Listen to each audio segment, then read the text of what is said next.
Hello. I've returned. I'm actually on time. How awesome is that? Welcome back. Hope we're all doing well today. Where on earth is my stream reader's window? Here it is. Let's start a battle. The only reason I'm on time today is because I have slept all day. It's just that easy. I reckon I might be sick. But I mean, you know, what is new? Since when am I not sick? But yeah, I literally, like, I woke up this morning, did a couple things around the house, and then I was like, I'm feeling a little woozy. I might lie down, and then I woke up at 2. I was like, good. That's exactly what I wanted. Wonderful. So, yeah, I'm, fantastic. But that's fine, because today is Mount Farm Monday, and that is exciting and great and wonderful. So off we go in the direction of Undasta. Amazing and wonderful. Well done, Zamon first. Dupe with second. Dunno with third. Welcome back, Erica. Welcome back, Crom. Hello, hello, New Year, who dis? I know, right? Who on earth is dis? Hello, Dunno. Probably yes. Yeah, I know. Look, it's always. Good afternoon, Sarum. Welcome back. Hello, hello. Excuse me. Hello, Shiba. Welcome back. Hello, Cthulhu. Welcome back to you too. Everyone up on in chat. Amazing. Who's excited for Mountain Farm Monday? Who's excited specifically for Undasta Mount Farm Monday? This is what we're doing. This is what we're doing. I'm thinking while I wait, I might try to keep wrapping some bobbins because I still haven't gotten around to finishing all of those. But that's okay. This one is here. Because we're gonna have some waiting to do. Methinks. Except all day today, tummy aches suck. Yeah, I don't have a tummy ache. I'm just, I don't know, heckin' exhausted. Like, just so unbelievably drained. And I don't quite know why. Not that my body really needs a reason why. I'm guessing it's probably just me overexerting myself throughout December. But you know, what is new? That is just something I do by now. Why can't my body just, like, you know, deal with it? Just handle it, you know? This is what we signed up for. We gotta keep doing it. Excited for chill Mount Farm time? Yeah, me too, honestly. Me too. I'm really hoping it drops. Like, I understand what, like, how drop rates work and stuff, but I really hope that,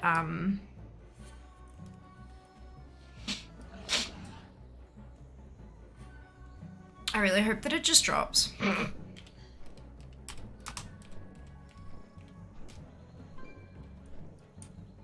Where's the... There it is.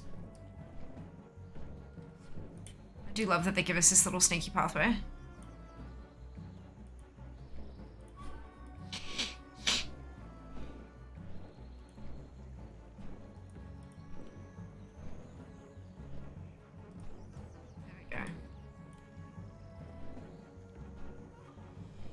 But yeah, what have we all been up to today?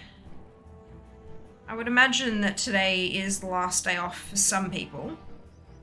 Not everyone. I know there's quite a few people, like in my organization and stuff, who have taken an extra week or 2 off. Some people have taken the entirety of January off, because they have entirely too much annual leave saved up. But I would imagine that today was the last day of holidays for quite a few folk, myself included. I am back to work tomorrow. I said that yesterday, but I was mistaken. I am back to work actually tomorrow.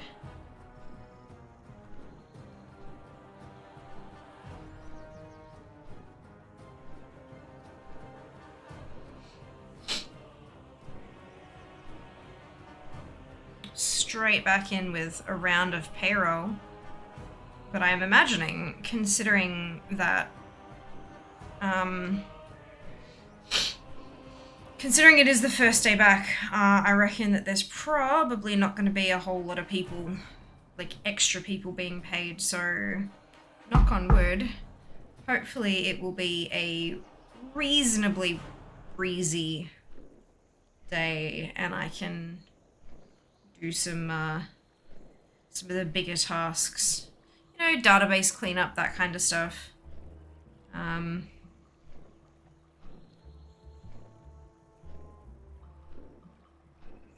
Archiving profiles of people who haven't been working with us and stuff like that. Just tidy everything up a bit. Doing some weeding in the backyard at the moment. Amazing. Amazing. I hope you're wearing sun protection. Taking care of yourself while you take care of your home and grounds. Chilling before work tomorrow. I feel that, Cthulhu. I feel that. Mr. 6 and 8 are helping. Amazing. And so by helping, I assume you mean pulling out plants that should not be pulled out, digging random holes, and tossing around scraps of plant material. For funsies. I had my days all mixed up, got up ready for work, halfway to train station, heard on the radio it was public holiday, managed to get a few jobs done around the house, and a big nap, way better than a day at work. Yeah, I, yesterday on stream I was talking about how, you know, I'm back to work tomorrow, and then everyone's like, but tomorrow's a public holiday, tomorrow is Monday, and I'm like, oh, good. Yeah, I forgot. I lost a day somewhere I mean, like, look, it's the week that doesn't exist. How can I be blamed for getting my days mixed up? How can you be blamed, Dunno? We can't be. It's just, it's not a thing. It's fine. It's fine. Oh shit, matte makeup is back. It is! It is. I moved this, and I tried to make it readable, but I'm not sure if I need to make, like, the border on the words a little like bolder or something. I'm not sure. I didn't want this huge big banner across the top of screen. It just looked tacky and not very well put together. So I adjusted that. But yeah, matte makeup has made a return, and I'm quite happy with how this looks, honestly. Let me...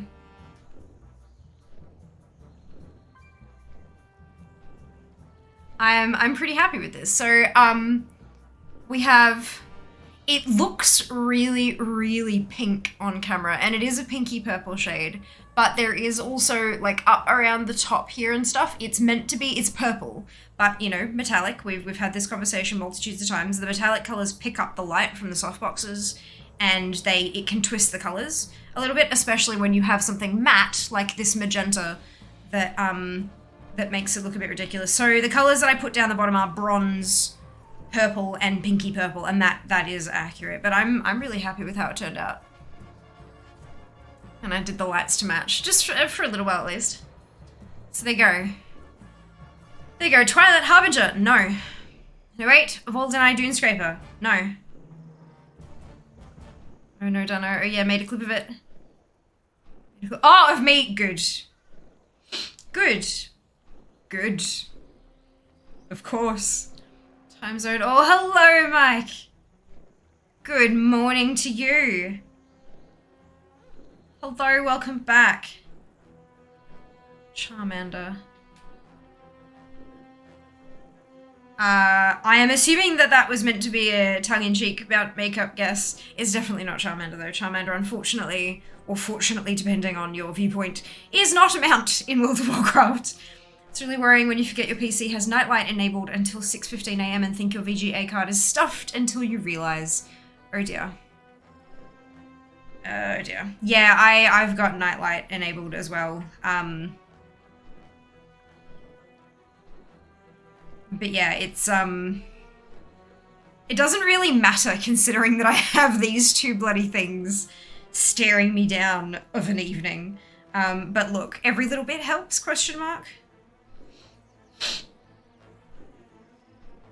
I have, like, given how much time I spend late at night under essentially, they're not blue lights, but they are definitely pulled towards the blue end of the spectrum,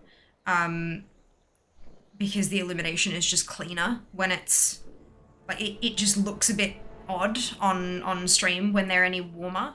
But I have honestly, I'm not sure I'd do blue light glasses, because the way they'd sit with the headset and stuff would probably hurt the sides of my head.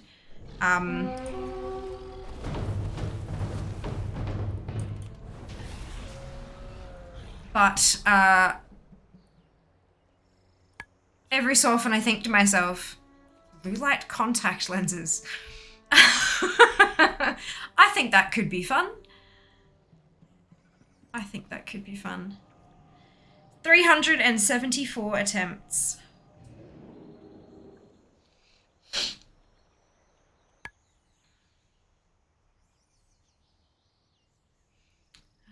So makeup is definitely red at the moment. It's pinky purple, but this is because of screen whatsits and stuff. That's why I have the colors listed here to kind of help, just in case people's video cards and even screen settings and stuff are just because like what I see in a mirror versus what I see on this screen versus what I see when I move my preview over to this screen, they're all different. So I can only imagine the differences that you guys have got across the spectrum of screens as well. So yeah, that's why I've tried to move towards like actually listing colors as well as the clues, because then I don't have to continuously say them all the time. It's so fluff. Oh, it's dead. How is a dinosaur fluff? It's not, it's scaly. Like, it's directly the opposite of fluffy. I'm being in nightlight mode. Oh, you're background being right. Got you. Understood. That makes a whole lot more sense. Right, good. Good. Ashenvale Chimera. No.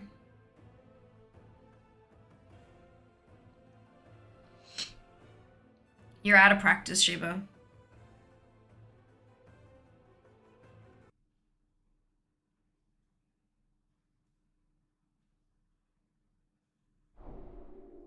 I mean, that's entirely on me. I have made you out of practice, but nonetheless.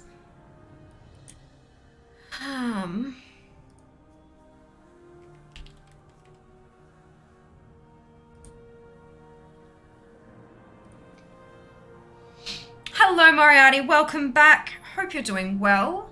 Happy New Year to you too. Mister, do you have the currency to roll second chance on mock bosses? Does it work for mounts? It does work for mounts. No, I don't have it. I have 60 characters. The amount of time it would take to farm up that currency across all those toons, it's not worth it to me. It is to some, and that's great and wonderful and fantastic, but it's just not worth it to me. I don't have the time to do that. It would take me literally months of Mount Farm Mondays just to get the bonus currency. So I might as well just kill the boss. I don't have time to farm it off stream. So, yep. But it does work for mounts, yes. I think there might be a couple of toons that have 1 or 2 coins left over from, like, eons past. And when those toons do pop up, if it comes up with the bonus roll on the screen, I'll absolutely hit it. But I'm not going to go out of my way to get more.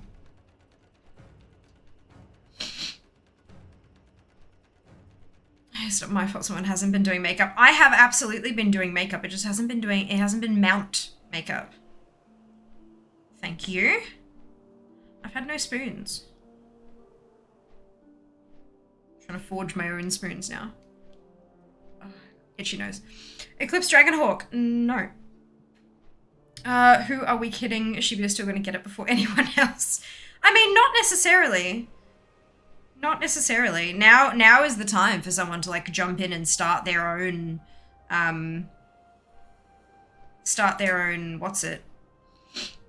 streak of wins.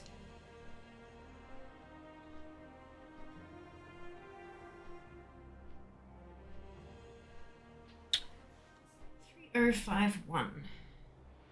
Yeah.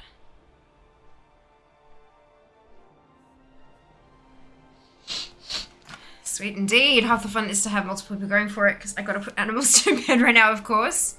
Enjoy, have fun.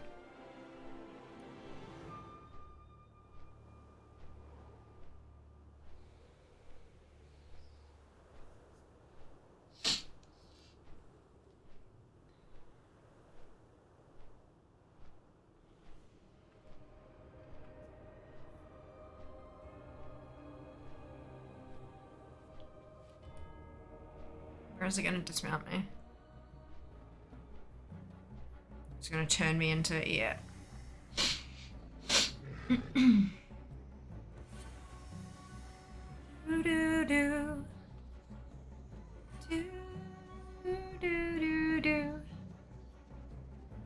do love the music on Isle of Giants. It's so much fun.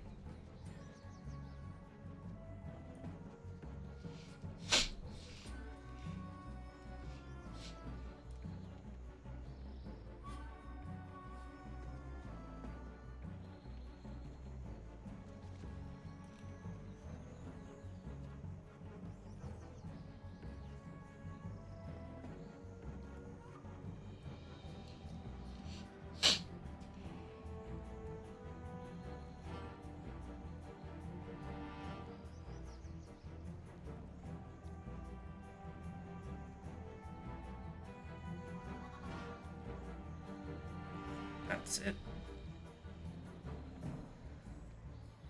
So I get here with about 9 minutes to spare if I take my time about it. That's not bad. That's not bad. 15-minute respawn timer. So is that 4x6.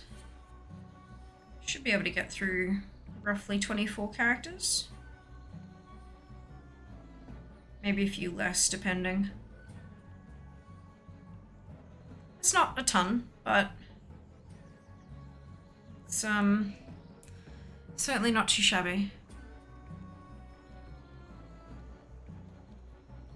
Is there anybody else who plans on farming a mount or two tonight?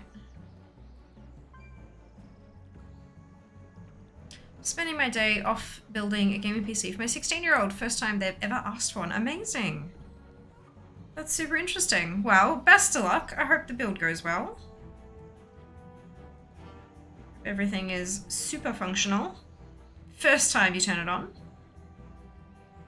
It's the goal, right? Put everything in place and the power button works as a power button the first time you push it. The number of times I've switched over the power button and the restart button is too darn high. Last time I did this build though, it was, yeah, perfectly functional first go. I was quite happy with myself. Not possible? Oh, I beg to differ. I beg to differ. Doesn't often happen. Especially if you're plugging in all the little extra bits and pieces that come with the case. All the, you know, the hard disk drive lights and the power lights and the all that kind of fun stuff. That's the thing. It's all the little itty bitty functions of the case that don't work the first time. Usually the guts of everything works. It's just the singular pin plugs that get mixed up. Taking my time. Your stream is the first distraction. Amazing. Amazing. Oh, it shouldn't take 6 hours. I think you'll be fine.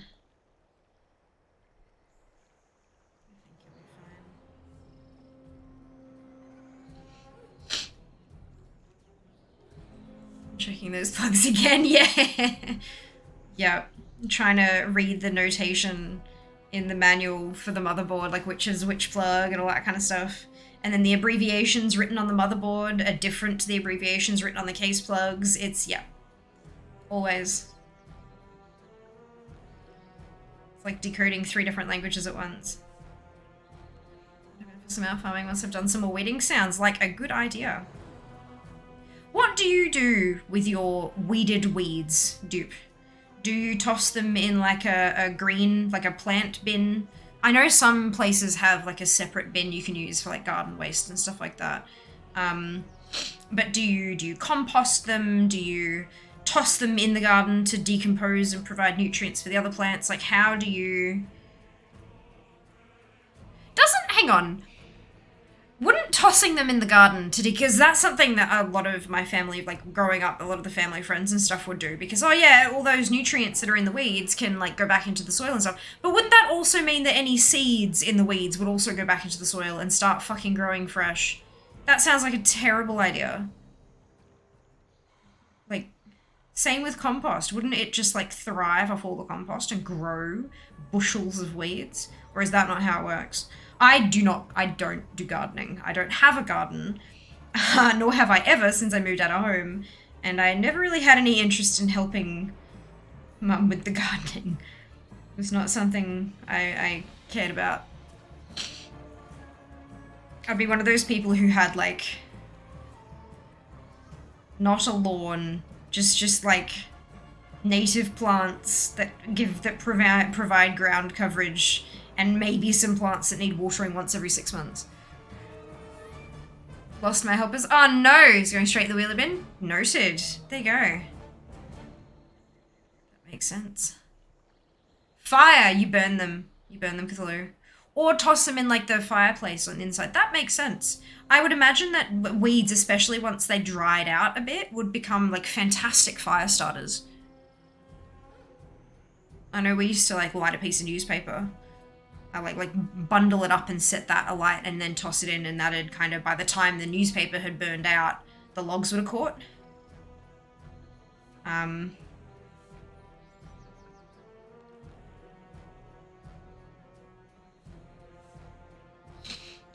You're doing compost right, it'll get hot enough to kill things. We don't... Ah, right, okay. It'll get hot enough to like, the weeds can't grow because they need like air and cool and stuff like that. Interesting.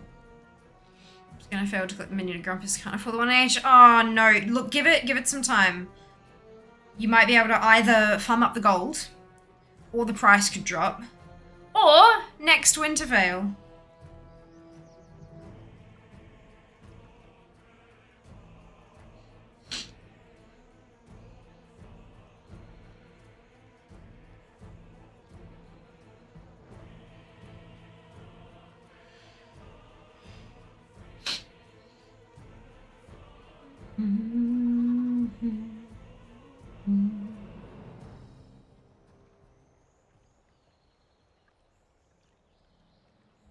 Just under 3 minutes to go on Uni.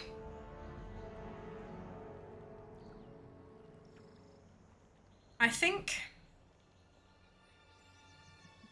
I'm like, we have some plants in the house, but I'm terrible at remembering to water them. I even have an app to tell me to fucking water them, and I still forget.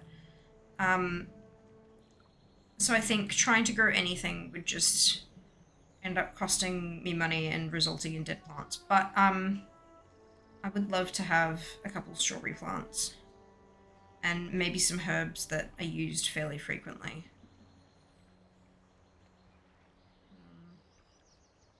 But yeah, it's I don't exactly have green thumbs. Hello Chico, good evening to you. What are you working on today? It is Mount Farm Monday. So I'm working on obtaining myself a mount. Specifically today, I'm working on the Cobalt Primordial Dire Horn from Undasta on the Isle of Giants. We've got just under 1.5 minutes until Uni spawns on this tune, which is nice. While we wait for that, we're chit-chatting about anything really, and I'm wrapping bobbins, because a little while ago I was lucky enough to get new storage boxes because I ran out of space in my existing storage boxes, so I got a couple of new ones, and I still haven't put all my thread away because I haven't had time to just sit and wrap it around bobbins, so taking the opportunity to do so now. Because it's rather peaceful and doesn't require too much like go, you know? Plus it spawns on a set timer, so like I don't have to like, panic, toss it out the window and do that. Yeah, it's very chill. Very chill.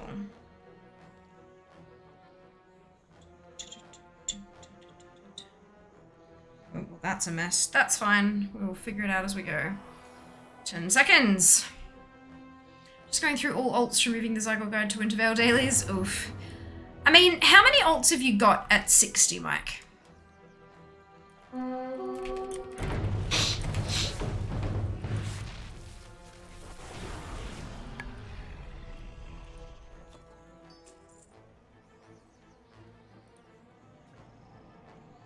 We started out with cheap pump, a meter or two of tubing. Looked into a tap for hers. Ooh, nice. Nice. I don't want to get anything started now here in Brisbane. Especially considering how hot and weird it is outside. Most of anything I do will just probably die. But, and plus I'd have to move it to Melbourne eventually. So once I get to Melbourne, see, you know, do I have a patio? Do I have a balcony? What do I have? And kind of sort it out from there. But that'd be nice. 13, so nowhere near your level. 13 means that you can get 26k twice a week.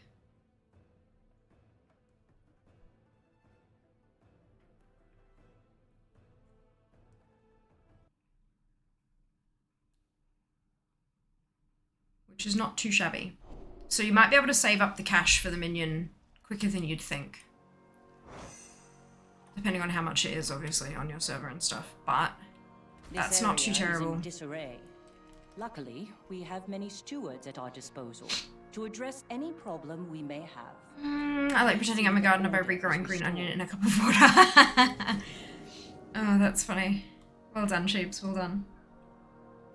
We my family in Melbourne did a they called it Bad Santa, and it made me think that they were exchanging naughty gifts, but of course they're Catholics, of course they weren't.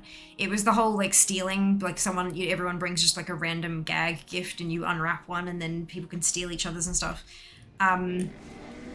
But my grandfather ended up with a cup. Do you remember from back when a handful of us were kids?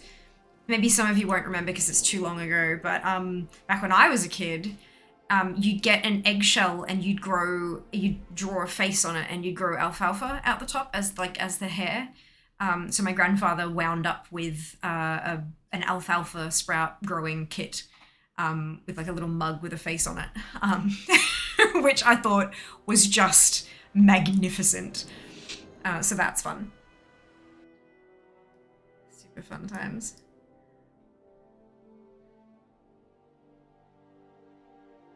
Nice indeed. I liked it. I liked it.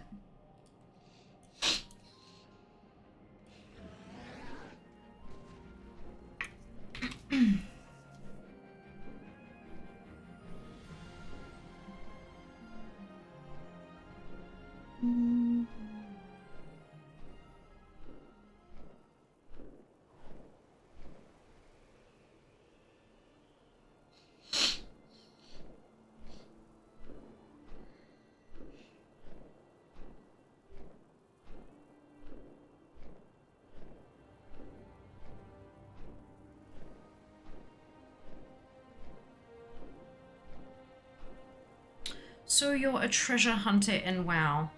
I've not heard it referred to as a treasure hunter, but I guess you could call it that. I tend to refer to myself as a collector. I like to collect all the things, so collect mounts, collect pets, collect toys, collect achievement points. Yeah, that's it. But I guess it's about the same as a treasure hunter. That's, I think that's an appropriate description. It started off as just achievements. And then, you know, because you need a certain number of mounts for those achievements, and I found that I really enjoyed farming up those mounts. So I continued to go with that, and then same thing with pets and stuff like that. But yeah, it's just collecting stuff overall.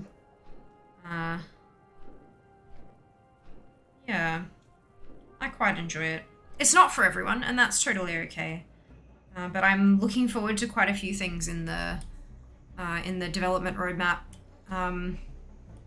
Things like the trading post, pretty much aimed directly at collectors. You know, people going and doing interesting tasks to earn currency to buy pretty things. Like that's literally basically earning achievements to earn an actual currency instead of points, and then using that currency to buy collectibles. And then like the holiday revamps, very much keen to see like what that actually means and all that. So yeah, it's gonna be exciting. I'm looking forward to it. It's good time to be a collector, I reckon. Nope, not that one.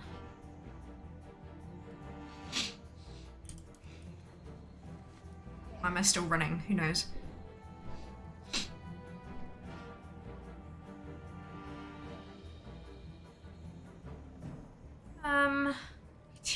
Tomb Raider even. I guess there are some places that could be considered tombs where collectibles are found. So I guess that might be sort of accurate. Hello, Chaotic! Happy New Year to you too. Welcome back. Hope you're doing well. Back when you didn't like ATT, yeah. I had good reasons for that. Oh, goodness. I had good reasons for that. It wasn't filterable enough. I couldn't turn off the stuff I wasn't interested in. I was only interested in very specific things, and I couldn't turn off anything else. So it was just all this, to me, useless information that I couldn't, like, get rid of. So I just got rid of the whole add-on, tossed it out the window. But from what I remember, not only is the add-on quite different these days, much cleaner looking and all that, but I also collect a lot more stuff now. I'm not restricted to just mounts and pets or anything like that. Like, it's literally everything. I'm just looking to complete as much of the game as possible. Norman and Paul, congratulations to you on your ownership. Well done. So yeah, it makes sense that I didn't like it, and now it makes sense that I do. So it is an interesting journey though. Interesting journey.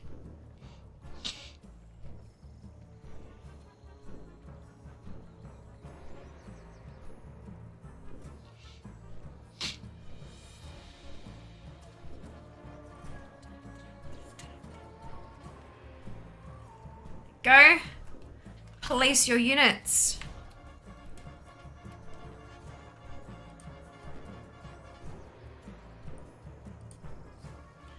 Also, Harvester Dreadwing. I'm struggling to figure out the purple in your makeup, so I'm just hella guessing at this point. Mind showing the purpley colour in the pan? Maybe that will help. I don't need to, because you got it. So, it's a Harvester's Dreadwing. Give me...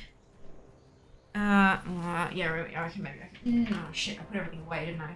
Did I? No, I didn't. Good. So, the purple colour is from Born to Run. It's an Urban Decay palette. Trying to... with the thread and everything. And it's that one in the middle. Like, above the... this one. It's called Guilt Trip. And it is a pinky purple. But I think what's happened is because I've tried to blend it around the edges, a lot of the blue tone in it blended away, and like the pinky orangey shade stuck. So it got really tricky, but yeah, it's a Harvest Dreadwing. Well done. It's a lot easier, is it? Yeah. Yeah. But it was the right shade, right? It just behaved in a way that I was not expecting on my face. 50k I said, didn't I?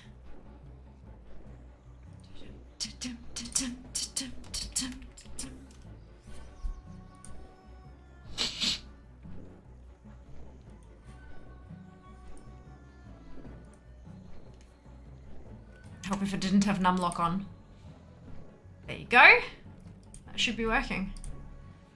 Just a little more pink compared to the pan. It does, yeah. Thank you. I'm really happy, even though it's not quite the right colors. I'm really happy with how it turned out, especially considering I haven't done anything super fancy with my eyeshadow for a while.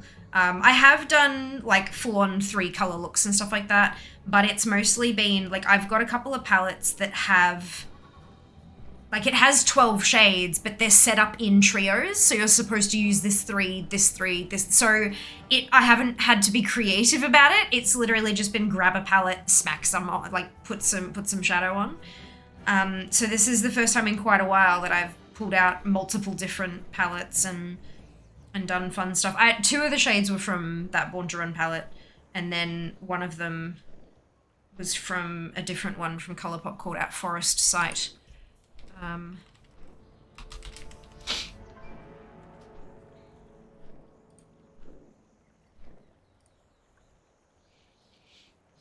All in, gang. Jesus Christ. Jesus Christ. Yep, that's it. Well, nobody else actually took a single guess. So, like, you know, it's... Hello, J-Butt. Welcome back. Hope you're doing well.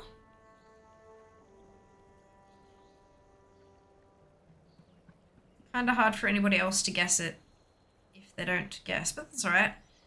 Once we get back into the swing, once people get used to me doing it, maybe they'll partake.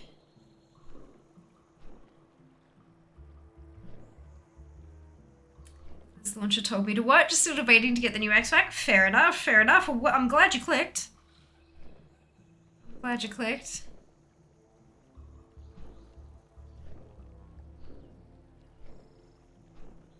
Mount guessing is mega fun when multiple people join in scrambling to guess. Yeah, and when I'm 10 guesses behind because I'm reading them all and then saying no. Yeah, it's a lot of fun. But look, it's all right. We'll get there. I'm sure we'll get back to that level of engagement. It might just take some time. That's all. I'm upset my prophecy came true. Fantastic. Fantastic. It's been almost 2 years that I've been on the launcher, you guys. What the actual fuck? What on earth? Well done, Mike and Dupe. Sheba lost all of his coins. Good job. Well done. Not rigged. Yep. That's it. That's alright, Sheebs, you'll have another chance to get another 50k on Wednesday.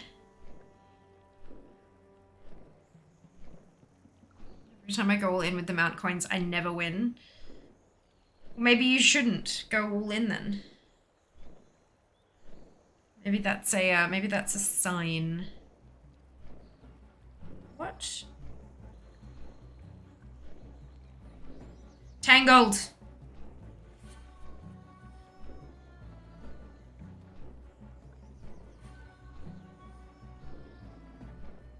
This is fine. Everything is fine. Did I just make it worse? Probably.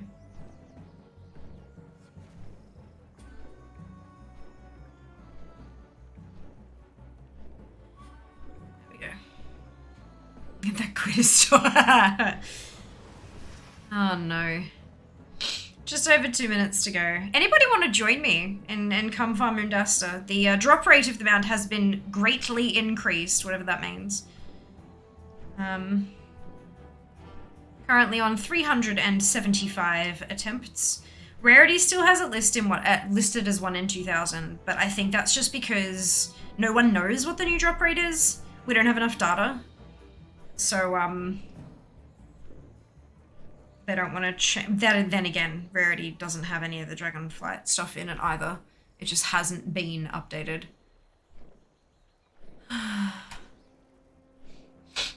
There were a lot of comments, but no... All the things has been updated again. God damn it, stop it!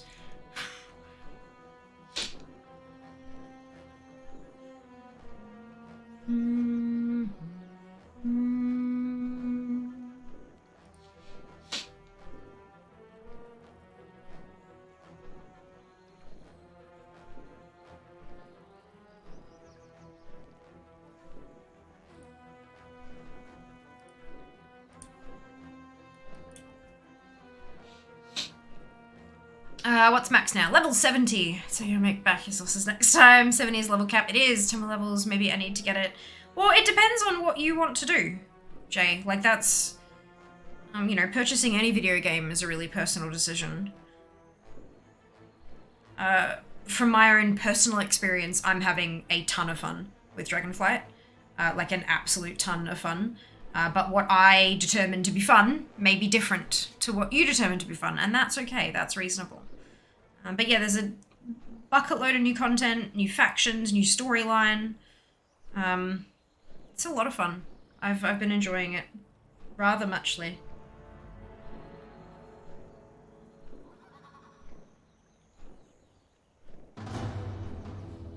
Yes, okay, I'm aware.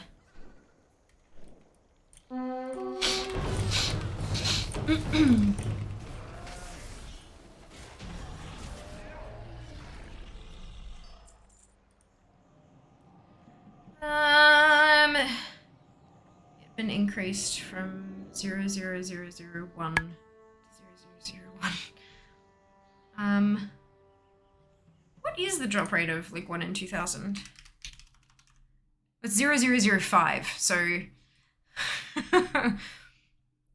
even if they increased it to like 0.1, it's still a massive jump. But yeah, it did, like, all the blue post just said greatly increased. So yeah, no one really knows what that means. I'm just curious what they're going to do with the Heartbreaker, if they're going to do anything with the changes to Panda Board bosses. I wonder if they might make all mounts an even 1% chance potentially. Possibly. Possibly. I think it will just have to be like a wait and see type deal.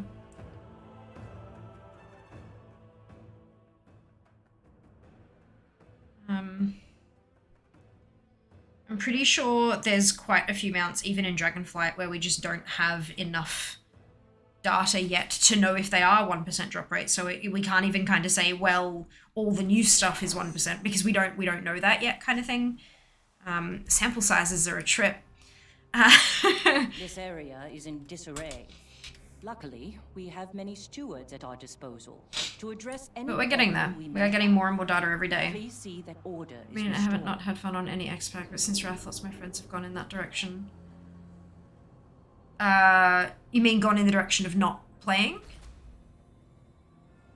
Or in, like, going in the direction of playing Wrath Classic, or... Sorry, Jay, it was just a little bit vague. I'm trying to make sure I understand before I make a comment on it. Because Lord knows the last thing you need is useless information, right? Of going back to Wrath. Cool, yeah. I mean, look. If your aim is to play with your friends, then obviously playing Wrath Classic is going to be the way to go, if that's where all your friends are playing. It's, and obviously you know that both games, the subscription for both games is included in your monthly sub.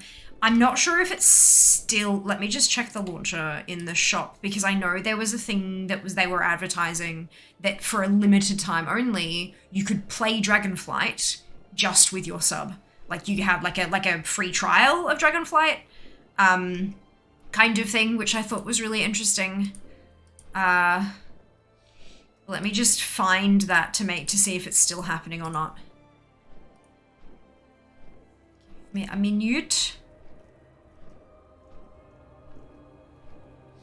Yeah, World of Warcraft Dragonflight expansion trial for a limited time. Play as a Drakthea evoker with only your subscription or game time.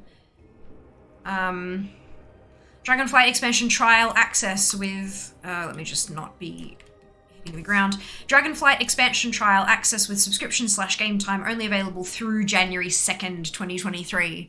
So you want to get on it. After this period, Dragonflight purchase is required for continued access to Drakthea and other Dragonflight content.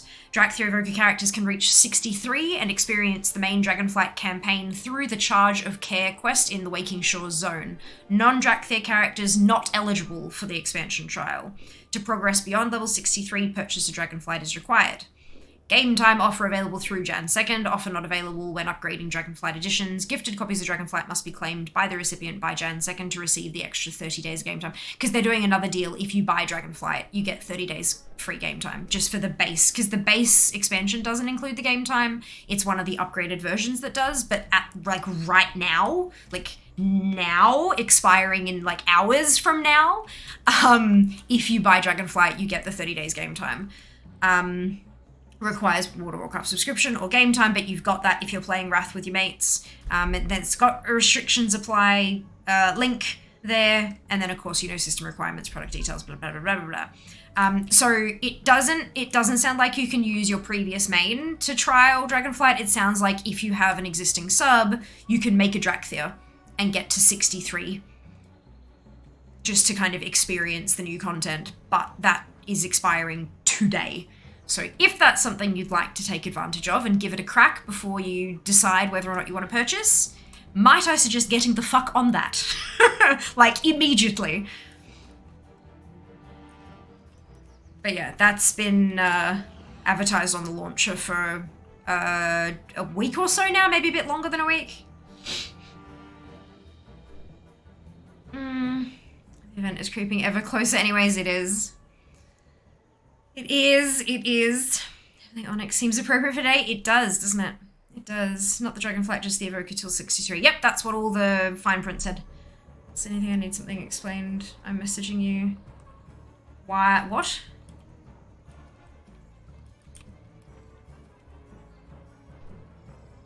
Why are you messaging me?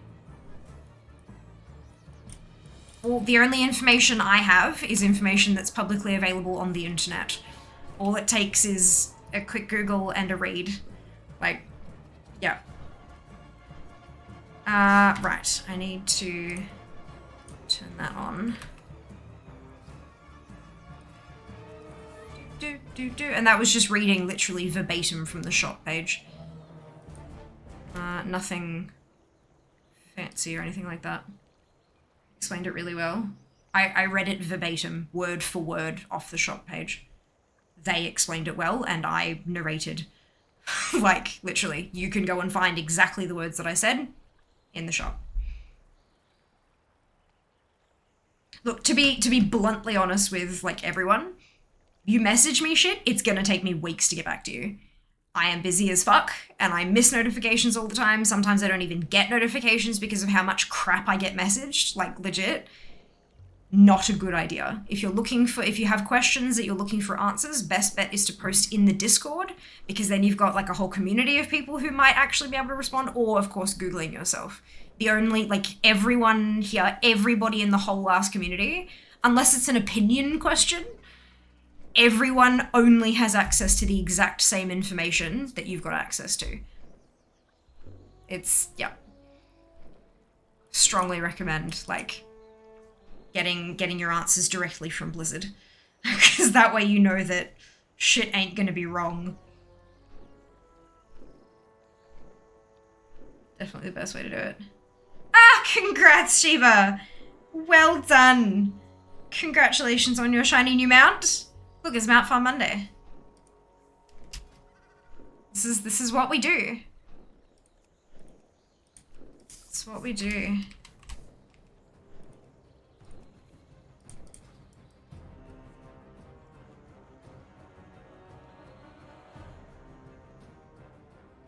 That's amazing. Who am I farming after Uni? It is Nalak. Amazing. That'll take me ages to actually get to. I might have to make use of, Hearthstones for that one, I think. So I'm incredibly happy. Of course you should be. It's a new mount. Regardless of which one it is. It's a new rare mount. Yeah, what have I done? Sometimes these skeins of thread just don't want to behave at all in any way. And it's like, why are you doing this to me? Do you hate me? And then they look at you and they smile and they say yes. And then you get yourself checked into a mental institution because the thread should not be talking to you.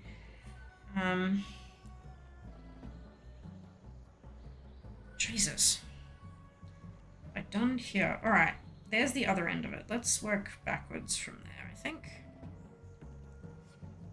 The best way. Because that way at least I can get a straight line.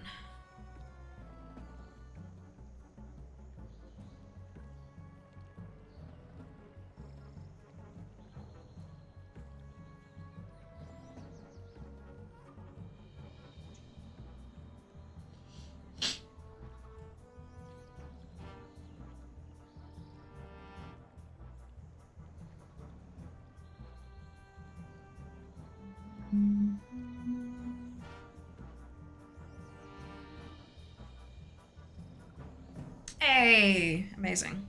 Untangled. Fear's talking to her threads. At least they're not talking back yet. Look. That's it, right? It's the important part. It's a really pretty color, this one.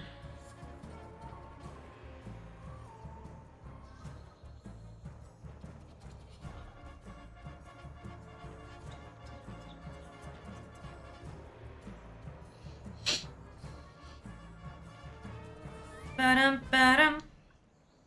Ba-dum, ba-dum. 4.5 minutes until Uni pops. I wonder if I'll actually get this today. Be kind of cool.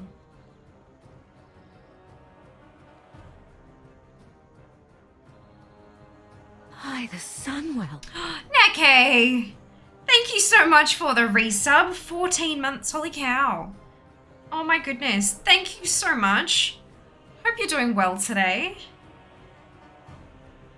Threads are telling me to follow Fear on Instagram. I'm glad that that's what they're saying.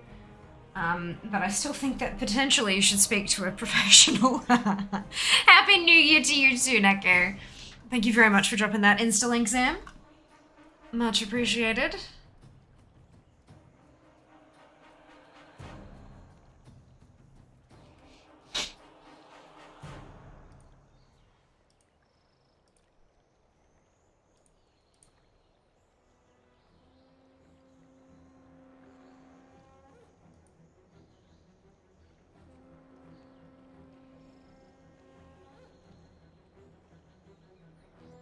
So it was updated December 24th, but not on WoW Up. It was on CurseForge. Can I change channel stable providers? Curse.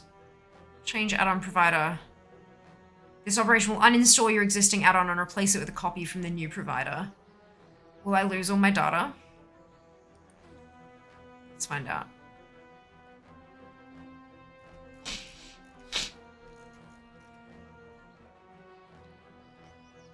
It's been updated. It says released at 1 month ago, but that's wrong.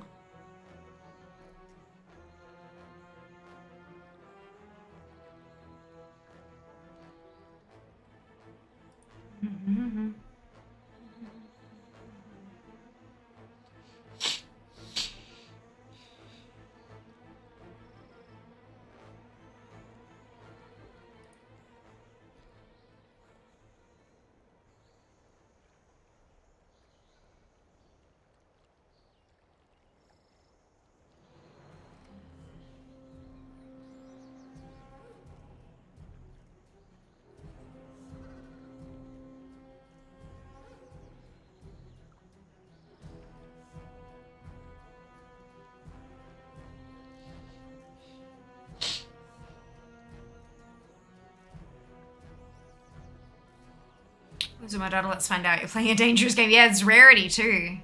It's rarity. So the curse page says it was updated on the 24th of December.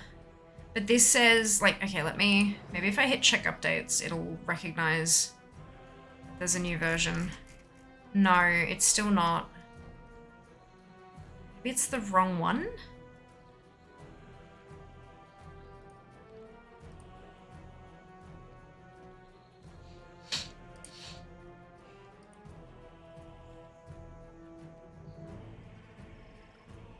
it's the same one.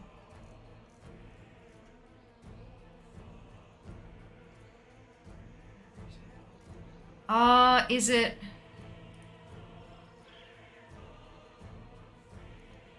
I wonder if that's like a beta. Because further down the page it still says release on November 18. Then why does it say updated December 24? Did they update the description? Is that why?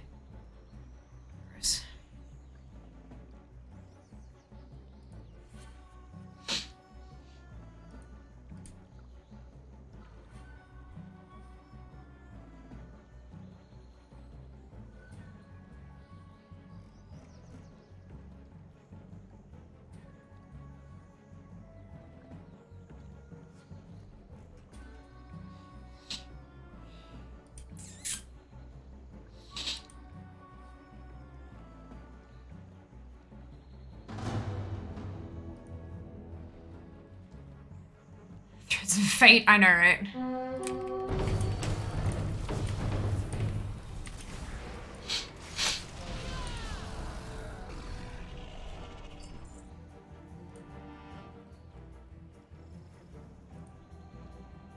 More people in this. Oh my goodness, so close!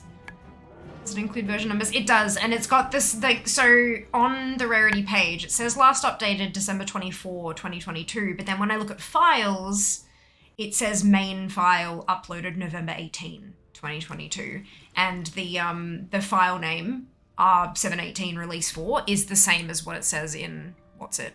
It looks like the page was updated on December 24th, but not,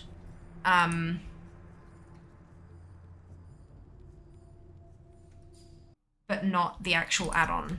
Like, they updated the description to maybe add a link to the Discord server or something, you know what I mean? Like, that's a...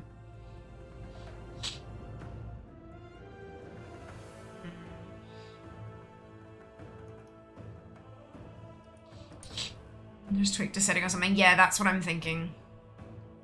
That's what I'm thinking.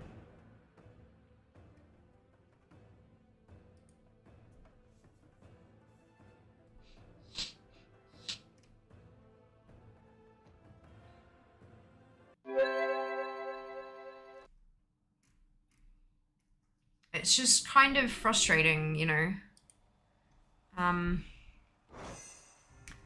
It's something I use so regularly, and it just doesn't work for the new expansion. We have many stewards at our disposal to address any problem we may have. Please see that order is restored.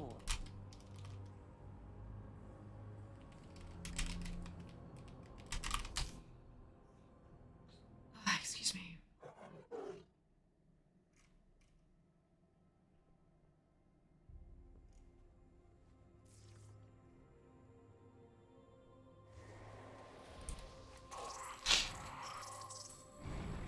Released an alpha version on December 24. Where did you find that? Because I can't... Let me...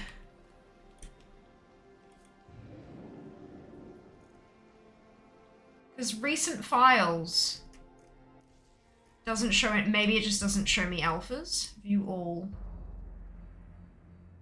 There you go. It's not showing me alphas on the files page unless I hit all. Okay, that explains it. Perfect. Okay. I wonder what the difference is. Because there's nothing in the changelog about the alpha. Dorito. Oh no. Good evening. Hello, Nilla. Welcome back. Happy New Year to you too. Yeah, it doesn't have, like, in the changelog for the alpha, it doesn't say, like, it doesn't have any kind of... Is there anything in this, in the GitHub page?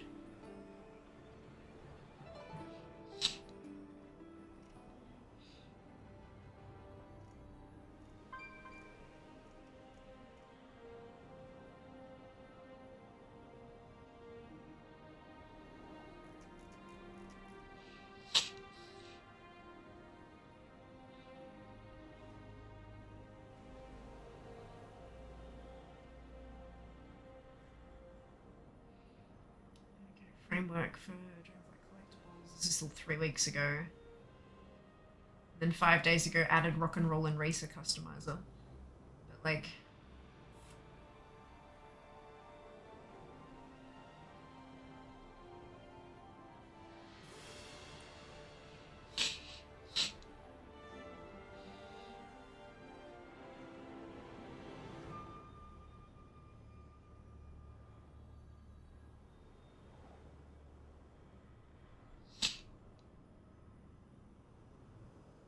So there is issues on the GitHub page that say add Dragonflight pets, add Dragonflight mounts, add Dragonflight toys, and they're all completed except for one task from the mounts isn't completed.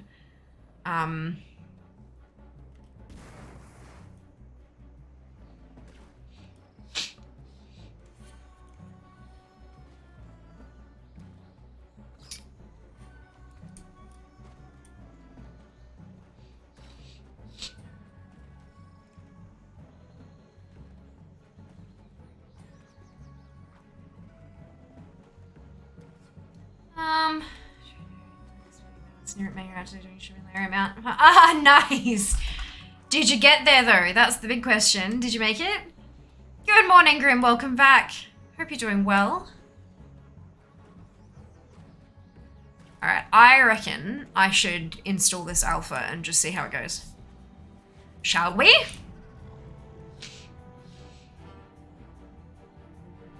Well, it didn't wipe all my progress, so changing the provider seems like it went okay.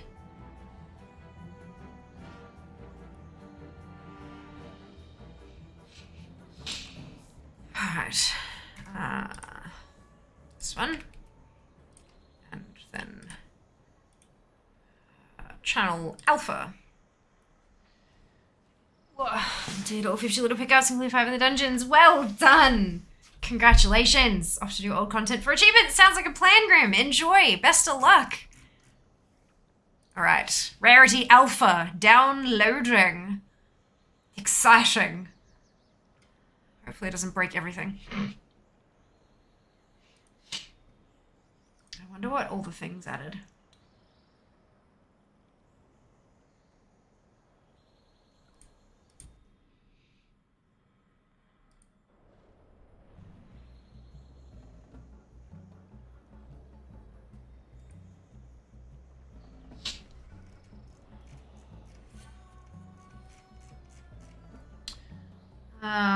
So 2nd of January, ATT Dragonflight 3.1.10 released.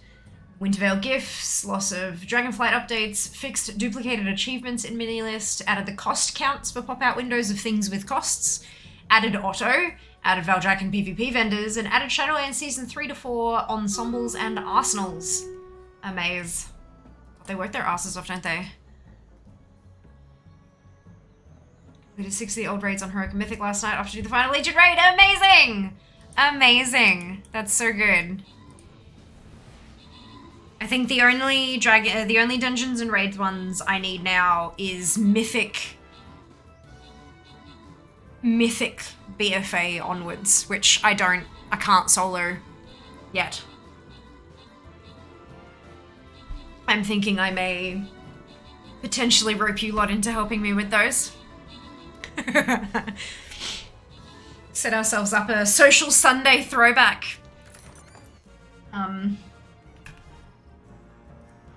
Sarum, Zam, and Norman, congratulations to you on your bonus ship. Well done.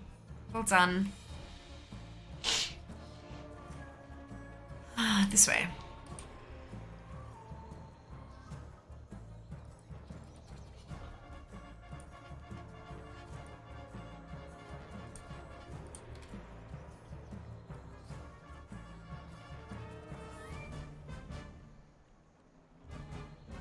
Place your units. Got up to Opulence and BFA, kept dying on solo. Opulence cannot be soloed. The mechanics are designed that you need at least 2 people. You will not be able to solo Opulence.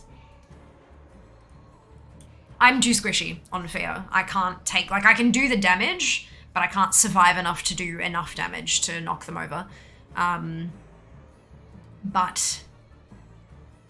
Yeah, Opulence categorically cannot be soloed.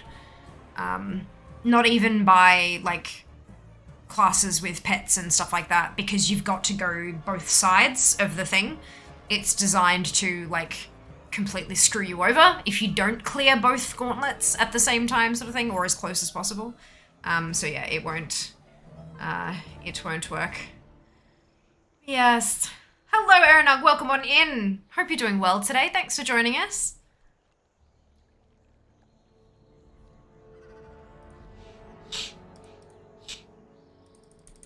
But that's alright. We'll set up some kind of event, I reckon. Go back and knock out some extra achieves. They'll be easy, but just not solvable. Hello, Yana. Welcome back. Hope you're doing well. Not even if you blink. What? What has blink got to do with anything? Have you seen the Opulence fight? It's basically, you have a starting room, and then you have 2 corridors that are surrounded by walls that go up this way, and each of them is broken into squares that have different traps and different mobs, and you can't proceed into the next square until you've killed the mob. So you need to split your DPS. Well, back in the day, you needed to split your DPS equally so that you could go to room 2 and room 3 and room 4, and then in the big end there's a big huge boss, and once you beat that one, the gates drop, and then you converge into the middle where Opulence is. You can't blink between the 2 of them. There are multitudes of walls in the way. That's just not a thing you can do. Yeah. No. It doesn't, yeah. So you need at least 2 people. One to go down the one wall and one to go down the other one. And then, even if you don't time it right, like that's mostly okay, as long as you can get both of them cleared and then meet up in Opulence's actual room, then you should be, and then you'll be able to kill the boss, no problem. But it's that, like, mechanically speaking, it's like, it was like on...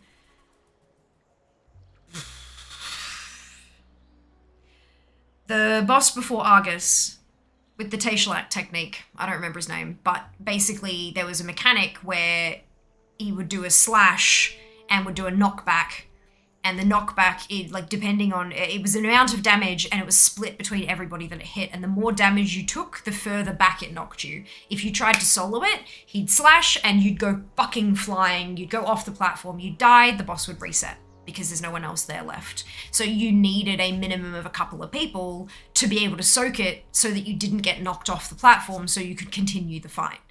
And then they went back and changed it mechanically so that it was only ever like a little boop backwards, so that you could solo the fight. They would need to go back and change Opulence's base mechanics to make that boss soloable. There have been a few bosses along the way that have been like that you just cannot solo. And Blizzard have gone back occasionally and altered them so that collectors can go back to solo things, but it usually takes a bit of time. It'd probably be somewhere about halfway through Dragonflight where they'd change BFA stuff, because it was about halfway through Shadowlands when they changed Legion stuff. But, you know, maybe they'll do it faster. Who knows? Who knows? Just have to wait and see. Just send one of your mirror images that way. You can't do that. Mirror images can't be controlled. No, again, not even hunters can't do it, because you can't send your pets to run a certain route and kill things when you're not there. You can't do it. The game code doesn't allow you to do it, so you can't do it. It is not soloable. I'm not talking out my ass here. I do know what I'm talking about. Agrima, sure. Yep. Do you do Mythic plus Fair? Yeah, occasionally. Occasionally, for funsies. Not often, though. How about yourself? Do you enjoy Mythic plus? Pets would also despawn quickly. I run it as a hunter and can't be done solo. Correct! As I've been saying for approximately 5 minutes now. It cannot be done solo.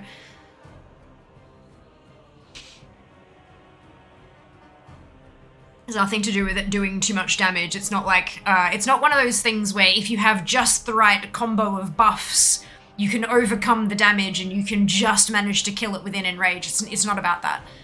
There are mechanics that prevent, it's like the mythic A&R fight in the same fucking dungeon, same in Argus. The mythic thing there was that you had to take a what's-it and port up to the ship, and 2 people had to click a thing to deactivate it. 2. Couldn't be done solo. Physically impossible to do solo because you needed 2 people to click. Like, that was how the item worked. If 1 person clicked, it would do nothing. It would explode and kill everyone and wipe the fight. You needed two characters, 2 people. But then they went back and changed it and said, okay, you just need 1 now. Have fun, enjoy your soloing adventures. So we've just got to wait for them to do that kind of shit with BFA. But yeah, there's been plenty of fights that have required cooperation. And it's been like a necessity. You need more than 1 person to be able to defeat the encounter. Which makes sense when it's 20-person content. But when it's old content, several expansions old, it starts to not really, like, you don't need that. And so we hope that they change things. And we just patiently wait until they do. I can't get past +4. That's okay. Nothing wrong with that at all. As long as you're enjoying yourself and having fun. I mean, with time and with gear and with practice and all that kind of stuff, I'm sure you can eventually break that barrier if you want to, but, you know, up to you. You don't have to. Perfectly fine hanging out at the +4 level.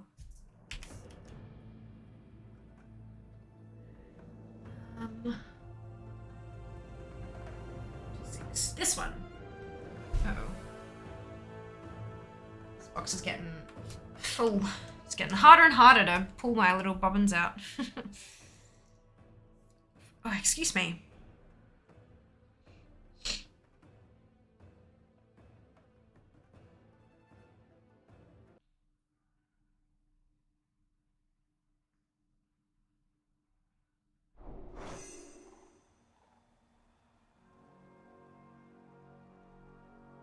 This area is in disarray. Luckily, we have many stewards at our disposal to address any problem we may have. Please see that order is restored. Is that even? Oh my god, it is amazing. Amazing. Love it when they don't get tangled.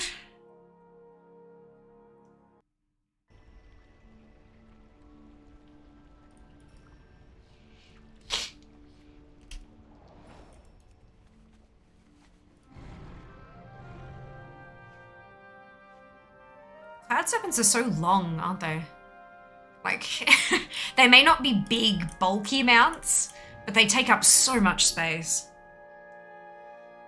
Certainly can't go through doors. Well, most doors. I do love that most of the doors in Valdrakken and stuff are designed for the dragons to be able to fit through. I know it's because, you know, dragons use the doors themselves, but, like, it's also just nice.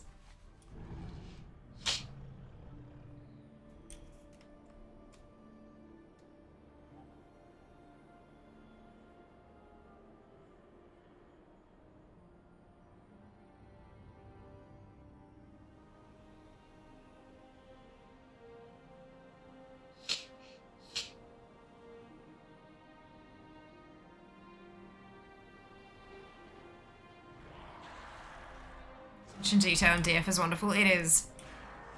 It is. Down. Avoid the invisible ceiling. Go, go, go.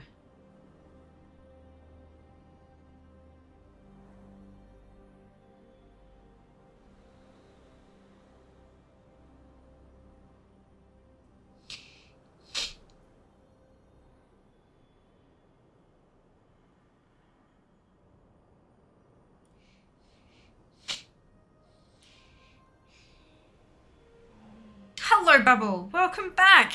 Hope Hope you're doing well today. Happy New Year to you too.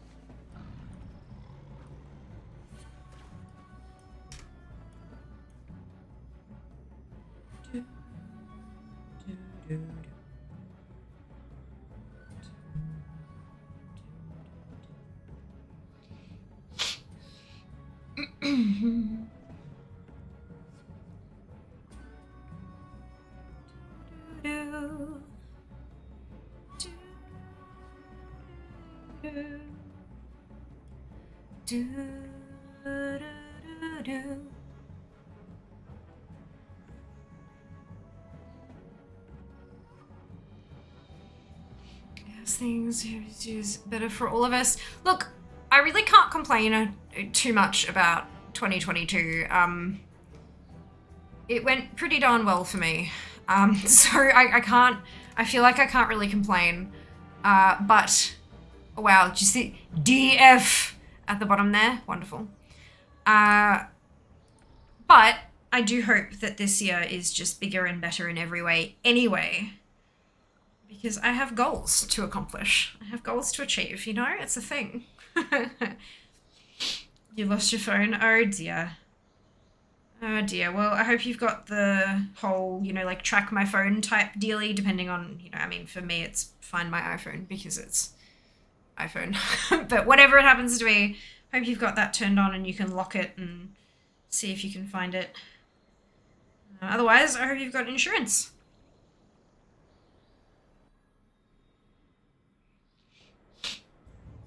No? Well, when you get a new one, make sure you turn that shit on. Because it's useful.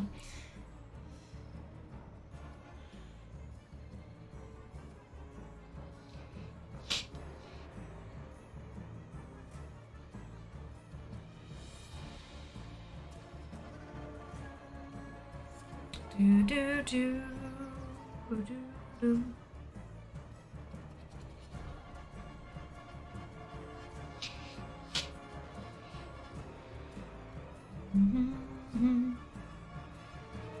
Ba-dum, ba-dum.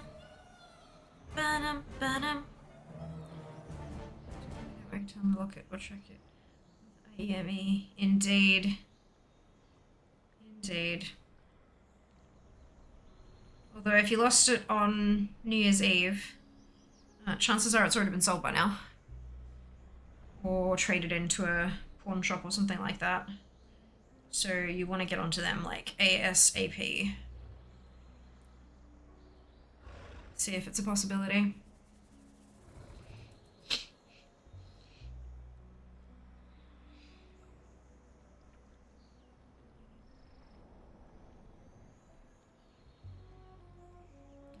Didn't bring it anywhere. So you've lost it within your home. In that case, tracking it's probably not going to be very helpful because the only real tracking they can do is like GPS, which isn't accurate enough to tell you which room of your home it's in. All they'll be able to tell you is that it's at home somewhere and that you'll have to find it, unfortunately. Just got lost in Argus trying to find the raid entrance. Oh dear! Well, luckily enough, it is marked on the world map. It is a bit of a weird kind of, you gotta follow the river of lava and it can kind of hurt to get to the raid entrance. But fingers crossed, once you find it, it'll be easier to find it next time, hey? Bluetooth maybe? Yeah, if you've got anything connected to it with Bluetooth, once you get close enough to it, it'll make its connection sound. If I find my phone. Yeah, Yana Bubble already said that they didn't have that active. So that will likely make it not ring remotely either. If they didn't activate the whole Find My Phone stuff, because you've got to opt into it because it's personal data and tracking and shit.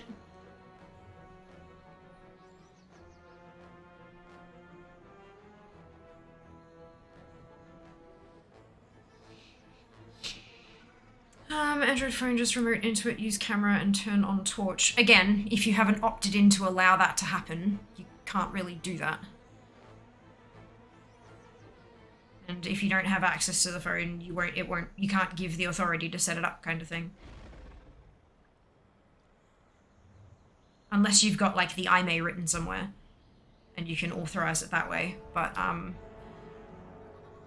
I don't know of too many folks who have their IMEI documented separately from, you know, just accessing it through the settings in their phone. That's how I get mine. So you can enable that remotely on Android. Brilliant then, there you go. I would have thought that's a not a great idea, considering that other people could activate it for you. If they had enough of your personal data. But I guess if they've got some other way of keeping it secure. Always remove the IMEI sticker off the phone, put it in the same place. My phone didn't have an IMEI sticker on it when I got it. It's just in the settings of the device, so I'd have to write it down. Yeah, I don't have that written down. Well, it looks like, Bubble, if you've got an Android phone, like people are saying you can do it remotely anyway, so give it a try. Phone with my wristband. Fantastic! Probably because you've set it up beforehand, maybe? Or you have a wristband that, like, you actually have one, firstly. Bubble might not. And you paired it with your phone, and if it's not already paired, then that's not going to be helpful, unfortunately. But I'm sure that if Bubble did have a wristband, or a watch, or a Fitbit, or whatever, then they would have thought of that already and given it a crack, hopefully.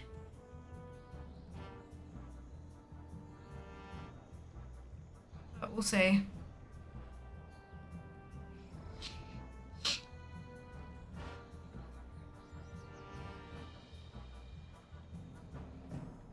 Well, none of this has got anything to do with being a klutz, Bubble. It's literally people telling you this is how to find your phone.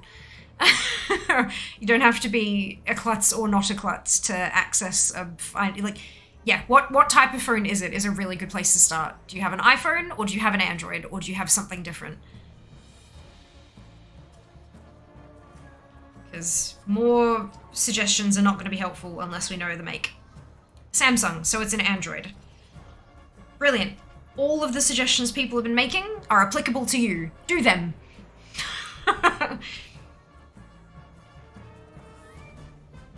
Type into Google, find my phone Android. And follow the prompts.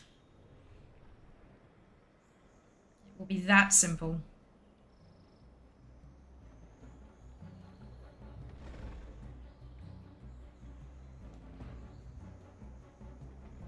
I still think it's a bit funky that you can do that without having to, like, set it up previously.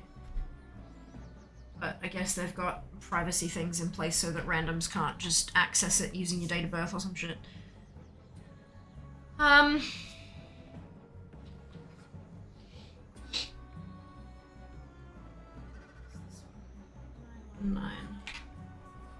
We got just under 3 minutes to go.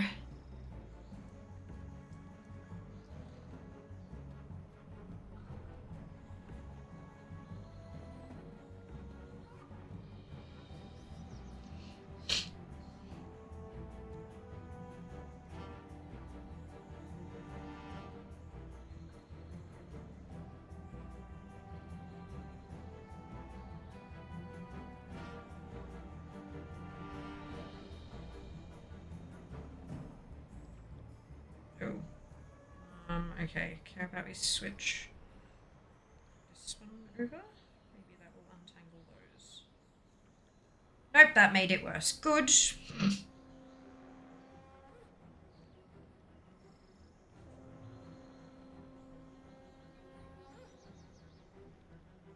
just... oh, there you go. It's the loose end anyway. Amazing! Amazing. It'd be if I'm signed into my Google account in a browser. You can't install apps to my phone, but I can. Okay, interesting. You have my thanks. Badger! Thank you so much for the donation.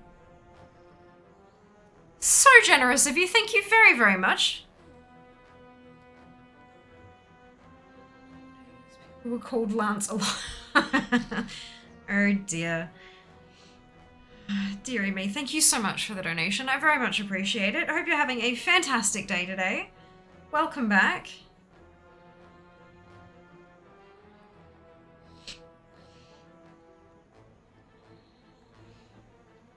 Oh, goodness.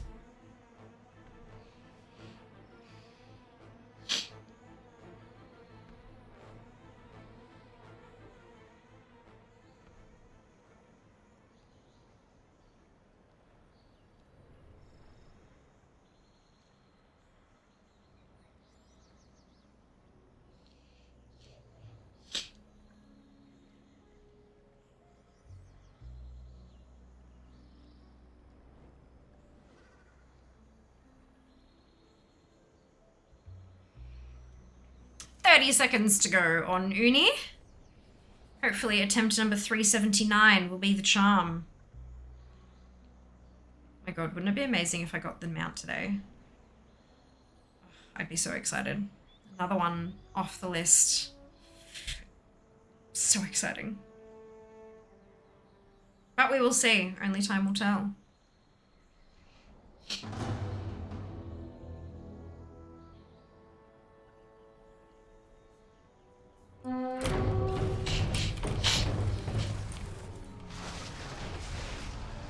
I got a belt of crushed dreams, you assholes. Good, alright. 379. No mount. Belt of crushed dreams. How dare! How dare! So rude. So right, it's hilarious, isn't it, Yana? What the hell? How dare they? Fitting, I'll fit you, shakes fist menacingly. Just, sometimes you see something and you just kind of go, sure. Sure. Oh, God.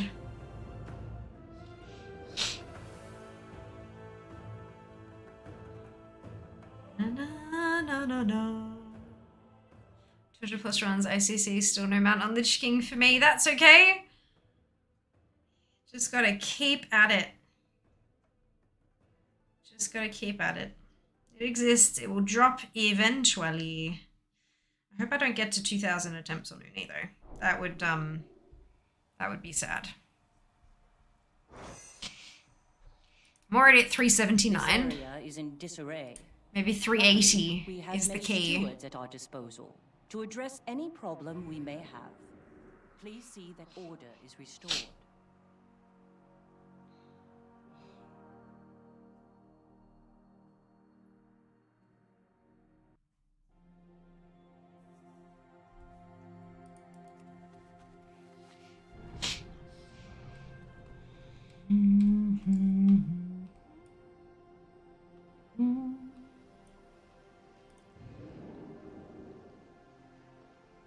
Trying to fish Old Crafty on Wrath Classic. Ooh, best of luck.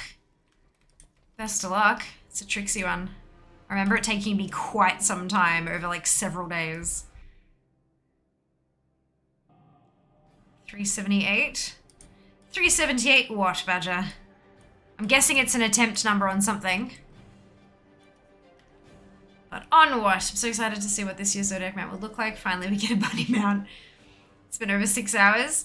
Yeah, I remember back in the day, it took me, like, I'm not even kidding, like something 30 plus hours split over multiple days or something. It's a rare one, but it's not so rare that it's, like, unbelievably impossible. My husband ganking me asked me to pay him to stop killing me. What a lovely person. What a lovely person.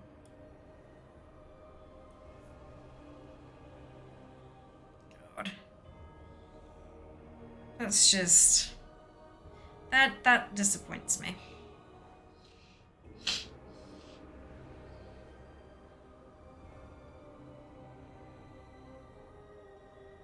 Disappoints me.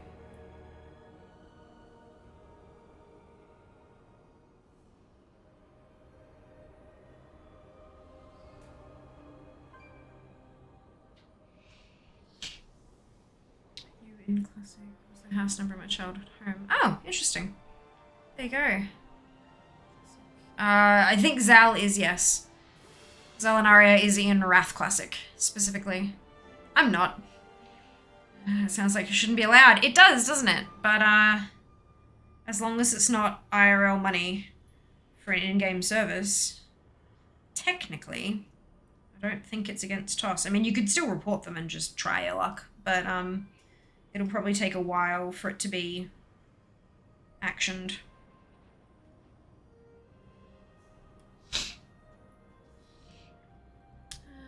To report for harassment. I know someone said they might mean on neutral AH. Possibly. Yeah, as long as it's like in-game currency for an in-game service, I don't think it's technically against TOS. But repeatedly ganking like that, it's like corpse camping is classed as harassment. Well, I mean, it used to be, so I would imagine that it is in Classic. Back in old days of WoW, I just log on to another tune for a while. The person didn't even let me reply fast enough. Yeah. It's because they don't care. They're just harassing you to be like, haha, look what I can do. And then demanding payment and then not, they don't want the payment, they want to keep killing you, you know? Like it's, yeah, they're just being an asshole. I would for sure report them. 100%. Corpse camping, especially, when people are lower level.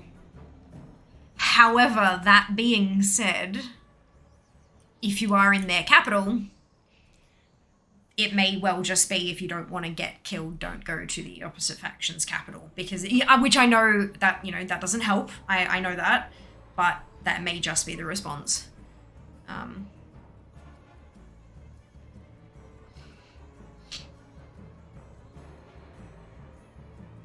I don't think back in Wrath there were many things to allow you to fish stealthily, were there? I know these days you've got stuff that'll, like, while you're fishing, reduce your detection radius and all this kind of stuff, but I don't think any of that was available back in Wrath. 5 times now. Yeah. All the 2 phone numbers, I remember one of them is the landline for that home. There you go. Amazing. Did report? Yeah. Nope. What's nope? That just got exalted. Ah, well done, Sheebs. Congratulations. The orc fish the hard way. Yeah.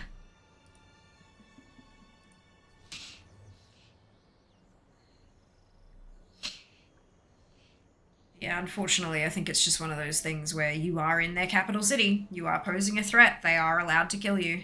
And if you keep coming back, they are allowed to keep killing you.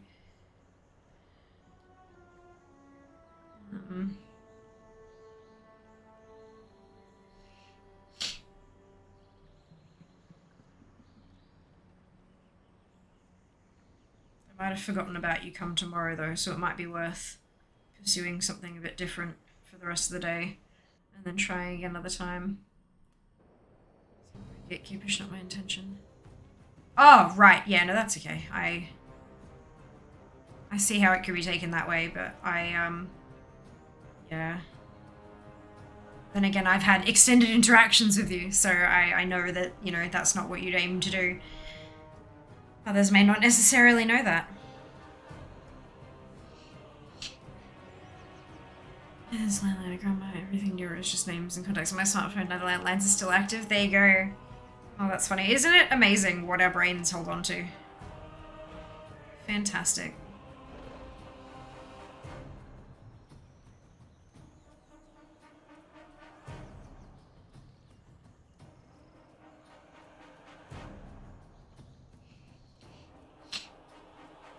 Ooh. Battle!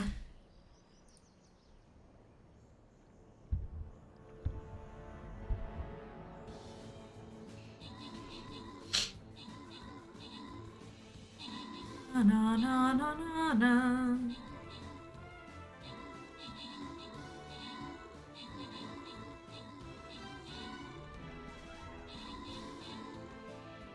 Remember way more phone numbers than they think they do. Jingles are awesome. Jingles are, like, scary.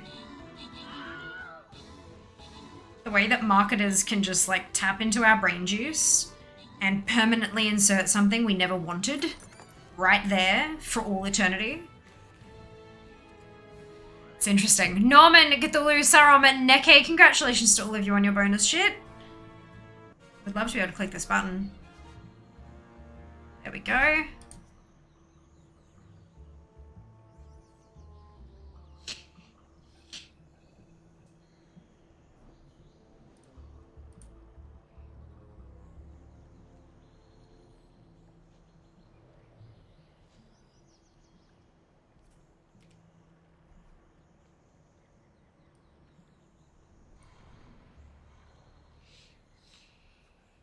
Amazing. Follow the link in chat, log in with your Twitch account, and drag and drop your units to the battlefield. Do the thing. 5.5 minutes till Undasta makes another grand appearance for attempt 380. So exciting. I very much like this mount.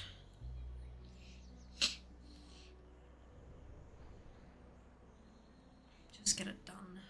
Cross it off the list. Never have to think about it again. Be magnificent.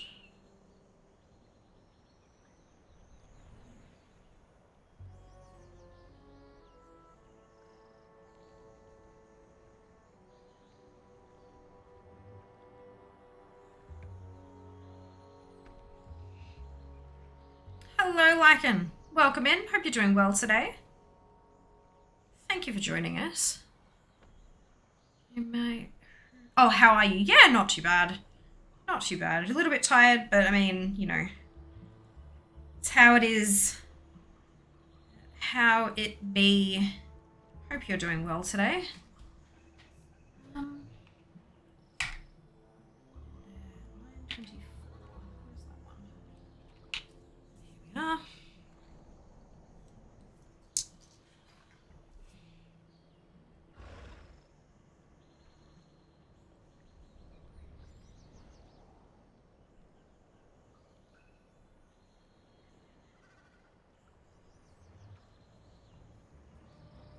Yes.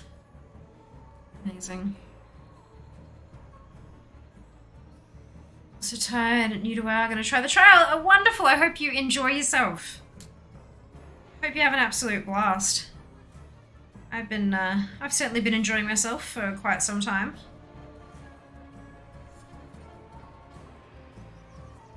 Just explore, take your time, take in all the sights and sounds and learn about the characters and the stories, and it's great fun. Really good fun.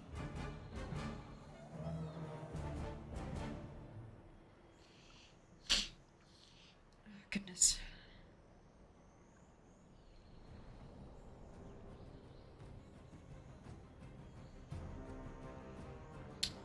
How long is some time? Well, end of January will mark 16 years that I've been playing. So just briefly, not too long, a little while.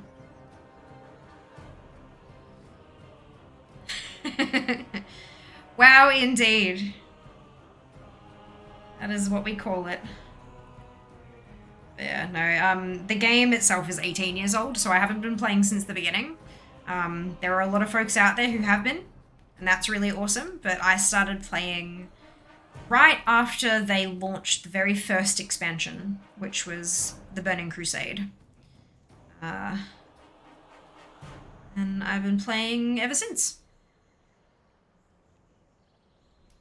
25, I've played since I was 10. Amazing. Amazing, soon be 17 years, far out. What server you on? I'm looking for people to play with. Magical fact, you don't need to be on the same server to play with people. Which is really, really good. So, servers are... They're only important if you're at, like, the top echelons of, like, hardcore players, like people who are on sponsored teams and all that kind of stuff. Like not even me. Like I don't, I'm not that good. Miles from that good. So you can choose any server you like the sound of. Any server you like the sound of. I would recommend that when you are choosing a server, you just double check at the tabs down the bottom. Because if you're on, for example, the North American and Oceanic region, you'll have like North America, Oceanic, Latin America. Make sure you pick the tab that represents where you live and then pick one of those servers. It will mean that you get the best play experience because your ping will be faster. So the server will respond quicker when you push buttons. But beyond that, you can choose whatever server you desire. Most activities, almost all activities these days, can be done in a cross-server group. So you can play with people from another server. Which is great! In this community, we've got people from all over the shop. All over the shop.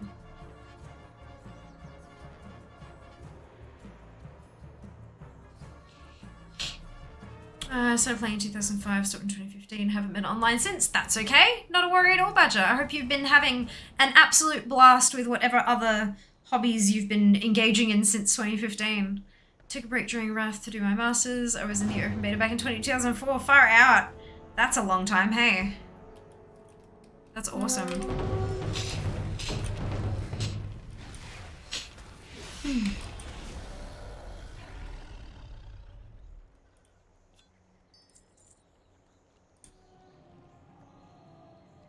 I started just before BC. I was able to do one of the last AQ Gang events. Oh, amazing night. That's super cool. I started playing about a year before BC came out. Took a break from Canada Legion. Fair. Fair. Been playing since WoW launch. Amazing. NA Oceanic servers play together. They do. It's called the NAOC region. We've also got Latin America and stuff in here as well. Let me show you.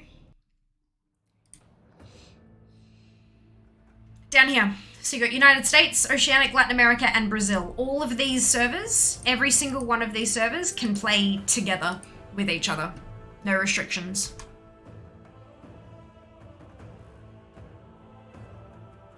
There are a couple of very individual cases.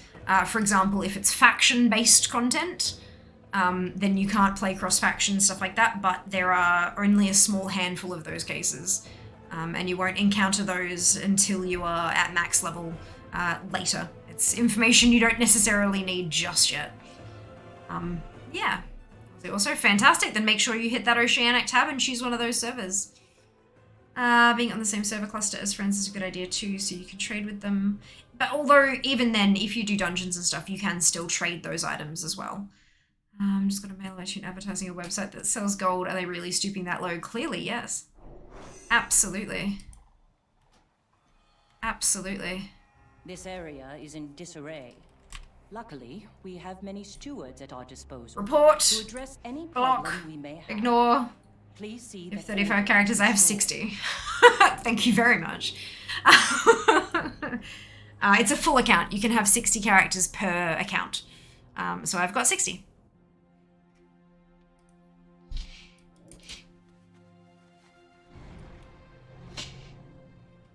Hey Ambry, welcome on in. Thank you for joining us. Hope you're having a fantastic day. I thought I had many. Yeah, look, I've got a couple. Got a couple of teams. You gotta keep in mind that this is a job as well to me. Like, this is a career that I'm trying to build, and so doing all that leveling on stream and stuff, like that's... I have a very, very different... Like, the way that WoW factors into my life is very different to how it will factor into most of your lives. This is a source of income for me. So it's, yeah, it's a bit different. There is absolutely no expectation that any of you would play the way that I play. Some of you will, and that's perfectly fine, but there's no expectation to do what I do. Not at all. 50, 60, 60s. 35 isn't wrong. You do have 35 horde. But I have 60 overall, thank you very much. Do not ignore the 25 that I also leveled. It was 5060s, but it's the other way around, like FIFTY60S. But yeah. But for, yeah, 5050s and 5060s both work. I just didn't update it to 6060s because it didn't really see much of a point. But yeah. Oh. It happens, it does. It does. But yeah, I'm a content creator. I stream, I create content. And I've done sponsored streams and I've done sponsored content on social media and all this kind of stuff. And so having all these tunes to be able to do this stuff with definitely helps. You know? It helps.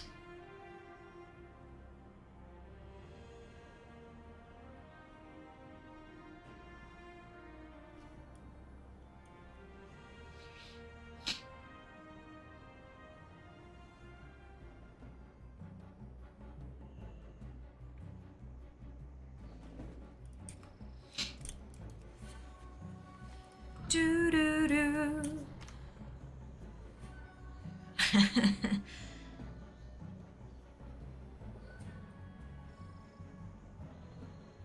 Yeah, Raid Shadow Legends don't want me. When they approached me, I was quite scathing. Doubt that they are probably on a blacklist, and I'm okay with that. Predatory as fuck game, so it's fine. Good morning, Pazuki. Welcome back. Hope you're doing well today.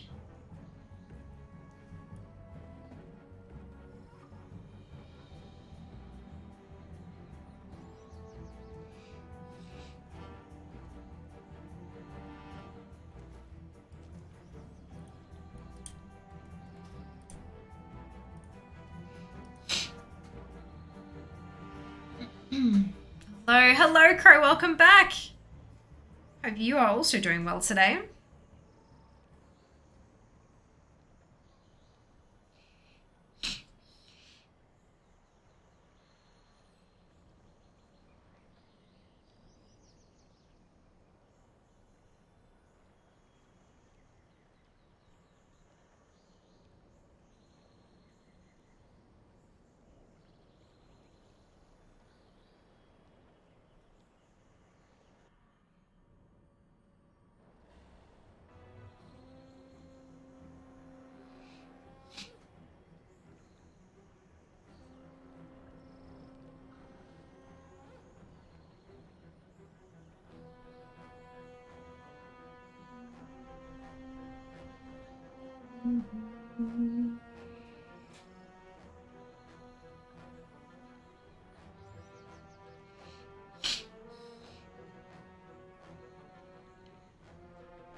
How often do you visit all of your 60 characters?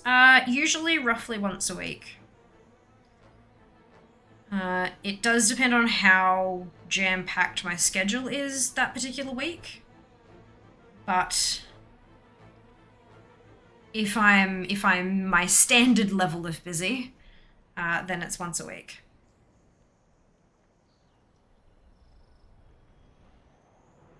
Because I use their garrisons to make gold, I'll jump on, collect the stuff from the inscription hut and restock it so I can keep going, and then I'll log off. Like, it's not a super intense, like I don't sit down and have a chat with them. But yeah, usually roughly once a week. Come February, it'll be once a day for a 15-day, a certain 15-day period. But that's unusual. It's a lot of tunes. Like, it's a lot of characters.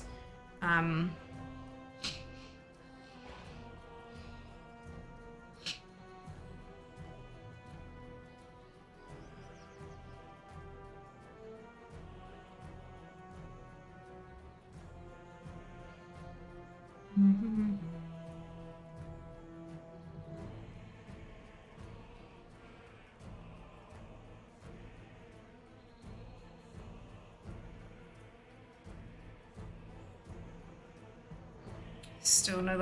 it's the Heartbreaker now? And no. No Heartbreaker. Mixture of Horde and Alliance. Yep, 35 Horde, 25 Alliance.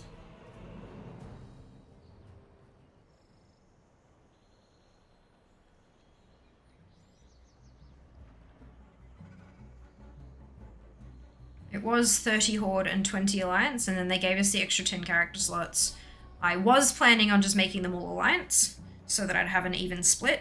But then, I realized that there were a few Paladin race mounts that Data for Azeroth had flagged me as not having, and some of them were Horde. So I made enough Paladins to cover all those off, and then it, wound up being easier to split it. 35, 25. It means that my runs for Lovers in the Air are going to be a little bit wonky. There might be some waiting around towards the end of each stream, but it is what it is. I'm not a paladin. Correct. Haven't played in a while. Last 6 months I played was mostly pet battles. Fantastic! I love pet battles. They're so much fun. Super cute. So many pets to collect. It does frustrate me that the top pet collection achievement that they've now introduced, the 2,000 pets, is literally impossible. There just aren't that many pets in the game. Even if you have every pet that's no longer available, you still can't have 2,000 unique pets. So that's, I have thoughts and feelings about that. I mean, they've future-proofed it, which is nice and great and lovely, but I want to be able to get them, you bastards.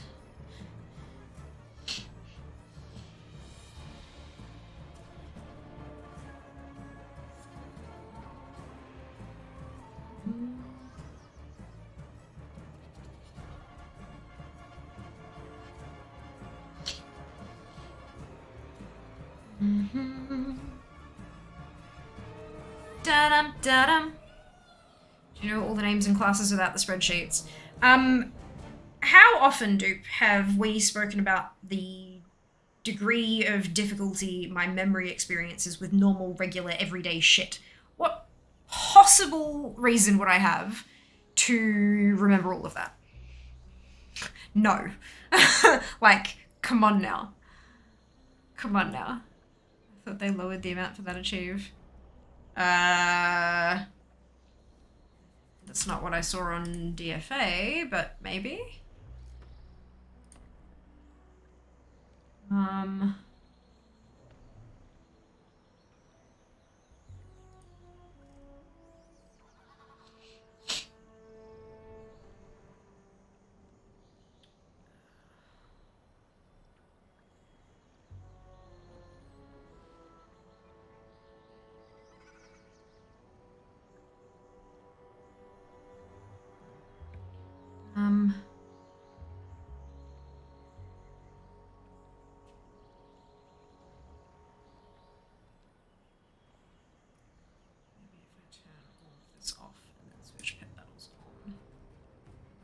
Work.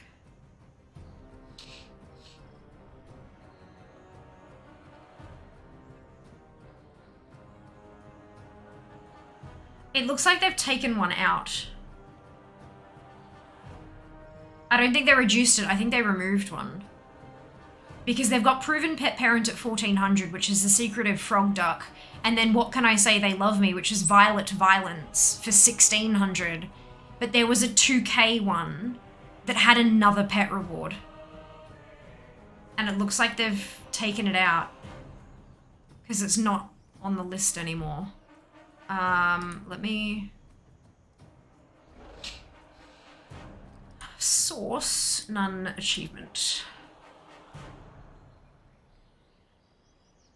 There was another pet and it looks like it's gone.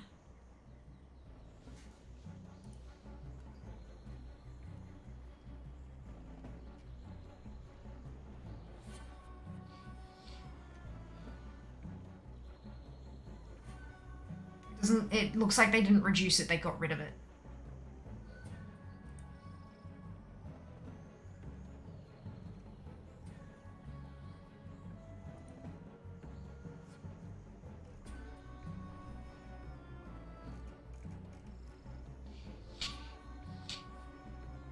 Yeah, there was good things come in small packages, which rewarded Mr. Musk Oxley's Try saying that 10 times fast. Mr. Musk Oxley's.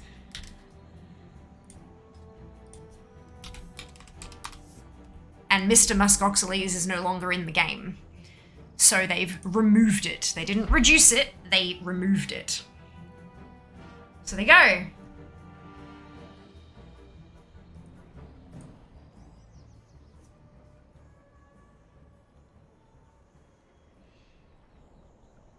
I would say that maybe they had it planned and released it and then went, oh shit, we can't actually have that one yet, and so then they removed it as quick as they could.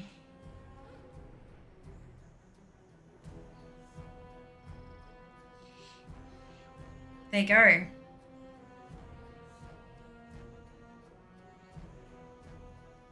Oh well, I've got 1,601 obtainable pets in the game. So for me to get that top one, what can I say? They love me. I'd have to get every single available pet to me, bar one. Oh boy, I think we're gonna have some pet collecting streams in the future. What do we think?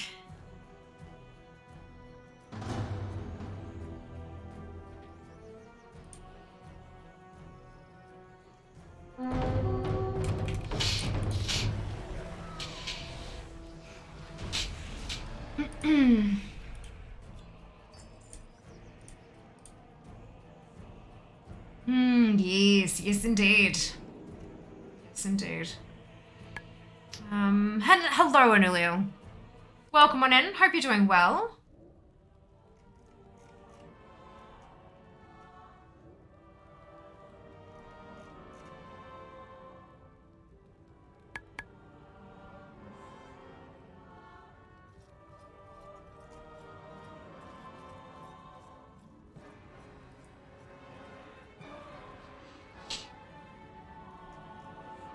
Good. Okay, on to the next one.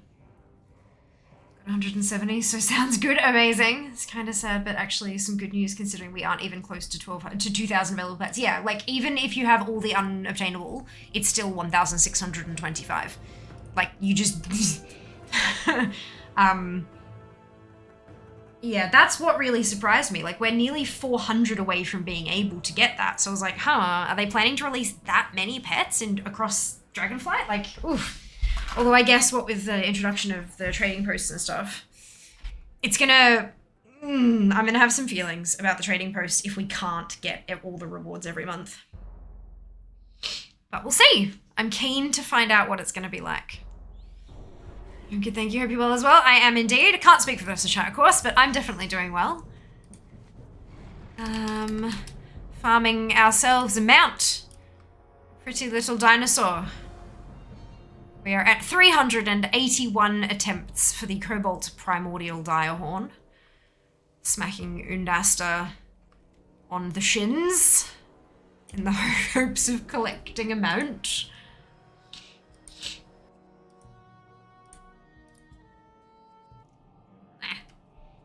She knows.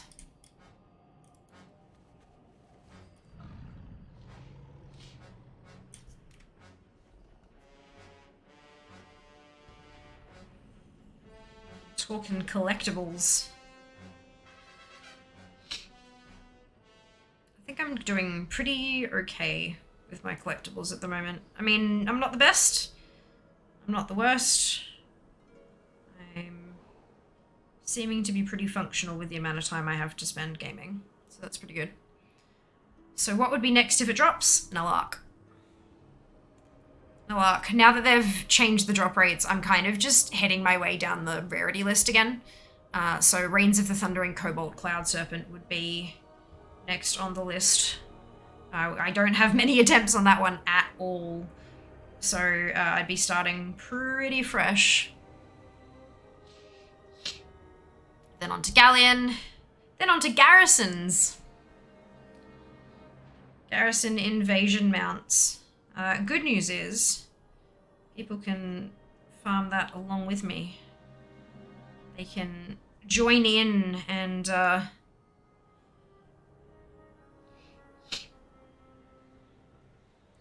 got one queued up. We can get a couple of family members in to smash it out. But we'll see. We'll see. So we've still got to get the other 3 on the top of that list first, so...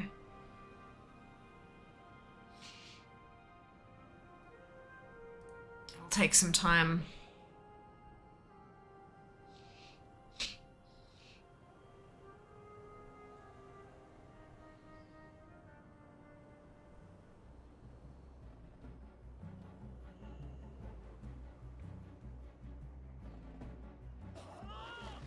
Really? I landed in the water, you bastards.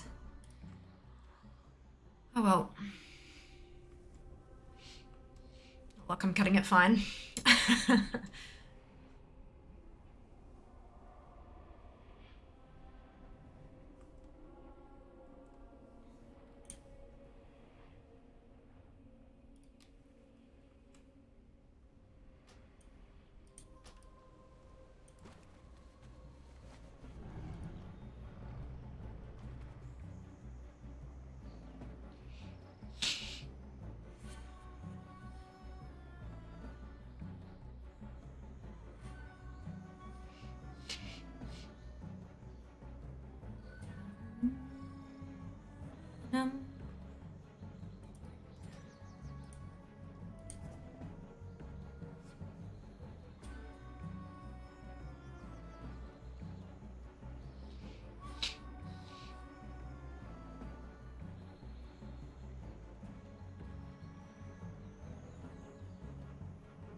It just all feels just a little bit ridiculous, hey?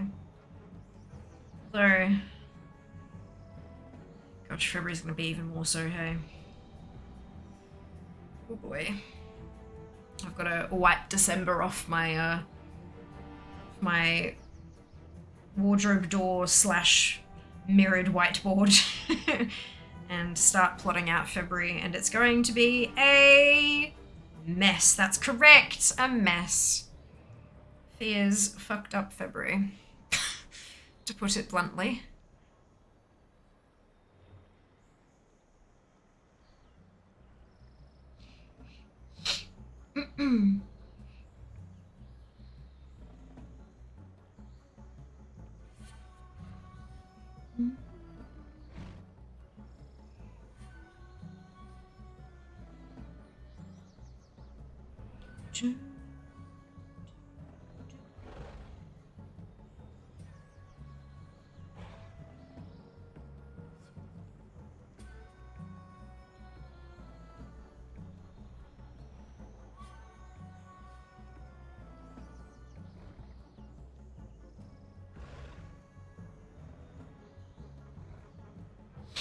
One day I will get all of these mounts, and my rarity list will be empty, and I will be shocked and surprised and amazed.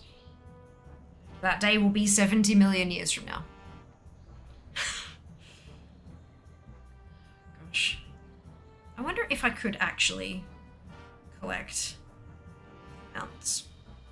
I've just gotta, like, keep getting them. That's all it is. Just gotta keep on keeping on.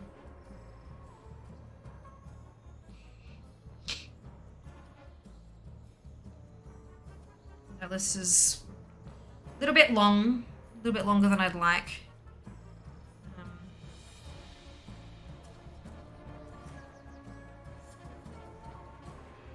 of ones that are left, but I mean,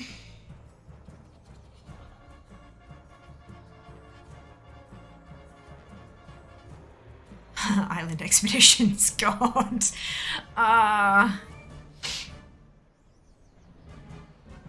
Only got a couple of those left though. The ones that I can buy from the auction house, technically. Oh, excuse me. Hello, Freeze. Welcome back. Good evening to you. Good time zone. On a positive note, you get to live and play WoW for 70 million years. Look, maybe. That's not at all guaranteed. So, look. I wonder if I'll be able to get all the mounts before I die or the servers shut down for good. It's probably a better question.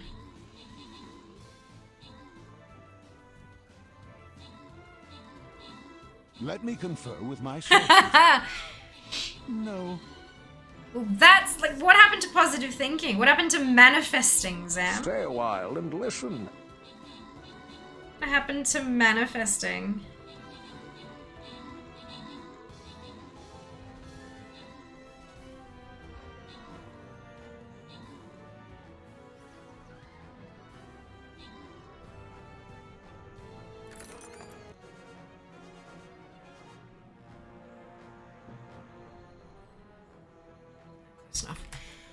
Alright. Knight, Sarum, Rev, Neke, and Crow, congratulations to all of you on your bonus ship. Well done. Manifest and prove me wrong. I'm trying. Your negative manifesting is hampering my abilities, Zeminist. Oh, Jesus. Oh.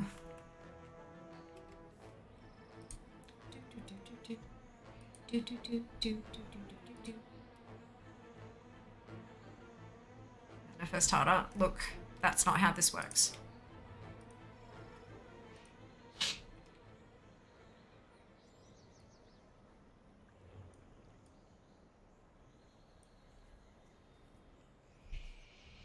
Follow the link in chat, log in with your Twitch account, and drag and drop those units to the battlefield. Username in full, I know. That's, you know, people get in the troubles. It happens.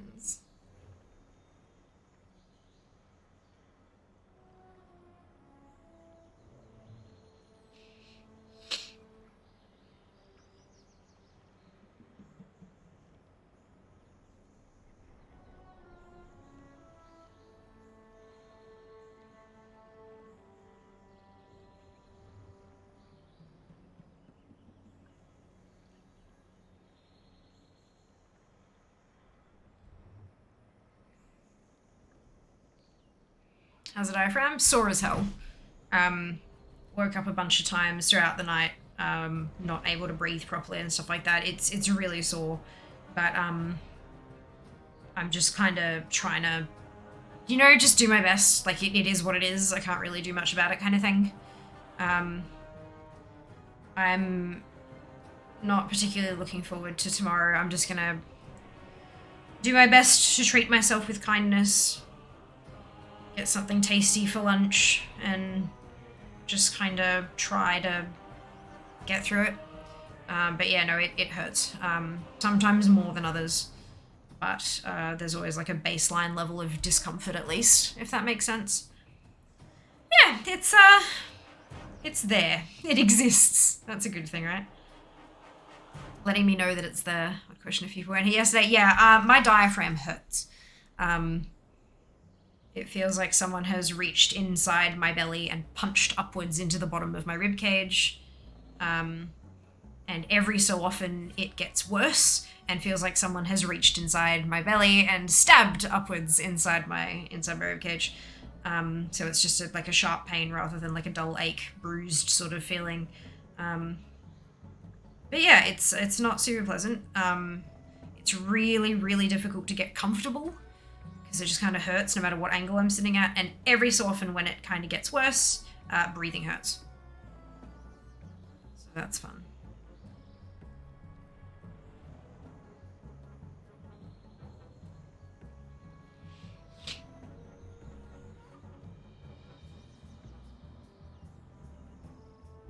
But yeah, it is what it is. Not a whole lot I can do.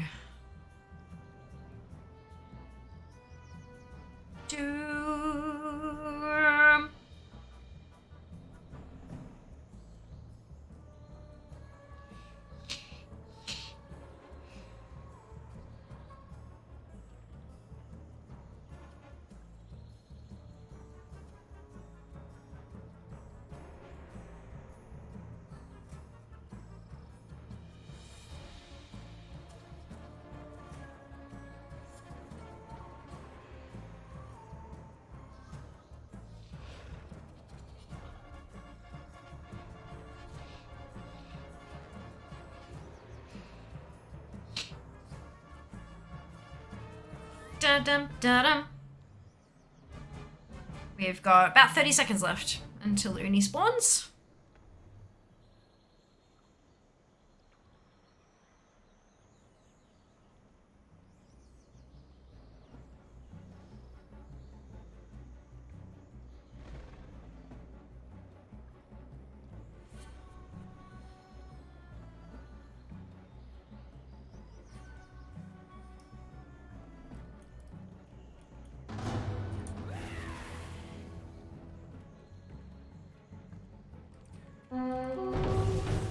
Do we still get the loot we won in raids, and if we don't loot them after winning it?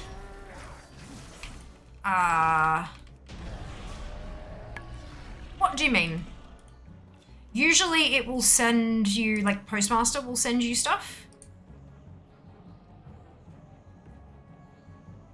Yeah, usually it'll just send it to you, like, via your mailbox. But I'm not sure with, like, LFR if you mean you're hitting the roll button and then you're leaving the group and not waiting to see the outcome of the roll. I'm not sure. I've never tried. I would imagine it would still just mail it to you if you weren't there, because you did technically still roll on it and you were eligible for the loot. But I'm not totally sure. Sorry.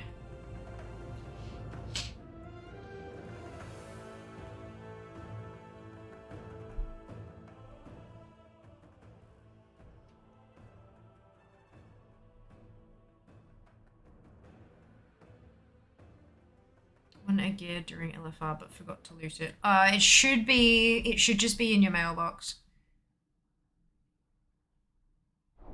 It might take a second to go there, and usually you have to actually zone out before it'll send it to you. Like, it won't just automatically appear there. Otherwise you might end up with one in your mail and then doubling back to loot it as well, and that's not okay. So I think it waits until you leave the instance unable to return, and then it'll mail it to you, usually. Failing that, ticket.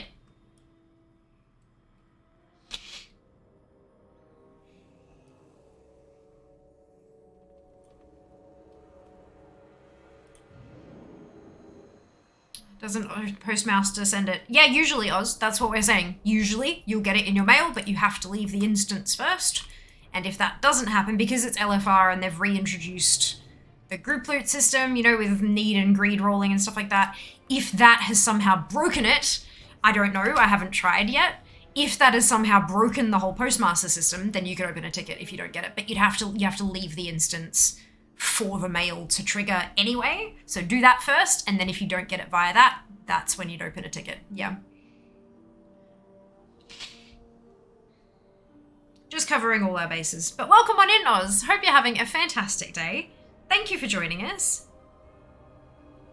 Yeah, what did you score? It should, but not seen it in my mailbox yet. Have you left the raid group, Zam? Have you, like, you've left the LFR?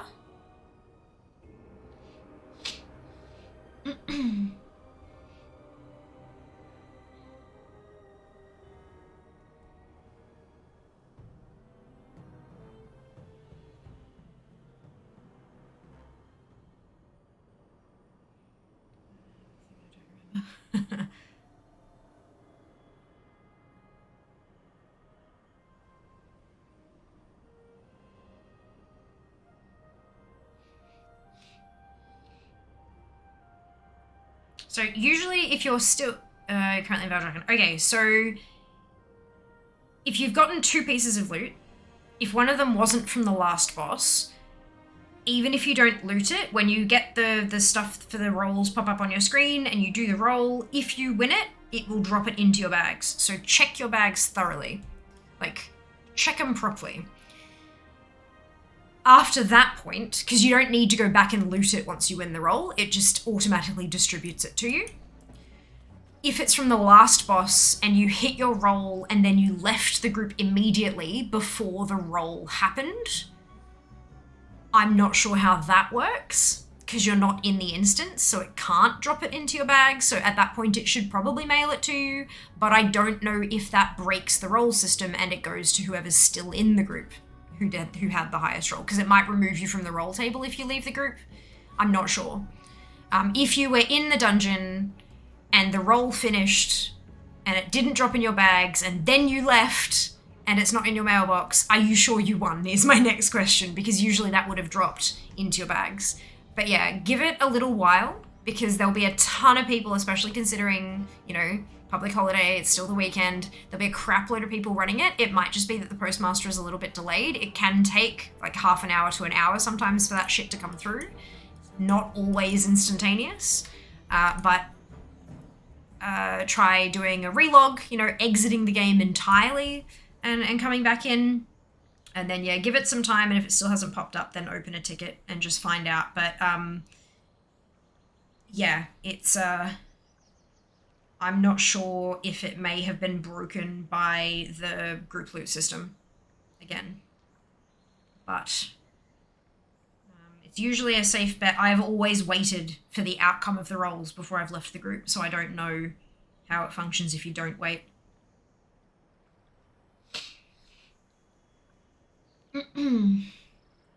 Type /loot and double check you actually won it. That's a really good point as well. Thank you very much, Wad. Welcome back. Hope you're doing well.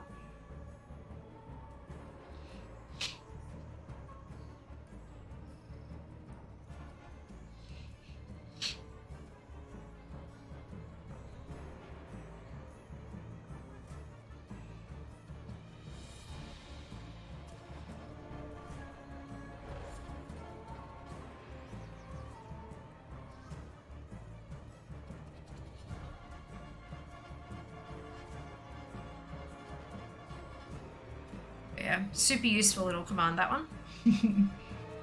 Da-dum, da-dum. Da-dum, da-dum.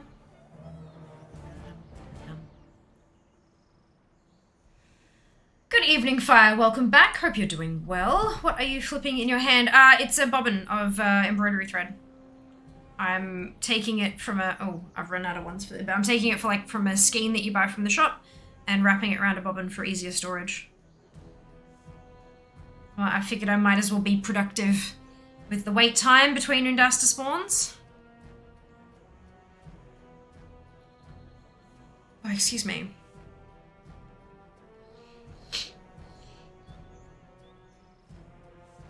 That would frustrate me. What, wrapping it around? Nah, I mean, you can get little things that you can clip to the side of your storage box and use it with a crank and wrap it around that way, but it's just not neat. It's like, you know, you wrap it like this, but if you wrap it properly, you get it like a whole hell of a lot neater.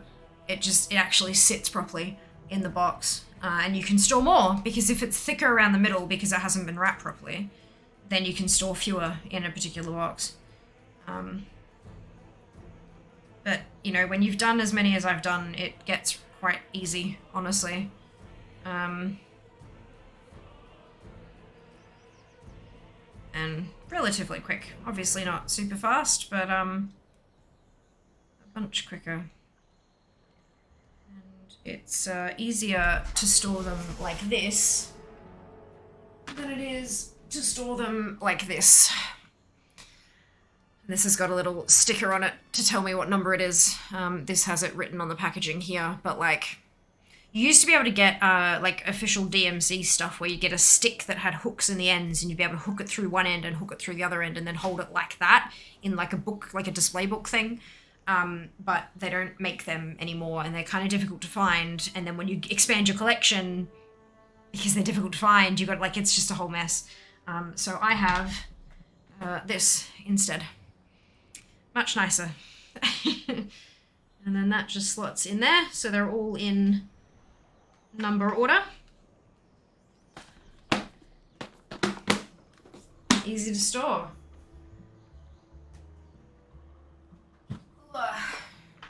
I've got a bunch more to do. How many do you have to do? Well, this is the, I've done that whole box, and I've got, these were the 2 that came from Throne, and I've got just a couple, like just a little bit of overflow in the bottom there, and then that's good. And then I've wrapped everything that belongs in that box, and now I've got this many left to do in my first box. So 1, 2, 3, 4, 5, 6, 7, 8, 9, 10, 11, 12, 13, 14, 15 to go. And everything will be neatly packed away, and I can get back to actually stitching, which would be nice. I see what you mean. Yeah, it makes it a lot easier, hey? And easier to find what I'm looking for as well, because I know that everything in this box is from 1 or white right the way through to 834. And then this one is from 838 to 3863. And then I've got obviously the 3 in the other box. So anything higher than that is going to be in the smaller box. Makes it just a little easier to handle. We've used a drill to help Mrs. Helix load up the loom pieces with yarn. Absolutely. The only reason I don't like that is because it tends to make it like round shaped, really thick in the middle and quite thin on the outsides, whereas this results in a super, super, super even wrap. And that's after this one's actually got, like I've unwrapped a bunch and used it and then wrapped the leftovers back around it, and it's still quite even. But that's not going to be necessary for every project. So it doesn't need to be done for every project. So it's just a site for Soraya's colours, well organised. OCD, please. Look. There are some sections where it's really nicely organised. Like in this particular box. Along here is a really nice organisation of colours. But then you get stuff like this where there's a random aqua teal in there, and it's all kind of just a little bit jumbly over the, because they're in number order. Because when a pattern calls for thread number 652, I don't know necessarily that that's a red or a brown or a blue. So instead of looking for it by colours, I need to find it by number. So having it all in numerical order is a hell of a lot easier, but it doesn't always result in a beautiful, pretty gradient. Not always. A lot of the time it does, but not always, unfortunately.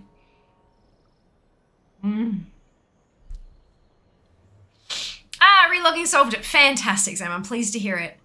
Amazing. And it's indestructible. Hey, fantastic. Wonderful news. Congratulations.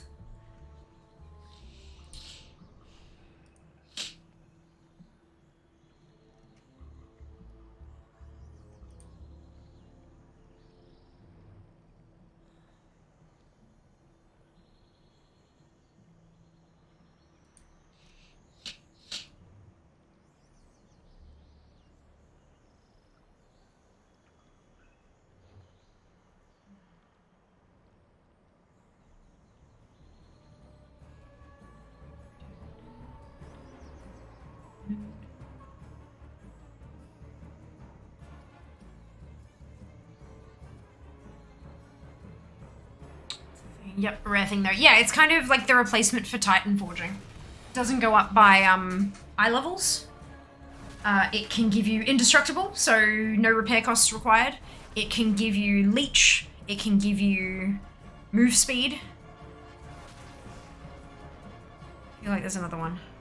But yeah. Bum bum bum bum. Bum bum bum bum. 09. 09.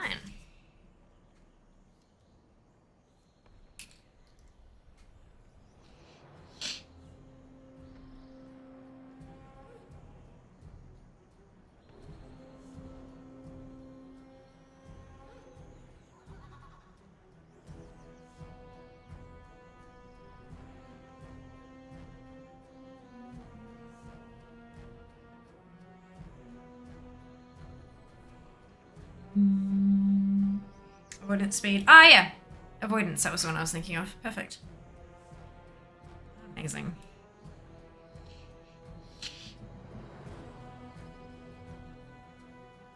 By the Sunwell. Kitty, thank you so much for the resub. Much appreciated. Hope you're having a fantastic day. Welcome back. 2 months. Amazing. Good evening to you too. Thank you for your support.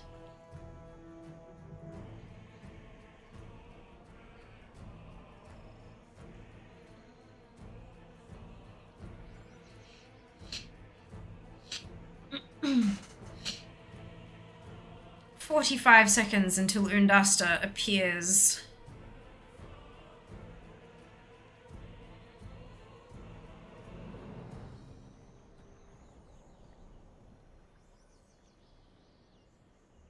Online much over Christmas, New Year's. Probably missed a bit. That's okay. Understandable. Had a whole lot of other stuff going on. Happens a lot around this time of year. By the Sunwell. Yana, thank you for your Prime Gaming sub. 4 months. My goodness. Thank you. Thank you for your support. We have 3 minutes and 40 seconds to trigger a hype train if we so desire.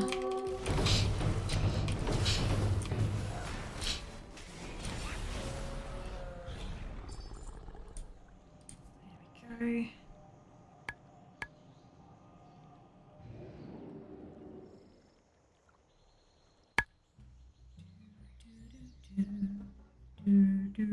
go. Hop onto the next one.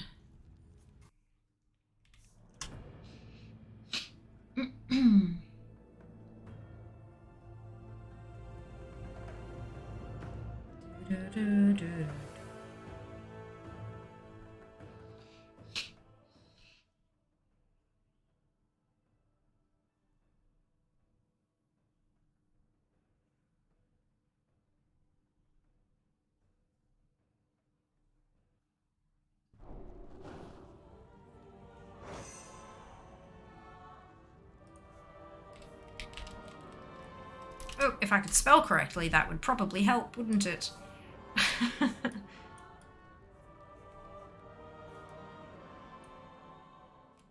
Okay.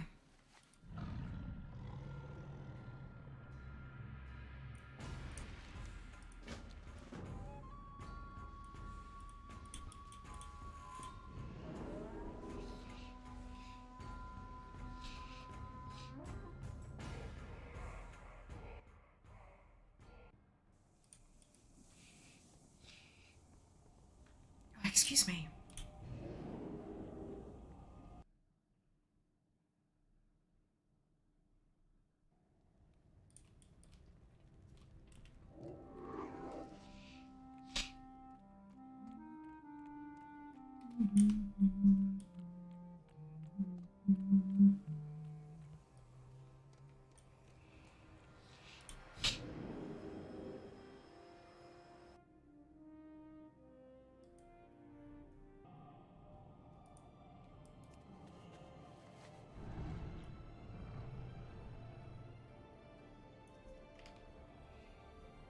Go.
Don't have to do that one anymore. I messaged you. I know you did. I know, dude. I get alerts when people DM me.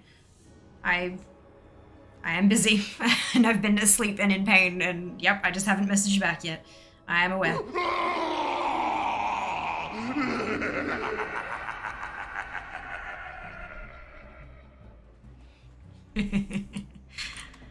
Oh, it's a good one. Oh dear. Do do do. Do do do do. Do do do.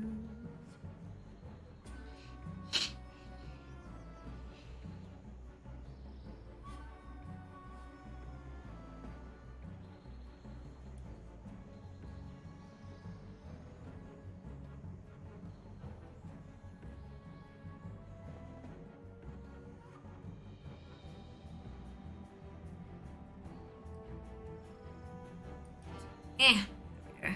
Get over the... There we go. Good.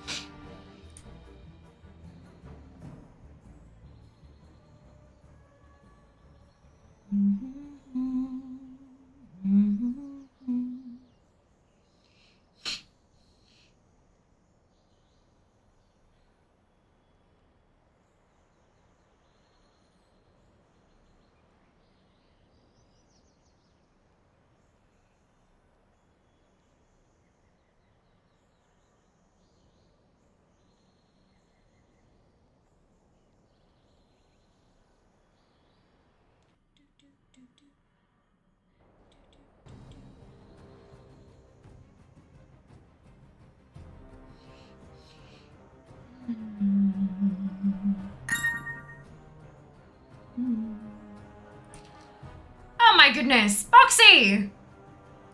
Thank you so much for the gift from my wish list. Amazing. It's a secret.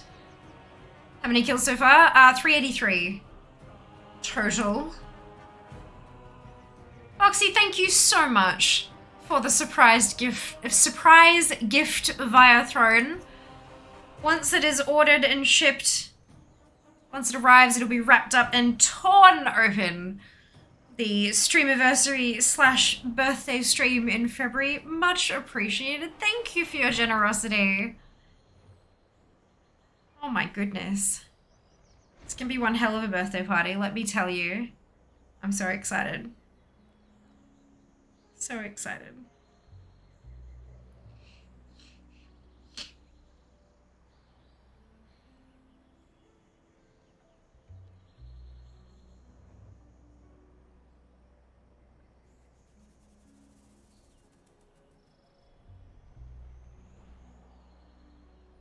You just can't hide it. I know, right?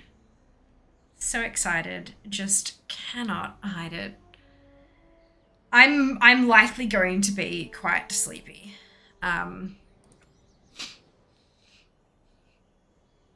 Honestly, given that it's going to be the weekend after the ridiculosity ends.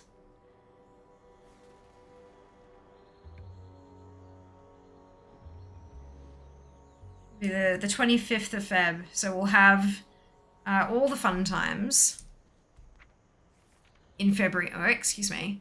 Love is in the air all through here. It's going to wrap up here. The stream on Monday will overlap into early morning. Well, actually, no. I think it'll be... Is it Tuesdays? No. Right, yeah. Love is in the air ends 10 a.m. Monday, which means that it's like 5 a.m. Tuesday or whatever it is. So Monday night, there'll be like the runs and then it'll overlap into Tuesday morning and do another round of runs. And then I've got work that day. I will then be streaming Wednesday. I will have Thursday off, then stream Friday, stream Saturday, stream Sunday, stream Monday. It's going to be, I repeat, Fear's fucked up February. It's gonna be madness. Utter madness. But hopefully it will not be as mad as 2022 was. In 2022, I had to cancel. We had it planned for that equivalent Saturday. I had to cancel that because I lost my voice and I couldn't speak. So I rescheduled it for the next Saturday. And then we didn't have power for a whole week because that was when the most recent Brisbane floods happened. And we had no power. And the waterfront came up to Funfield River. Oh my goodness. Holy cow. And Nun, thank you so much for the new gift. Oh my goodness. You guys are just... Oh my goodness. It's so sweet of you. Thank you. But yeah, so the first weekend of March, I was supposed to have the delayed birthday and stream anniversary celebration, but I couldn't because we had no power. I couldn't stream because Brisbane had flooded and the waterfront, like the water line came up to 10 meters away from the border on our property, on the like apartment building. And both basement parking levels were flooded. Level 1 of the apartment building got evacuated because they had water a couple inches deep through all their apartments. Luckily, we were fine because we're well up off ground level, but no power, no aircon, nothing. We just went and bought a puzzle magazine and did crosswords for a week and went for walks around the place. It was pretty bad. It was pretty bad. Yeah, so, and then finally we got power back and we did it the very next week. But it was, hopefully this February and March run a little bit smoother than that, yeah? Hopefully, can we, yep. It's been almost a year, sheeps. Ridiculous, hey? That was kind of terrifying. I didn't have photos, like I had general photos of Brisbane that I posted in Discord. I didn't want to dox myself by showing photos of like my property and stuff, you know? But I did send a couple of photos of nearby areas to us in the Boss Mods channel, and that was, it was fun! Sarcasm! Night Crow, Mike, Zam, and Tony, congratulations to all of you on your bonus shit. Well done. Thankfully, we had it like a hell of a lot better than some. There were people who lost their homes and all that kind of stuff. Thankfully, we did not have to deal with that, but it was the first time that I'd ever been anywhere close to a natural disaster. And it was scary. I've never had to pack a go bag. But we both had a bag packed with a few changes of clothes and some underwear and socks and, spare charging cables and battery packs and stuff like that. And just in case they said you need to evacuate now, we had a bag that we could grab and leave. And that was fucking terrifying. We didn't have to use them. Thank everything. But it was a time. It was a time. Fun-filled February. It's going to be great. We're going to have a blast. We're going to have so much fun, all of us, together. Because you'll all be there, won't you? It'll be fine. Fine.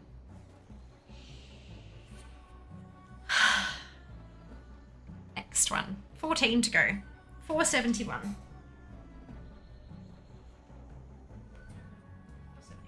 Here you are. Do they know that it's like a full 2 minutes away and they don't have to spam the button?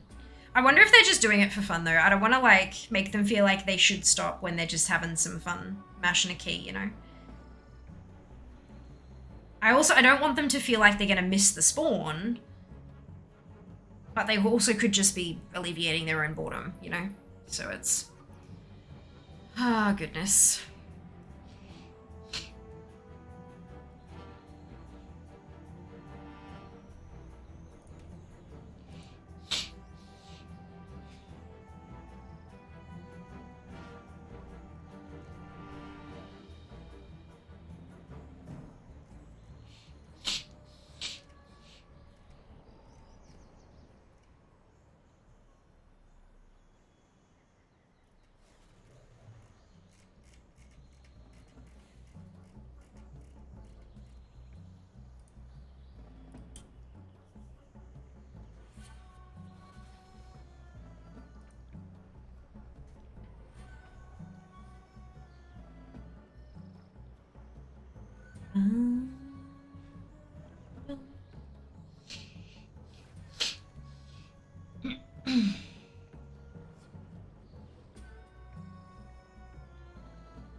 I just had a thought, Sheebs. You know how, like, I do not have time to put on mount makeup for during the February shenanigans?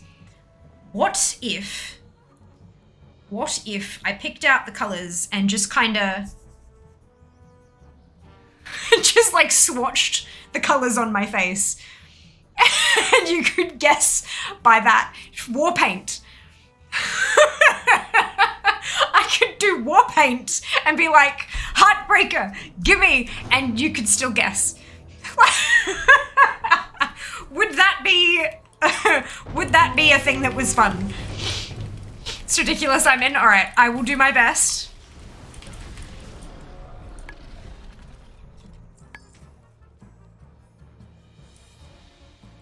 No guarantees, but that would be hilarious.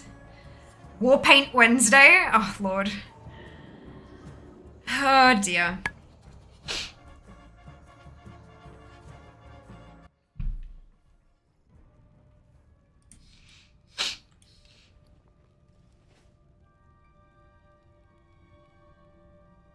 Logout time, good. My God, my orders section on Throne is kind of ominous. It's just got all of these dark blue boxes with red ribbon and it's like surprise gift, like just all of, and I'm like, I have accidentally figured out what a couple of them are. I didn't do it on purpose. I was sitting on the wish list thing and I was like, hang on, where did that one go? Oh, so yeah, oops, my apologies. I'm gonna stop looking at the wish list section.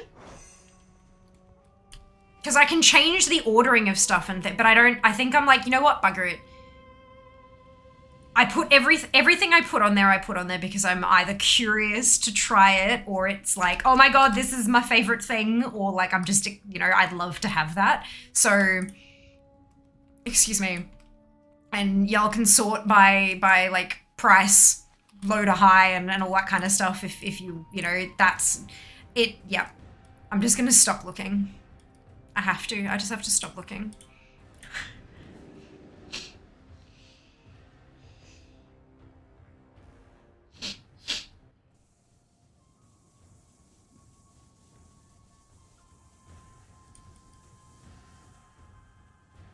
There is a button I can hit. There is, you're right. So if I go to view and then I click reveal, it will tell me what it is. But I don't want to.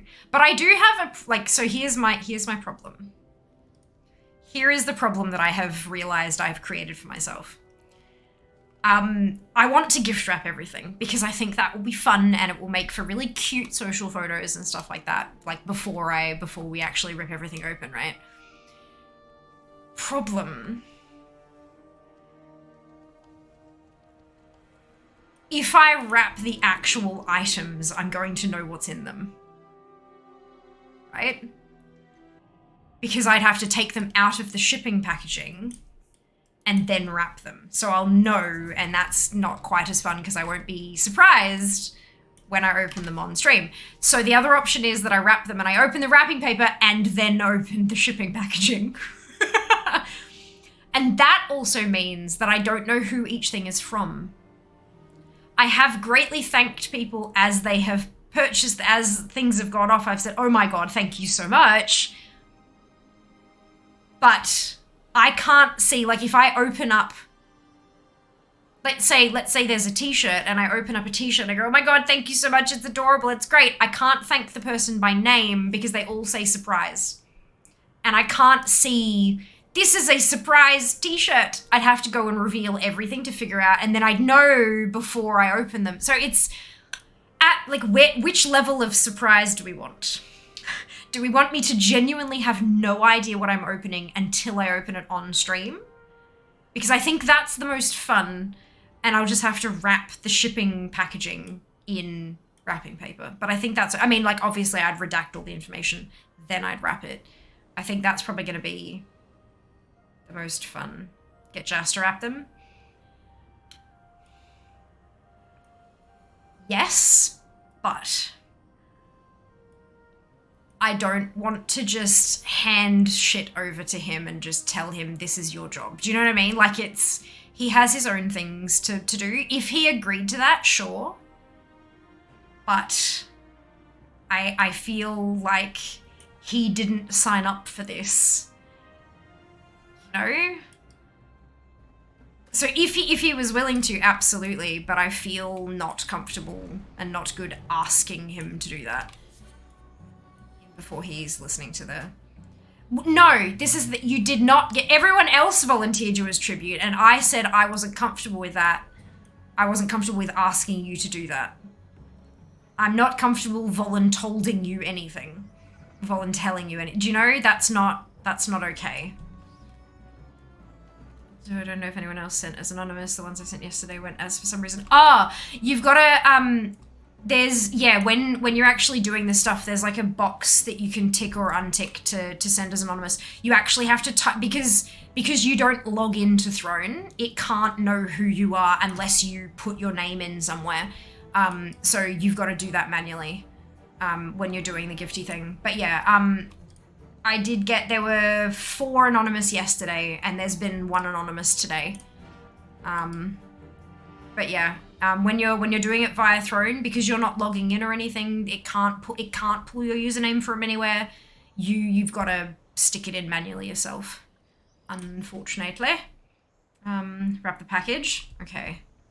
I think so. Also, hi friends. Hello Mo. Welcome back. Hope you're doing well.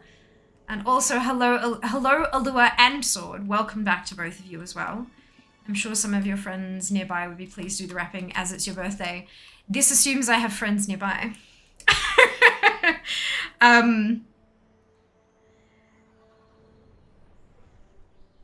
Vast majority of my friends are online. I do see them IRL very occasionally. But no, that's not a thing. The only like RL friend that I see super regularly is Jas, because I live with him. Yeah. We've all of our schedules and stuff are just a little bit wonky. But that's right. But I'm in England, that's okay. That's okay, imagine all the new things you can get wet. Oh, Lord. Goodness gracious. But no, so yeah, so the options are I wrap the shipping packaging, or Jas opens them up and then wraps them.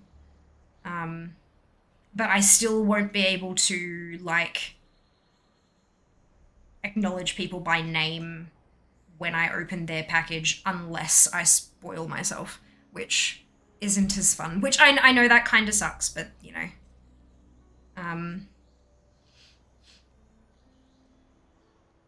Unless they somehow, like...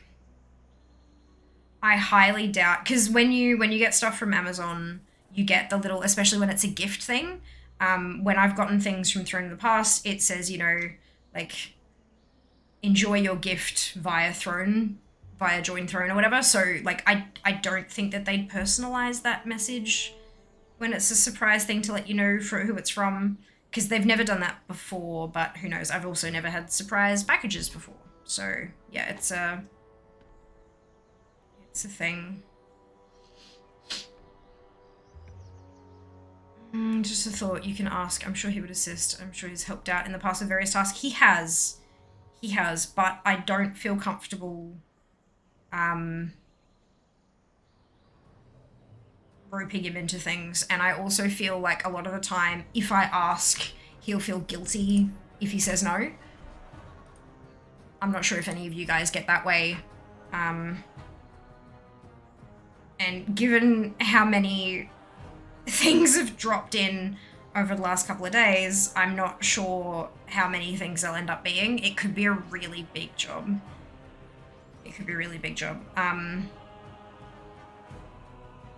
I think maybe what I'll do is, as things kind of come in, if Jas has some spare time, then he can help me out with some stuff. But if not, then that's fine. I'll just wrap the shipping packaging. It's not like it'll be difficult to get into, you know. Plus, with there being multiple snacks, I assume he may well end up trying them as a thank you. Quite possibly. Quite possibly. There are a couple of things on that list that I know he absolutely adores. So, we will see. We will see.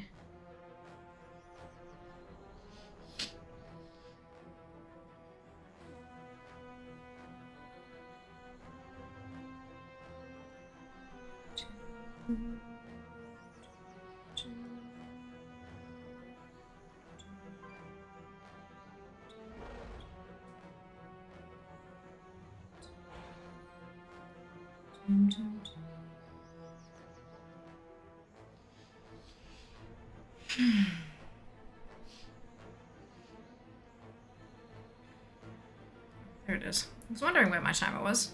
Usually have it in the same place, but some of them have got it in a different spot, I think. I'm gonna have to pick me up some wrapping paper.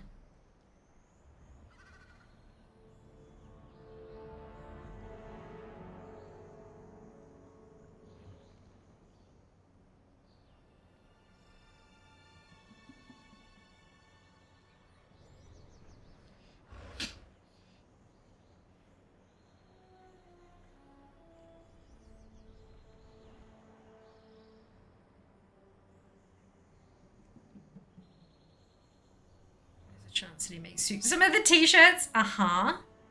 Uh-huh.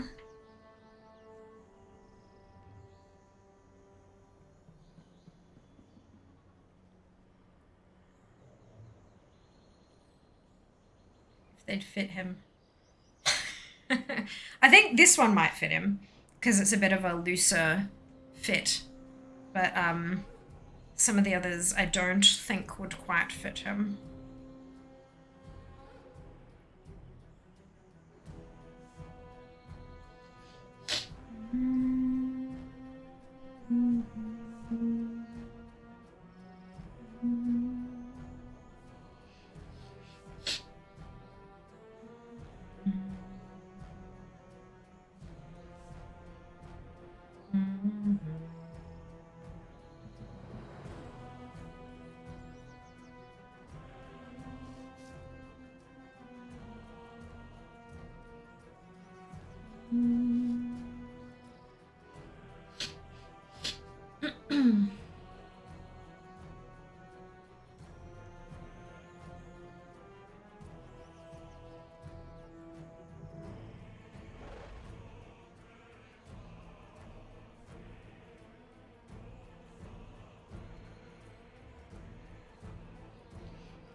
Two and a half minutes to go, roughly. On Undaster's spawn timer.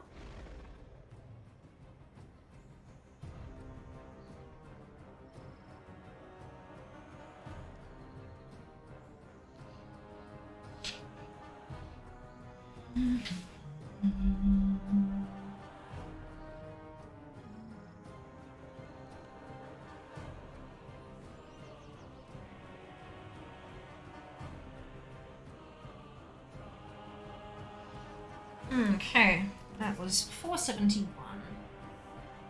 In there. That's 730.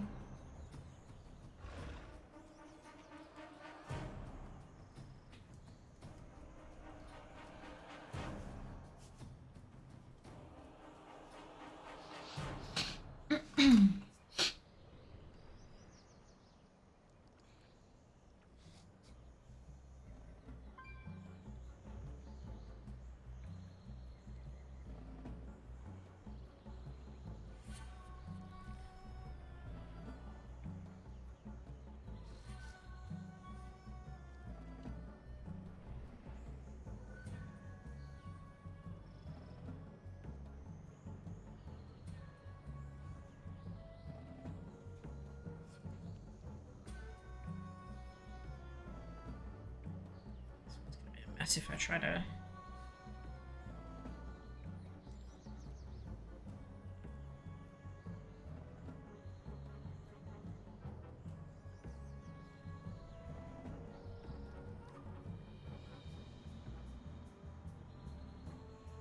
boy. Let's just go with that messy thing and give it a crack. Around 20 seconds to go.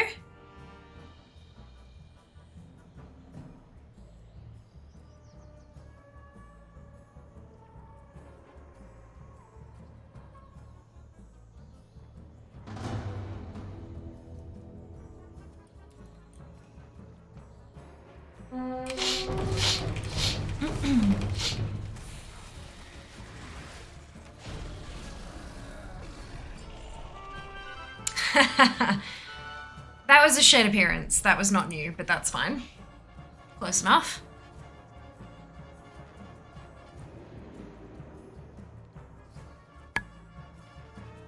Ba ba ba ba. Ba ba ba. To the next one. We're at 385 attempts now. Will we hit 400? Likely not today, but maybe.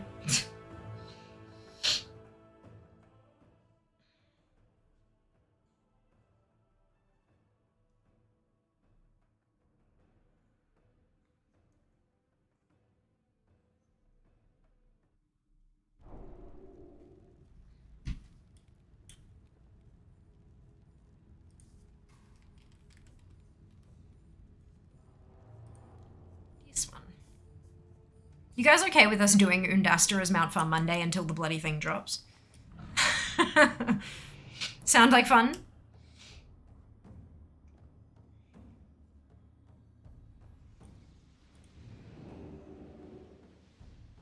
Mount farming is Mount farming. It is. And it's chill.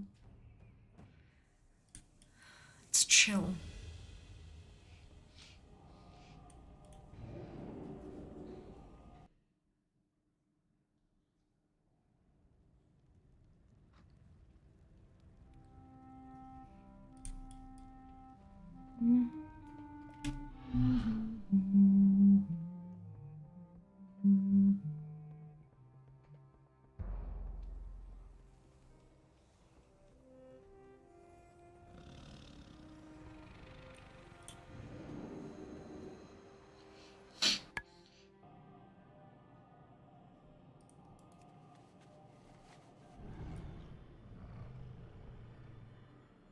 So excited for so good food tonight. Nom nom. I think it's the beef one again, the beef casserole. But my nose could have lied.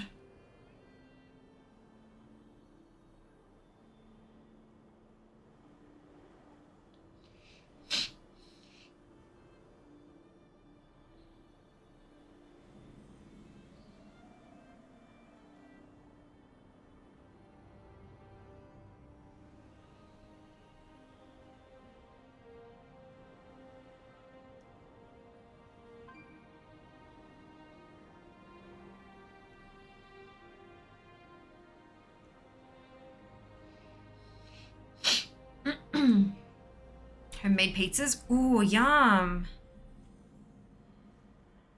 What goes on the homemade pizzas?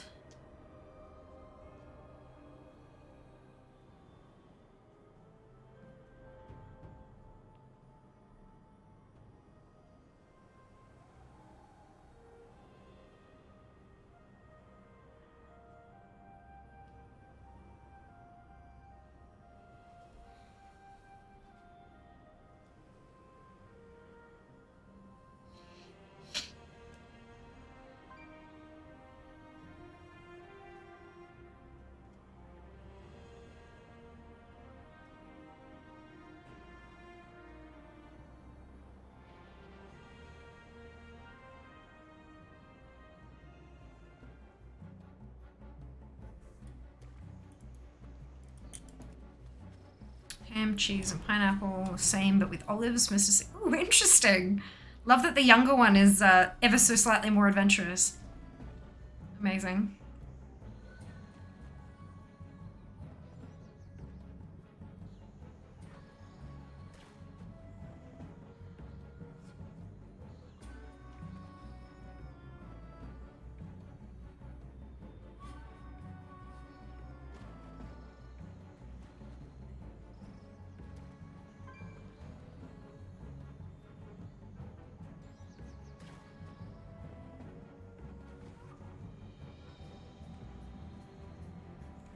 to go Hawaiian, but add onion and capsicum. Interesting.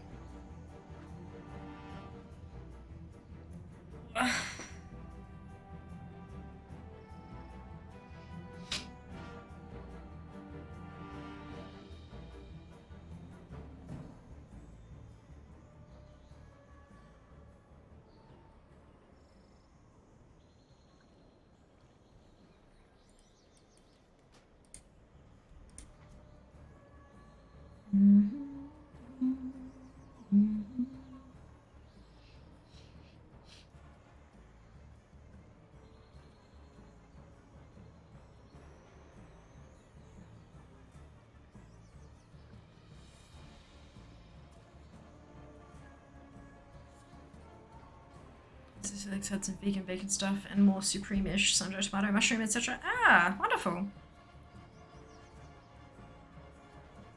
Delightful. So many amazing flavors.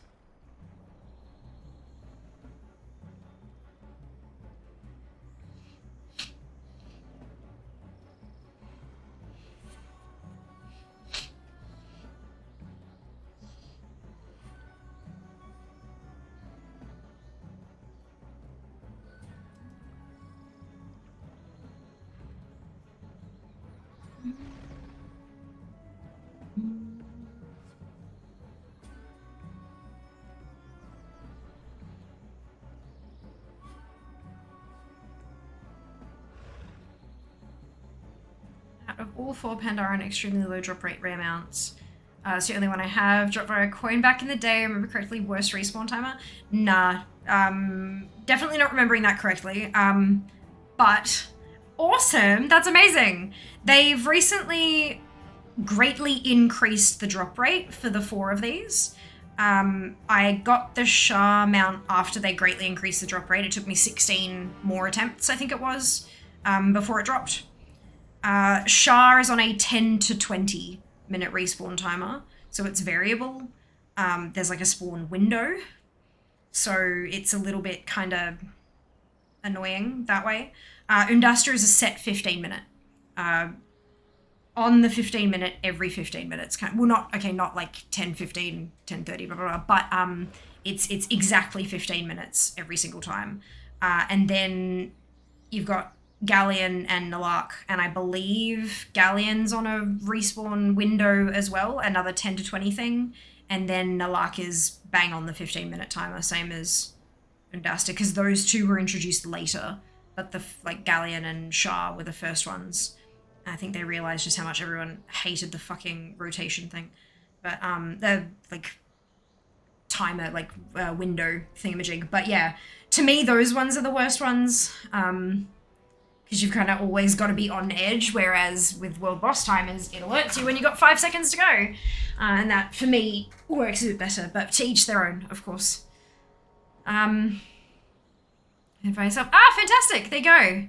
Galleon's 15 fixed. Oh, interesting. Is it... So is Nalark on a variable timer, or am I just remembering that entirely wrong? I haven't farmed Galleon or Nalark ever. Only ever Shah and Undasta. So, yeah, I'm not really sure on those ones.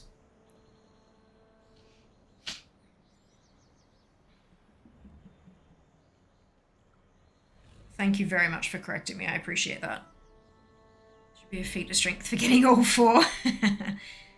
Oh dear. Isn't there a feat for each of them individually? Or am I getting that wrong as well? I thought there was, but potentially not.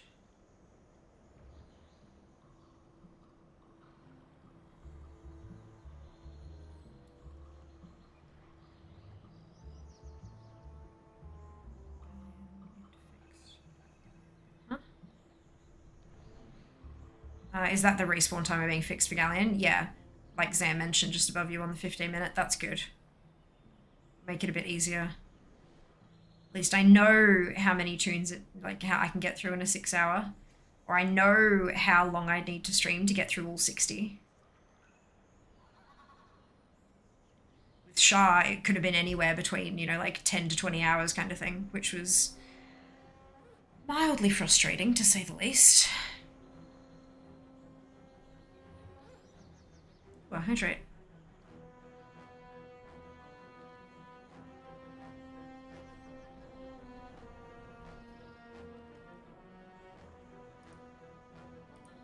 Wonderful.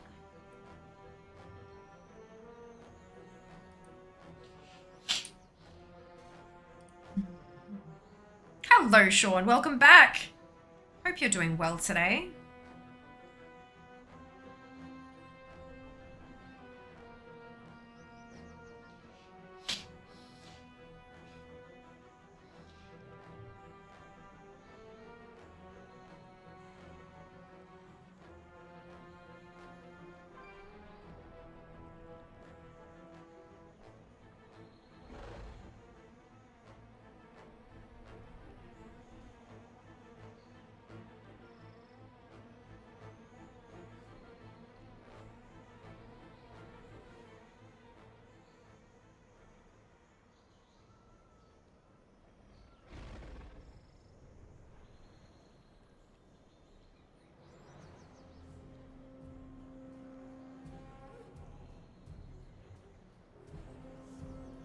Just under 4 minutes to go.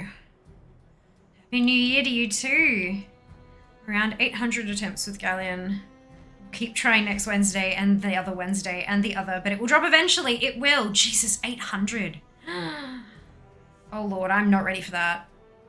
I'm not ready for that. I've got to get through Nalak first though, and of course Undasta.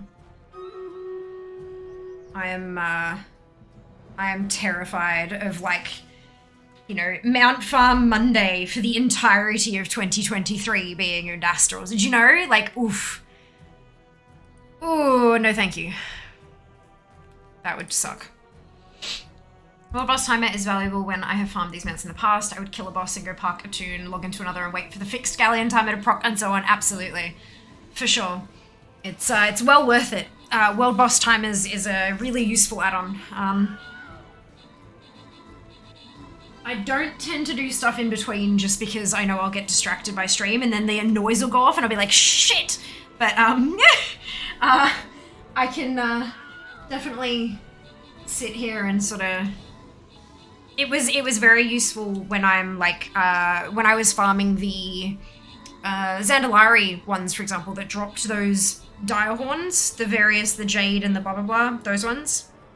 That was really useful, because I'd AFK camp, and sort of just, go and do other stuff and then only really pay attention when the spawn window opened. It was nice. It has been so far. Every Mount Farm Monday so far has been a new Duster Farm. I know. I just don't want it to last right the way through till the end of December. Mike, Rev, Sarom, Knight, and Zam, congratulations to all of you on your bonus shit. Well done. Well done. Yep, done that year, right? It's like, bugger. Oh well.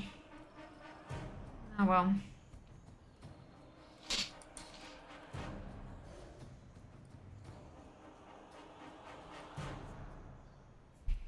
Place your units, follow the link in chat, log in with your Twitch account, and drag and drop your units to the battlefield.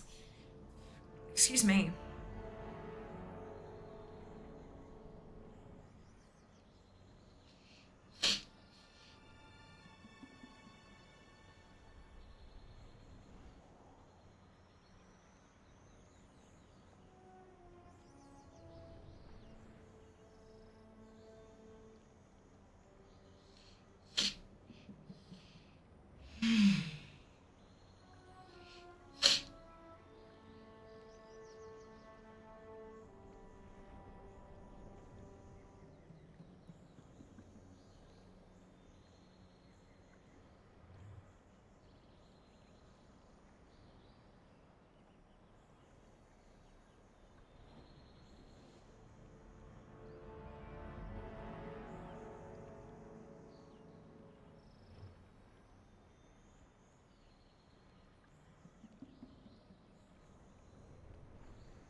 We got 35 seconds. Soon. This will be attempt 386.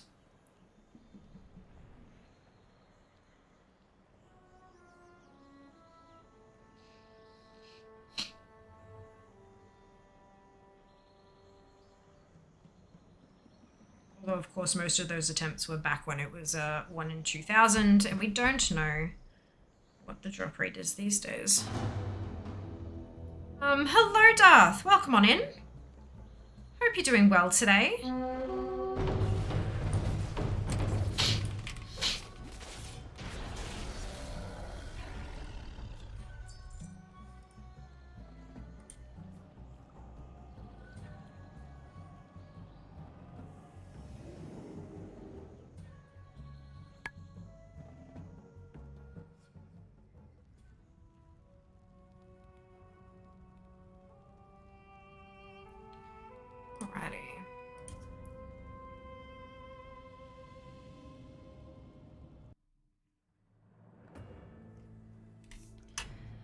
On to the next one.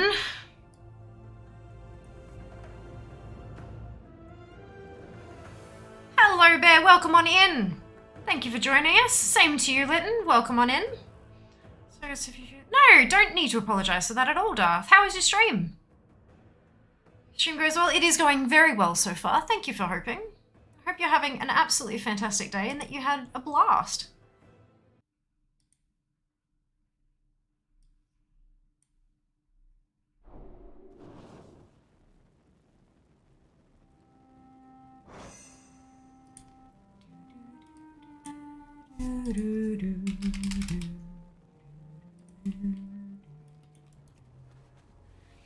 My mythic sum for the week, so I'm a race to do. Totally fine. Congrats on getting those mythics knocked over. Did you score anything juicy?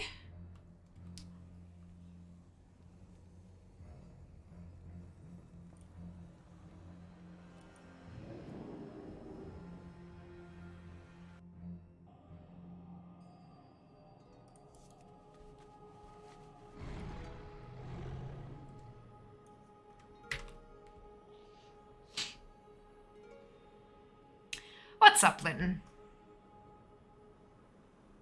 Why the cry?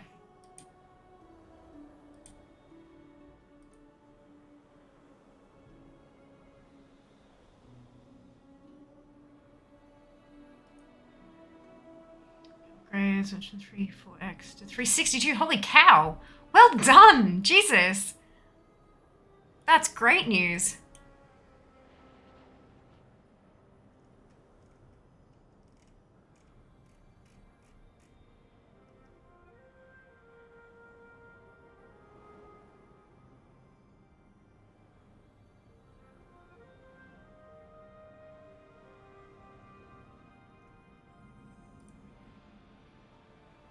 That's fantastic. Always feels good to jump up like that, hey? Put in a bit of effort and just watch it skyrocket.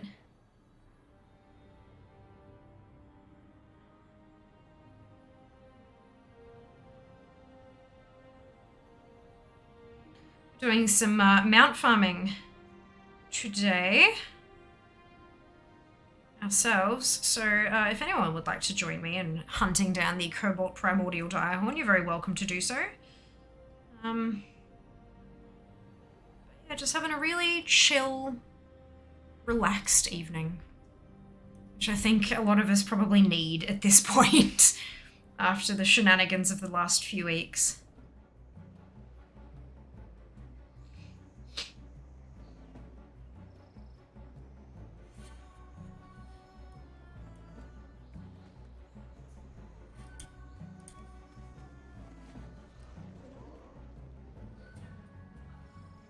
I went my first normal vault with incarnates yesterday, got 7 of 8 done. Well done, Yana. Congratulations. I will be diving into Vault on Wednesday. I believe that Carpe Diem is starting with normal. So we'll see how we go. I'm quite looking forward to it. Dive back into raiding.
roughly 6.5 minutes to go. The viewer numbers really have maintained themselves after the Twitch drops.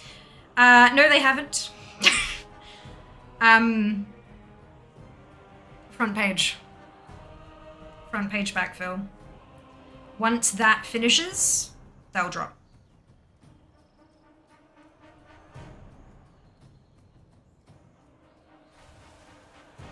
That's why when we go and do raids, if we're sitting at like 200 viewers, there'll only be 95 people in the raid, because that's how many people are actually here watching. It's front page backfill. And that's wrapping up fairly soon. Obviously, I'll be applying for the next round as well, but very, very rarely do you see people getting 2 rounds, because only a handful of people get chosen, so they try to spread it around, which is understandable and fair and should happen. But yeah, it's...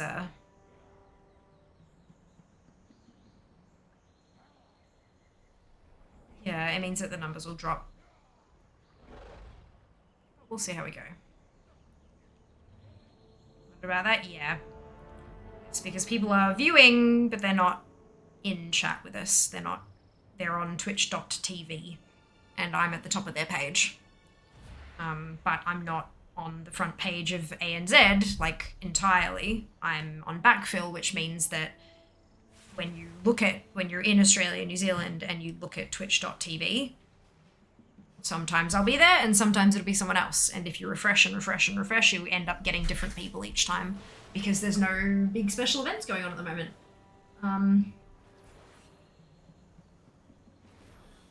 Yeah, it's interesting the way that it all kind of happens on the back end, but yeah, it'll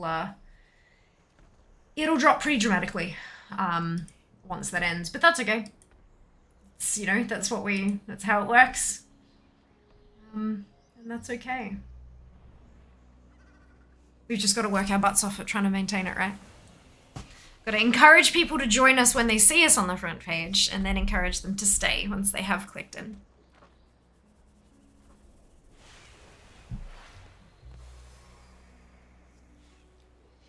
And chill, cozy streams like this aren't always the way to do it. A lot of people are looking for big, exciting, hype-tastic streams. But today is a quiet one for us. That's okay. Sometimes a quiet one is nice to have. But it doesn't appeal to everyone, and that's okay. That's okay. Hopefully you guys are enjoying yourselves.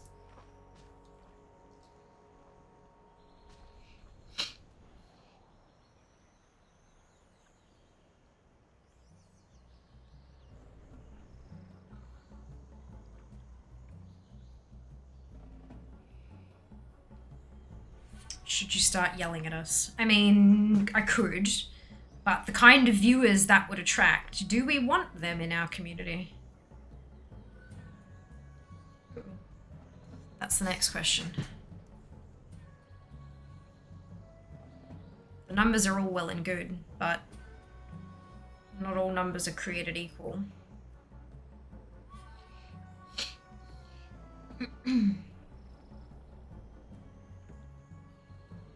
Like smaller streams being a bit shy by nature, of course. Of course. I tend to think that that's not really about the size of the stream, though. And you might find that there are some people out there who, if you tell them you like their stream because they're smaller, may get upset and offended by that. Just as an FYI.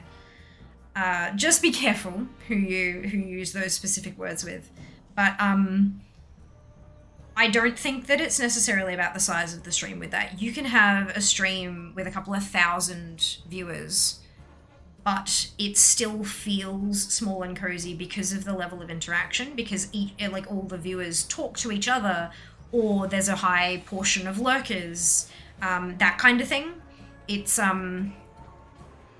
it doesn't necessarily, it's not necessarily the size of the viewers number. It's the environment that the streamer curates with those people. And that's what I try to do here. It's like I am trying to grow, absolutely, because I want to be a full-time content creator, and to do that, I need numbers so that I can attract sponsors, right? But at the same time, I try to engage with you guys. I try to talk to you and acknowledge messages, and I also encourage you to interact with each other. You know, this is a community. It's not just person up on stage talking at an audience. It's we are a community, and there's been countless examples of people who have, you know, posted in Discord when they need help with something, or even posted in chat, and they've managed to get a group together to help them with that thing, even if I personally aren't able to join them or help out or whatever, for whatever reason. So I think that that's the more important part. It's the connection and the sense of community. And as long as we can maintain that and continue to grow, I think we'll be in a pretty good spot. It's just the trick of managing to do that, I think. Because you'll always have people who come in who expect that it's going to be them talking to the streamer, and they'll ignore anybody else who tries to answer them, because no, I'm talking to her, not talking to you. But it's like, that's not how it works here. That's not how it functions. It's interesting. Those kind of people don't tend to last too long in this community, because they realize that they're not going to get that one-on-one attention that they want. It's a group community thing, and so they leave. And that's fine. Again, not all content is for everyone, hey? Some people would prefer to watch 14-year-olds break keyboards and scream at screens and stuff like that, and I am none of those things. None of those things at all.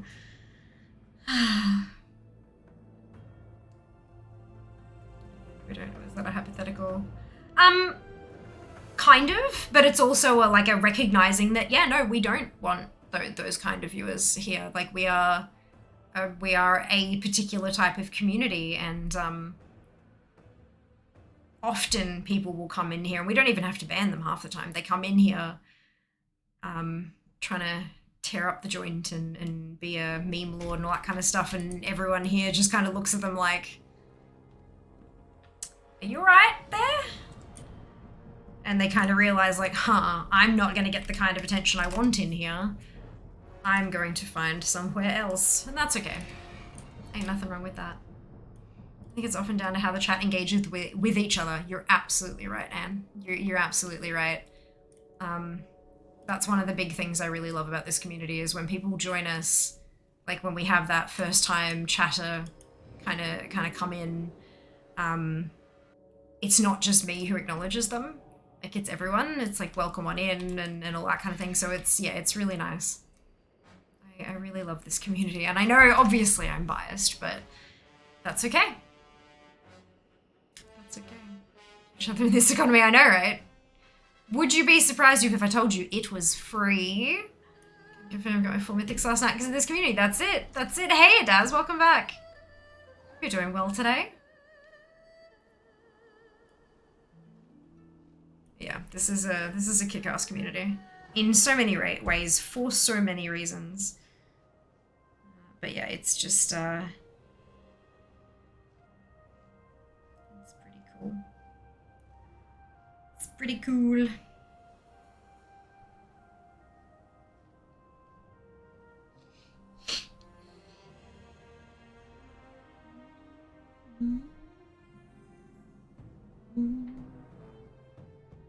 Communication, we can't afford that. I mean, you can when it's free. You can when it's free. It's not often free, but when it is.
afternoon, Draz. Welcome back. Hope you're doing well.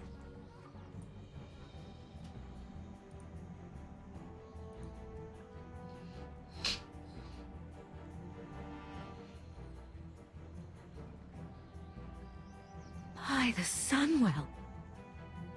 Unique, thank you so much for your tier 1 sub for 2 months. Thank you for your support. Hope you're doing well today. 2 months already, that's gone quick. Happy New Year to you too. Fun fact, it's actually been 1 month because you pay for a month at the start and then you pay for your second month at the beginning of the second month. So it hasn't gone quite before you lose your mind on how fast time is flying. It's thankfully, it's just a little bit misleading. But yeah, it's pretty cool, hey. 2 whole months, that's amazing. Thank you. I very much appreciate it. I hope you're doing wonderfully well today. Wonderfully well. What have we got? Just under 10 minutes until Undasta spawns. Do, do, do.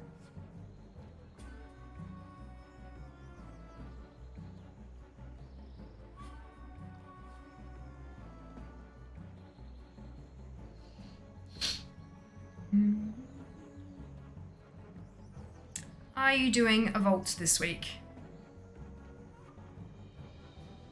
I did the LFR wing, but I'm not doing like normal or anything, no. I don't have the time to pug it. It's not something that's worth the time and effort for me to pug, personally. But the guild that I run with on occasion is kicking off on Wednesday. They haven't done any raiding yet because a lot of them have spouses and children and full-time jobs and all those kind of responsibilities, and Christmas time is not a good time to be spending time doing that kind of stuff. So yeah, they're kicking off their raid schedule on Wednesday, and I'll be joining them for that, at least for 1 day. But beyond that, yeah, I'm not a player like that. I don't do that kind of content as often as some might. It's just not me. Raiding, it's Christmas, New Year's, oh my. Yeah, a whole lot of stuff, especially when you've got like families to take care of. It just brings a whole new meaning to this time of year, I think. You've just got higher priorities. Much higher priorities. And that's okay. That's understandable and reasonable.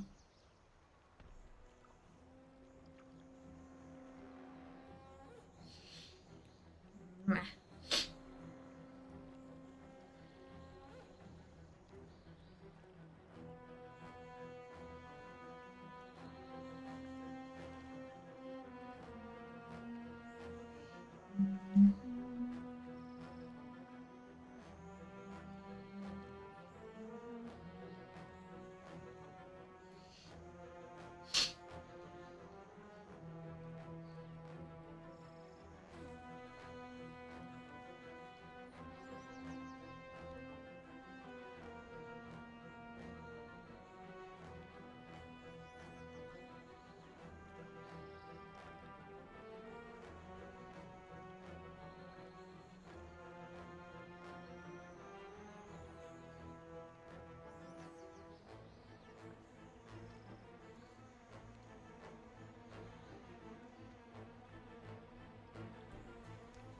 How many bobbins have you done? How many more to go? I've done a few. Not sure how many I've done today. Where's this going? 581. I know I had, Sheebs asked me how many I had left at one point. I said 15 in this box. I've got 1, 2, 3, 4, 5, 6, 7, 8, 9, 10. So I've done 5 from this box. I don't know how many I did from the other box though. But that one's finished, so that's good. Excuse me. Ah, all the way down the end here.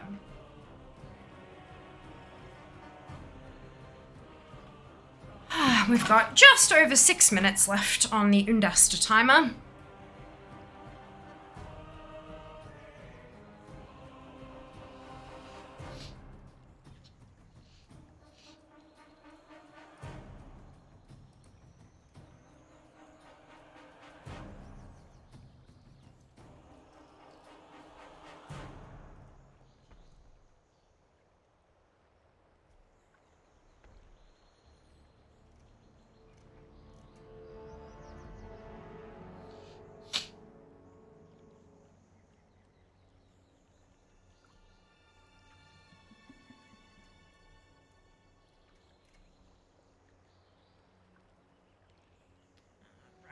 So...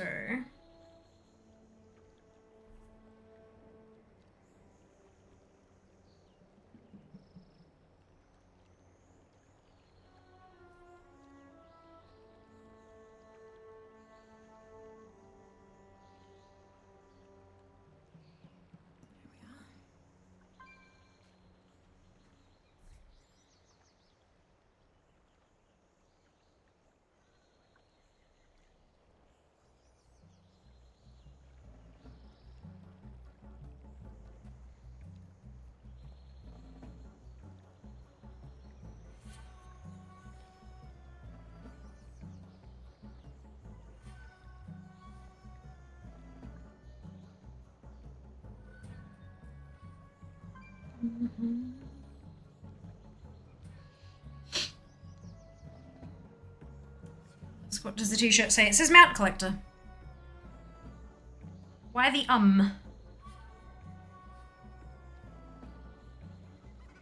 Mount Collector.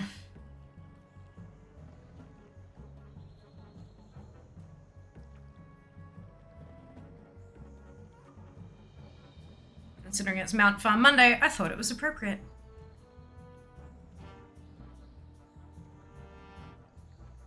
What does the fox stare? Well, look. There's some debate around that. Battle ready? No, almost.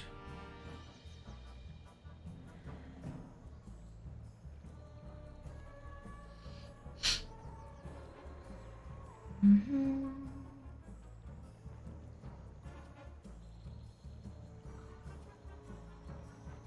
do do do do do.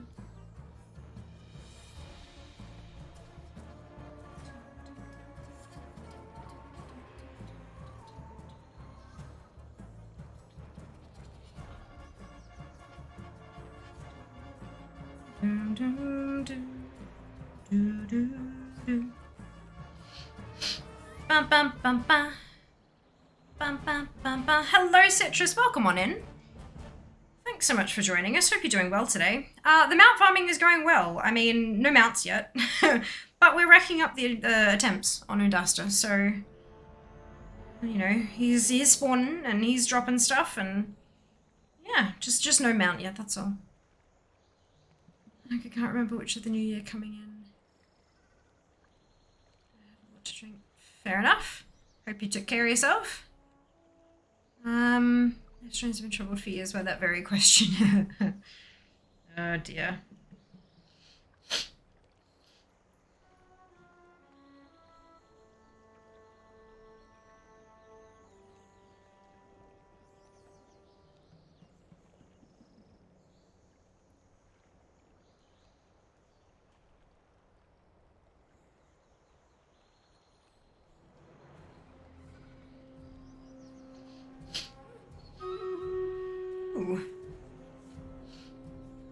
That button. We've got just under 2 minutes on Undasta's spawn, so I would imagine the battle will finish just in time.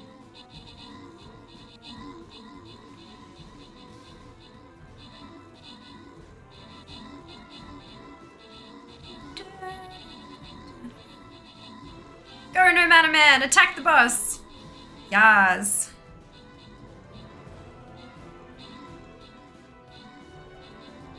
Holy cow. Look at us go. So many funky skins. There are so many super cool skins. Very cool skins in Stream Raiders.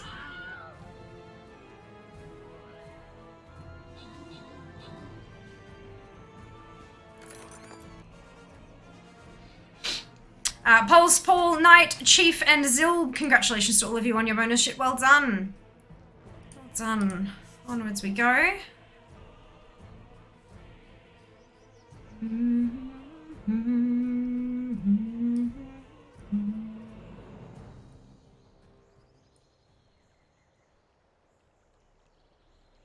Amazing. Follow the link in chat. Log in with your Twitch account and drag and drop your units to the battleground. We have 30 seconds remaining on Undasta's spawn timer. I love how the moose like lies down when it's the AFK. It's very cute.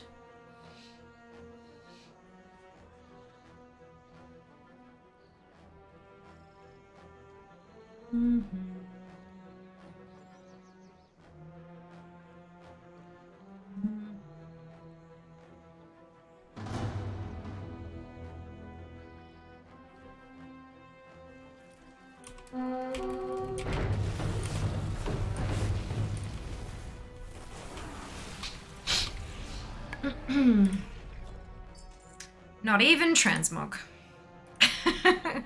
Not even transmog. Hello, Berry. I got a queen. Oh dear. Yeah, I'm quite happy with how the eyeshadow turned out today. Not gonna lie. First time doing makeup in a while, but I'm pretty happy with it. Chat are actually amazing. Berry, I have, oh my god. We have like 17 surprise gifts from Throne sitting there processing. Hopefully to arrive prior to the end of February for my streamiversary birthday extravaganza ridiculous stream. How unbelievably incredible is that? Just amazing. And they're all surprises. I don't know, like it says surprise gift contribution processing and the price is blanked out. I've got names of gifters, well some of them, not all of them, some are anonymous and that's fine. But like, my lord, it's gonna be just one hell of a fucking birthday. Let me tell you. Did you have to mute Throne on Twitter? Yeah, I know. I've turned that off now. I actually got locked out of my Twitter account yesterday. 15 semi-identical, almost identical tweets went out and it locked my Twitter account for suspicious activity. So I've turned that function off. Throne is no longer tweeting when I get gifts because I can't do that. That's bad. So yeah, amazing. So feel free to unmute Throne again if you want to, because I won't be tweeting about them. Unless I do it like intentionally. Like myself. It wasn't just you, it was like a few community popping up. I know, right? It's unbelievable. Unbelievable. So hopefully the Throne team will process those swiftly and they will arrive with plenty of time to spare. And yeah, we're going to have a mass unwrapping, unboxing for my birthday and my stream anniversary. It's going to be amazing. I'm super excited. And they're all going to be surprises. I love that feature on Throne, I have to say. I don't know what they are. I accidentally figured out a couple of them because I was scrolling through my wish list and I'm like, wait, where did that thing go? Oh, yeah. So I've accidentally figured out a couple of them, but for the most part, they're all going to, and I'm not looking anymore. I'm not looking because I know I'll accidentally figure more out. So I'm just going to stop and I'm so excited. Have you reported that to Throne? No. What are they, like, what can they do about that? Apart from tell you to just turn it off yourself.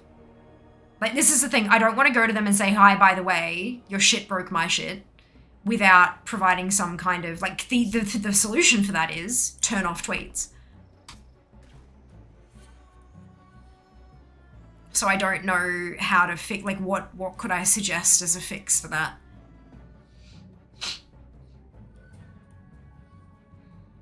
Some sort of limiting or throttling of the Twitter integration or a way to adjust the tweet itself. Yeah, there have been a few people asking about ways to, like, asking for ways to make it different. But,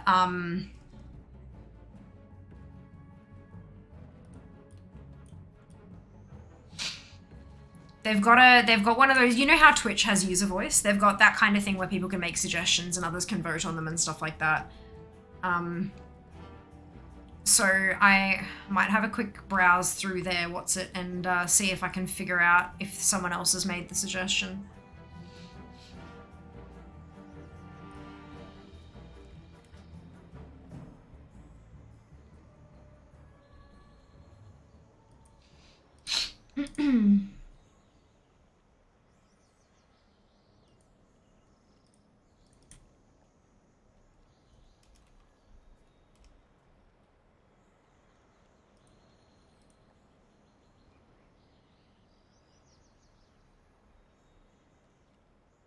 Maybe a weekly roundup. That could be interesting.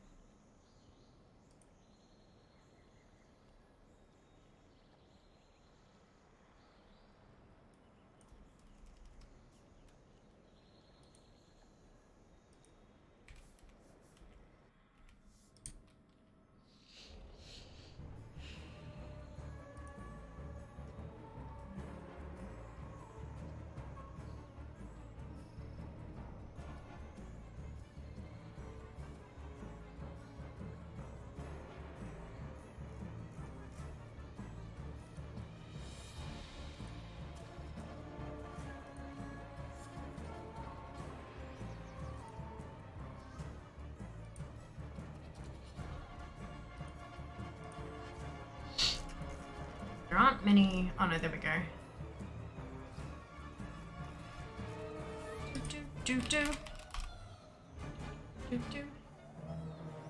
Yeah, a single tweet for multiple gifts purchased at once would be perfect.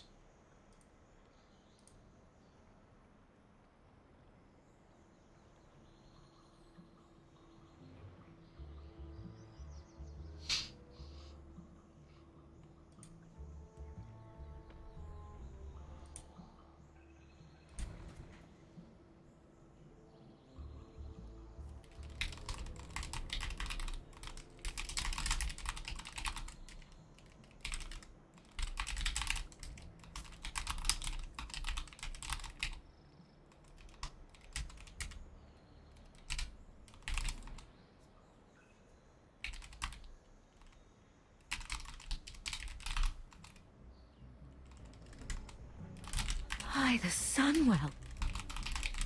Rhett, thank you so much for the Prime Gaming sub. 5 months, oh my goodness. Much appreciated. Welcome back. Hope you're doing well. You're doing well. And hello, Trud, welcome back to you too. Probably wouldn't have happened if they didn't have the surprise thing. Yeah, quite possibly. They were pretty much identical tweets, hey?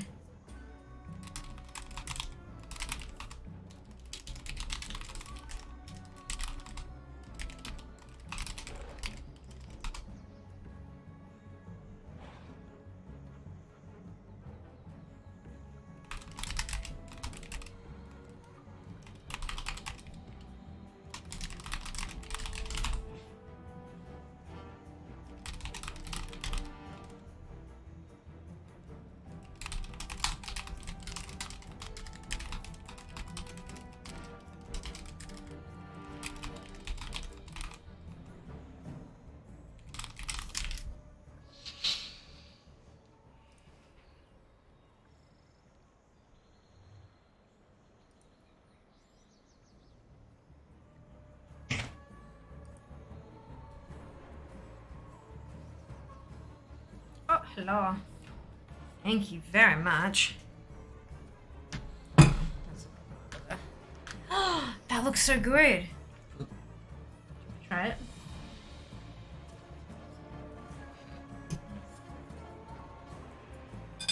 Taste. Oh, yum. That's good. You okay? Just making sure.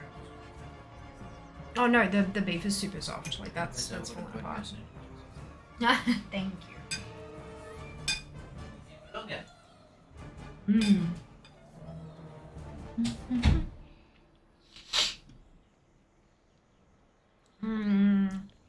feels like only posted a gift costs more than X amount of money. It's not nice, but it's a filter. Yeah. Or allow the streamer to make that choice themselves. Summon Melvin. Well, no.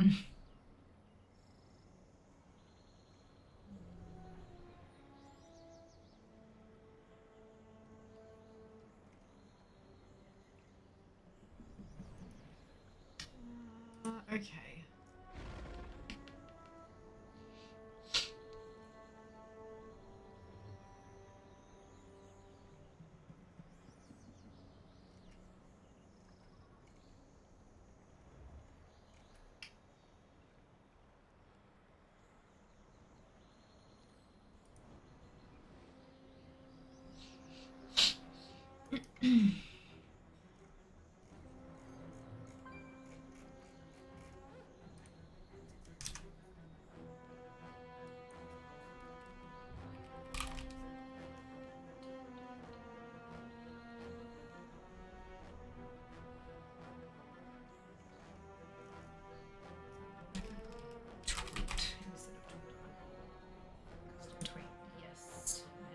out a gift.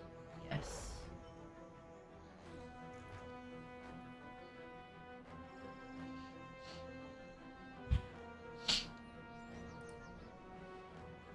So there are a couple of things that are under review, but it's still, yeah. I've just upvoted a bunch of tweet-related feature requests.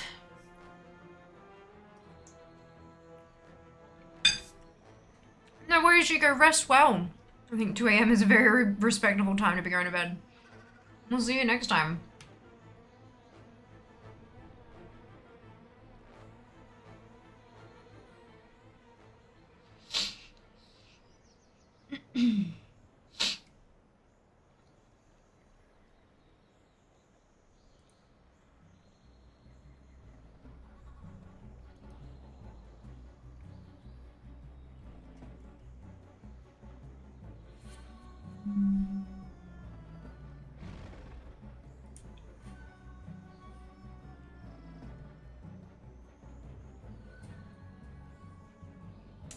What's for dinner? Slow cooker stuff with beef. I think there's a beef and red wine thing, but I'm not too sure. It's really tasty. Very tasty.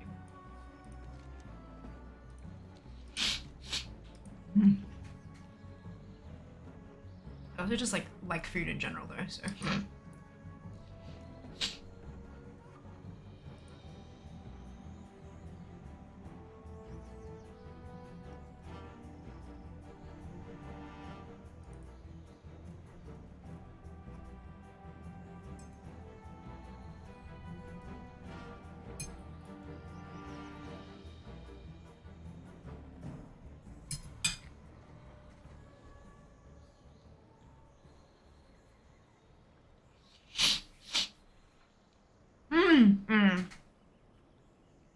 It's still quite late for us. We don't usually do it this late, but I'm guessing Jaska just got caught up with some stuff.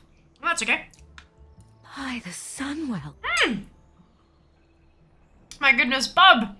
Thank you very much for the resub. 4 months. Much appreciated. I hope you're doing well today. Welcome back.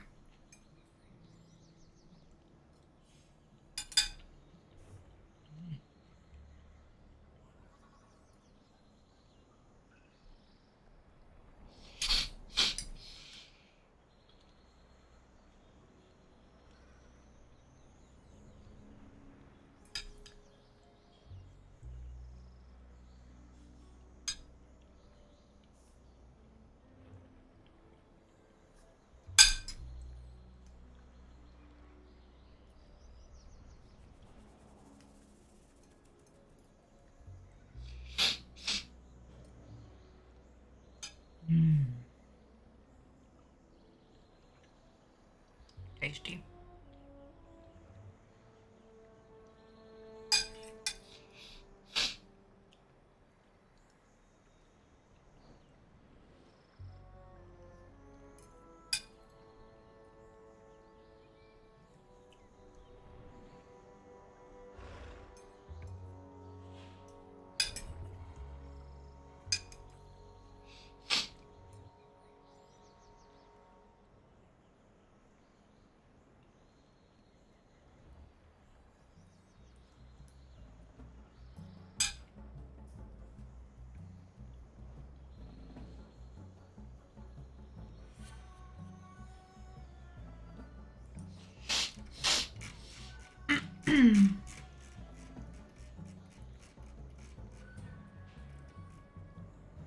So many. I'll stick with mounts for now.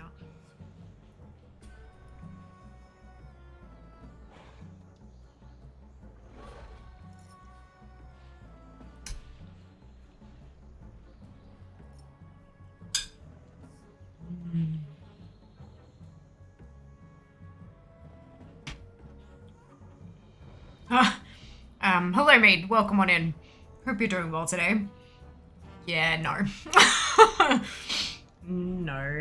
That's, unfortunately, we get enough inappropriate shit from randoms who come in here. right off the bat, so I don't really want to encourage it. But I hope you're doing wonderfully well today. Fair? Yeah. It's a unfortunate reality of living on the internet these days, hey?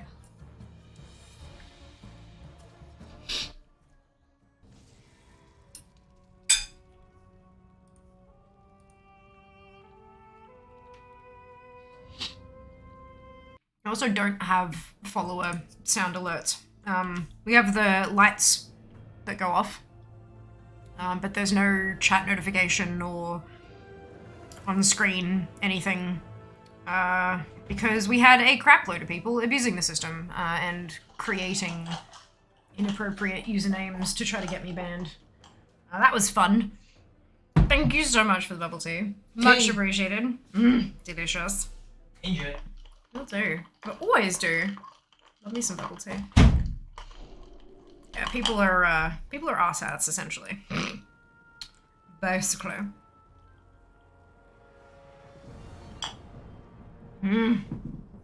Delicious. Oh my god, I got it. Got what, Cthulhu? What have you scored today? I'm just way too hungover to making my own decisions today. Fair enough. I hope you take care of yourself. I hope you take care of yourself. This one. We go this way. Is that a new cup? Why don't I remember that lid? It is a new cup. Nah, okay, it's like, oh god, it's like a couple months old now, I think. I don't know. I got sick of not being able to clean the plastic ones properly. Oh, excuse me. I got sick of not being able to clean the plastic ones properly, and all the little tiny holes that no actual cleaning thing could get into to, like, even the tip of a toothpick was too big to get into the corners where there was stuff growing. And it was starting to really make me uncomfortable, especially considering with my meds, I'm susceptible to bacterial infections. So we got glass ones. We got new glass ones that can be dishwashed so that they get actually clean. And yeah, like we had smaller ones from this same brand and they were really good. One of them got smashed. So we got one of them left and we had a black lid and a white lid. And so when we got the taller ones, the bigger size, of course, because more bubble tea, we got a pale purple and pale blue lid. And we also got to pick like a new metal straws as well. So I think Jass's is like gold and mine's like copper kind of color. So yeah, we got like a whole new kit. And it was like a sale somewhere it was prior to, like it was mid-November, early mid-November. But they had like a 2-pack for like $5 or $10 more than a single one. So I was like, yeah, let's get that while they're on special. So yeah, now it's the dishwasher safe and I can just like get them proper clean and no get sick. Well done, Cthulhu. Congratulations. Amazing. People want what a bunch of mustards. Yeah. They definitely can be. They definitely can be. I feel like putting yourself out there like this, it kind of gives you get to experience the absolute best of humanity and also the absolute worst. But yeah, it's certainly interesting, that's for sure. There's a boom kid in front of you. Oh, I am not paying attention to it. I'm just smack the buttons, kill the thing, get out of there. But congrats, well done! Not for the same reason, but I've had so many difficulties finding water bottles for my son. 9 months, so many of them had little corners that were just not cleanable. Yeah. Yeah. A lot of the bottles that come with brushes to clean them, like the loops of bristles and stuff and they'll have like rounded insides. Excuse me. That's, yeah.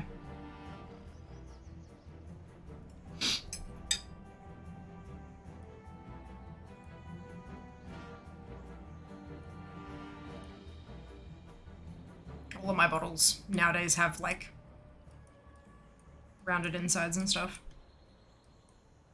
Fancy indeed. Very tasty, Jess. Very tasty. I know you've used the gingerbread syrup.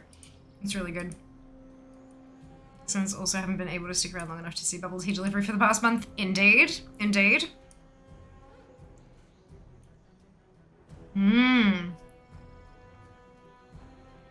Actually, one of the things. So, I've got a thing of gingerbread syrup from the Bubble Tea Club from last Christmas, not 2022, 2021, that is not expired. I checked, like, quadruple checked.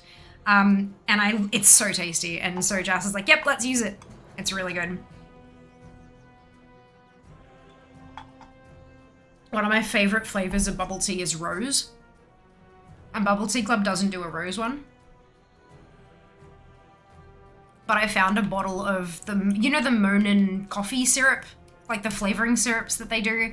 I found a rose Monin on Amazon. So, that's what, and I stuck it on my wish list because of course I did. But it's for bubble tea. it's for flavoring my bubble tea because that shit's gonna be delightful. It's so good. Oh boy, I am so hungry. And now that I've started eating, my body's like, wait, hang on, food? Wait, what? Wait, why? Yeah, it's fine. Totally fine.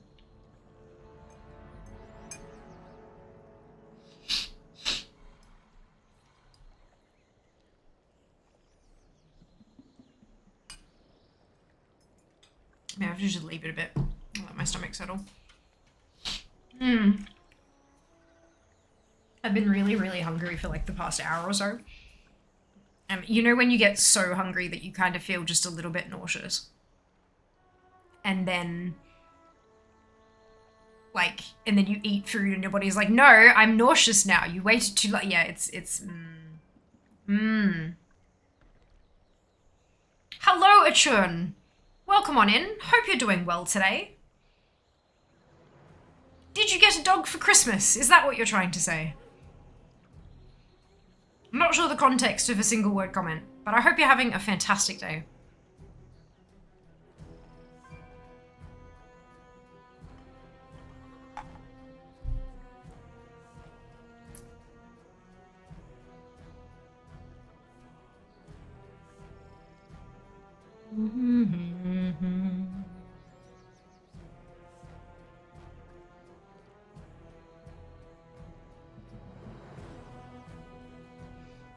Oh, I didn't refresh with the... Whoopsie. I was trying to figure out where my world boss timers were, but they're gone.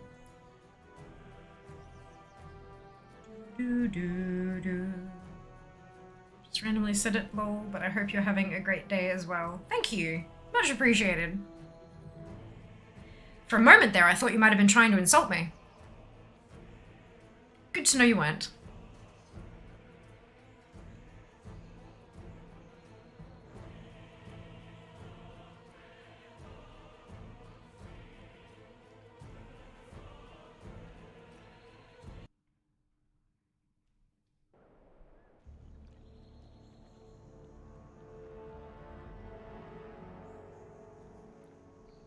Shuffle you down across to here. We're looking at just under 6.5 minutes. Until Uni spawns. What are we at? 389. So this will be 390. Oof. That's a lot. Excuse me.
It's another one done.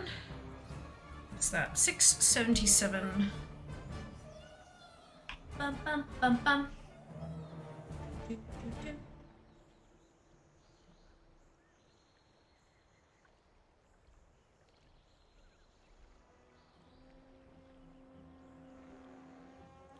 This one, 351. There we go.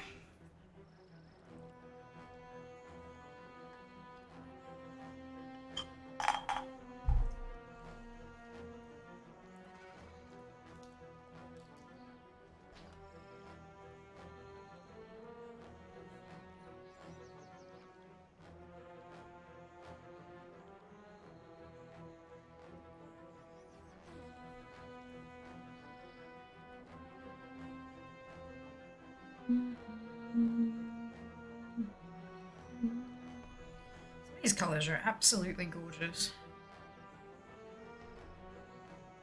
Can't wait to see what they'll look like in projects.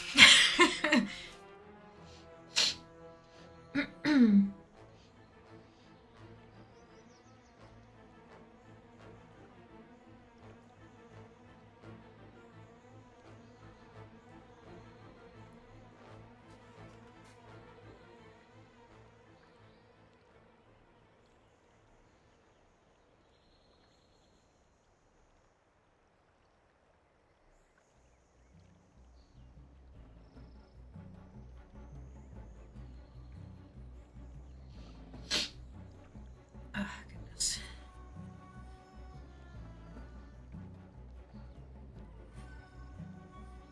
Off to bed. Got to level 13. Oh, amazing, Lycan. I hope you're having an absolute blast with it. Rest well. We'll see you next time, yeah? See you next time. Check out the schedule for our next stream converted to your time zone. The schedule has been updated. I've put in all of January's streams. I just haven't put in what they are yet. Because I'm not... I spent today asleep, apparently. Hello, Cass. Welcome back. Hope you're doing well today.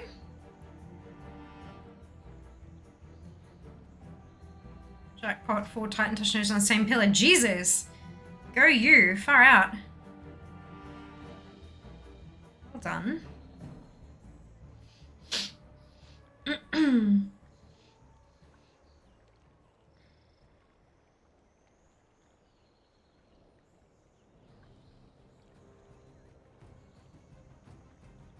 It was worth 12k. Oh my. Is it still worth that much? Has the price just not dropped?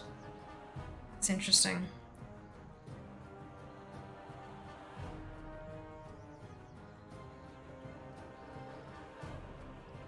Far out. Fascinating.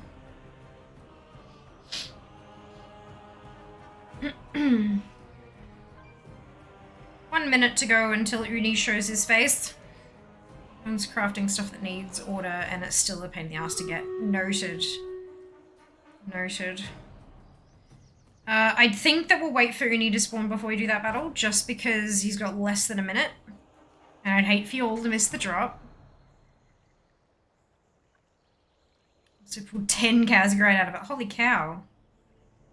Well done. Jesus.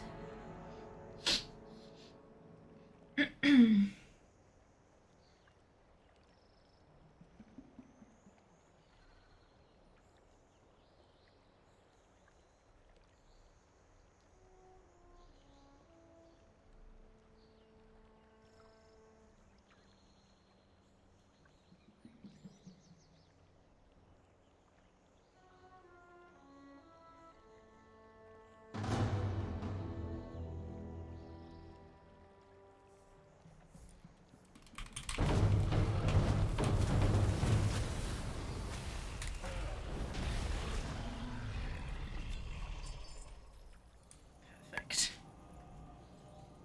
Battle time! Perception files after tonight. Uh-oh.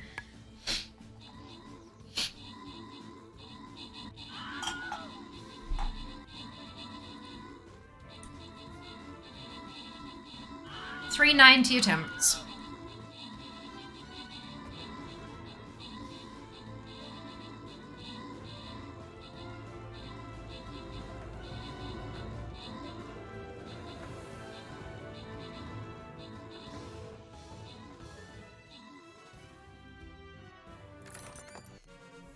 Amazing. Well done to Pulse, Tony, and Mike on your bonus ship. Well done. Well done. Skin chest. Did I have... I've got 2 of them. I still need the last skin out of the chests. So excited. I just need to get my professional knowledge thingies for the week. Snail can craft new sickle afterwards. Ooh. Oh, excuse me. Well, best of luck.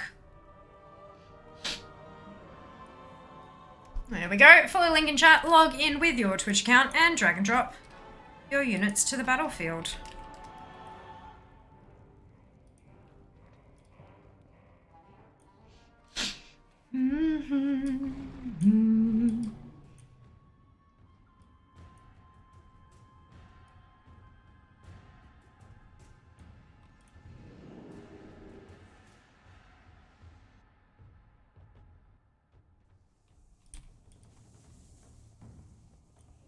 I wonder which of my add-ons is causing the Blizzard UI to bug out. Because it's literally just Blizzard tutorial.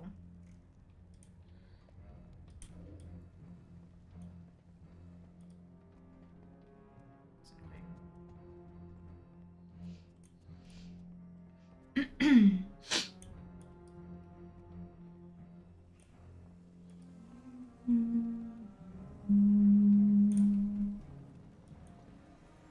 Maybe it's a notification that it's trying to show that's getting blocked.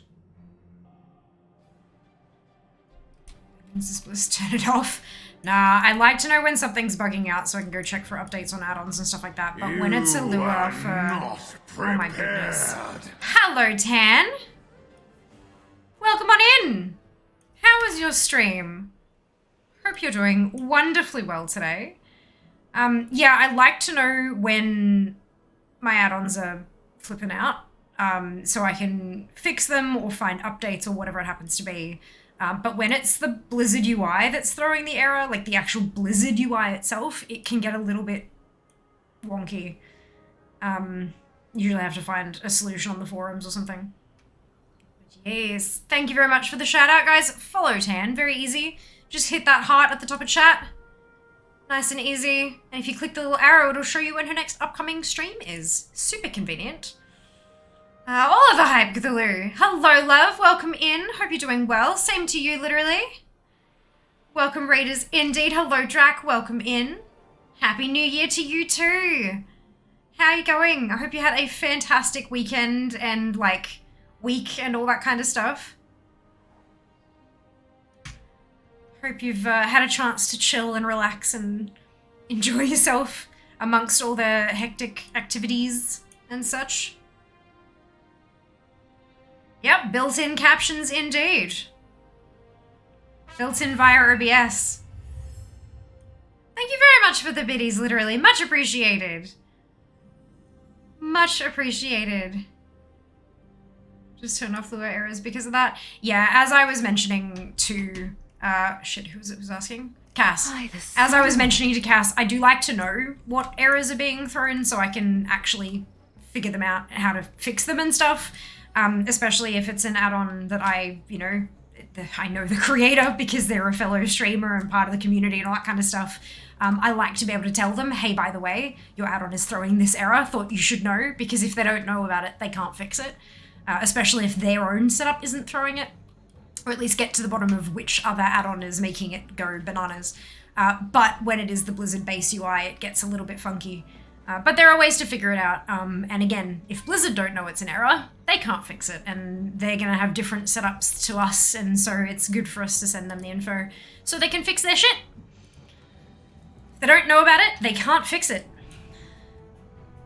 Welcome in, Wildly. Hope you're having a fantastic day. Happy New Year to you too, love. Good, hope your night is going well. It is. We are farming for Undasta currently. Having a grand old time. Thank you so much for the sub, Drac. Much appreciated. Welcome to the Fianati. I'm deaf, so anyone who captures their shit gets my wallet vibrating. Amazing. Amazing. I will warn you that I speak very quickly, and because I have an Australian accent, the captions don't always get me quite right, but usually with context around it, you should be able to figure out what's going on. But if you don't, if you have any questions, please ask, and I'll do my best to figure out what I was trying to say. Teach me how to do this. Oh my god, it's an OBS plugin. Literally just Google OBS plugin captions. Do you know an add-on that shows dragonflight, flight speed, and or elevation? I don't, Luke. I'm sorry. I don't have the information. I wonder, maybe someone in chat might, either that or practicing some Google Foo might find. You might find that you'll have to go, like, instead of an add-on, maybe like a weak aura, or something like that, but I don't. I'm sorry. No idea. But welcome in. Hope you're having a fantastic day. What's the add-on called that changes your UI? Well, I use ElvUI, which is ELVUI, but I don't know, like, I use a ton of add-ons, though. That's just one, that's like the base UI add-on that I use, and then I have a ton of other ones, like, stacked on top of that. Sounds like a cool add-on. It does sound interesting, doesn't it, dude? But I do not know if that exists. Is that not a worry, literally. Absolutely fine if you use ElvUI. I do know captions are awful, too, with my accent. Yeah, they're not great. Ah! Oh, fantastic.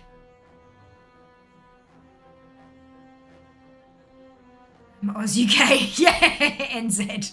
Yeah, close though. Close. The speed add-on for time panel doesn't work with Dragonflight.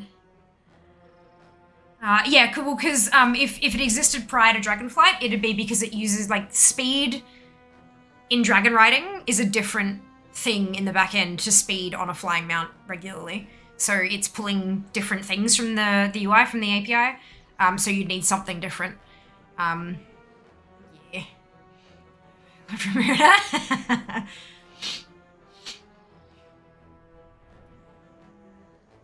Thanks, you're welcome. Not as cool. No, don't be silly. Don't be silly. There's a weak aura for flight speed, but not altitude. It's called Dragon Riding UI. Can find it on asterisks. Yeah, we have link protection here, Hoggy, because we've had a few people try to be mean and nasty, and yep. It also helps block those annoying spammers. It's great. But I'm imagining you're talking about Wago.io, because that's where most weak auras exist. But welcome on in. I hope you're doing well today. Hello, Fox. Welcome in. Hope you are doing well as well.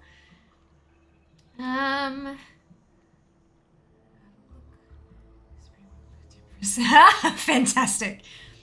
I'm glad you enjoy hanging out with her. She is wonderful, hey. Understood? Awesome. I'm glad you understand. Some people get really shitty with me, and it's like, my bad for trying to protect my fucking community, I guess, you know? Great fun. Some people just, you know, have their heads up their asses and stuff. It's great.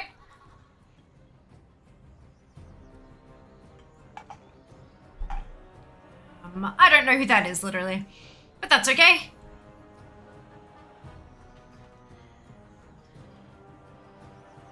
What do we got? Just under 6 minutes on the Odessa timer.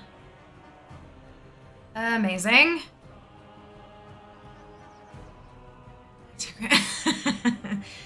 Oh dear.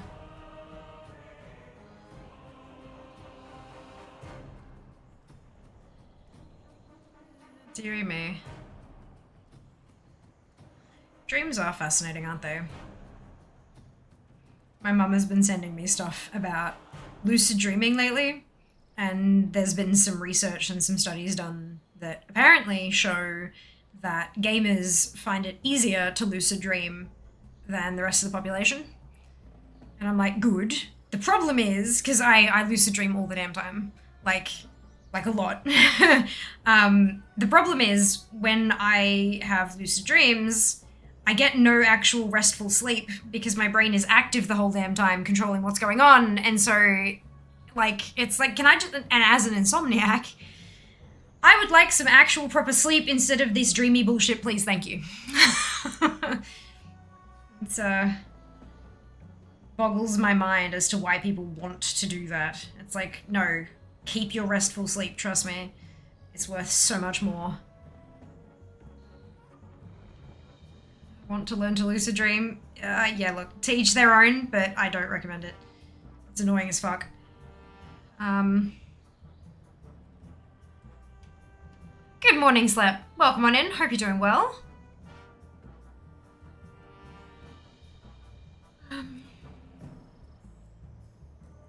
I don't believe that dreaming has anything to do with the color of your soul. But if you don't dream, I imagine that if you do rest, if you do sleep, you get pretty restful sleep without all the shenanigans going on in the unconscious brain. Sleep when we're gaming. Look, sometimes. Sometimes.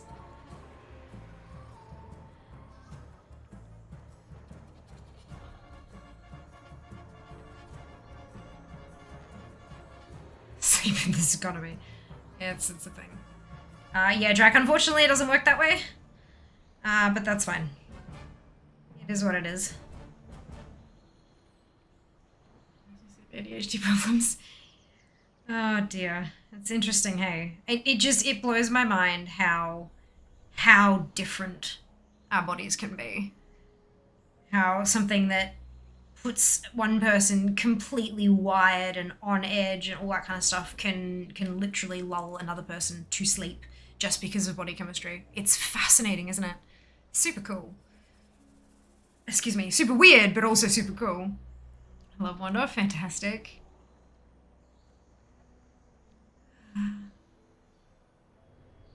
Yeah. Bodies are magnificent and also all sorts of fucked.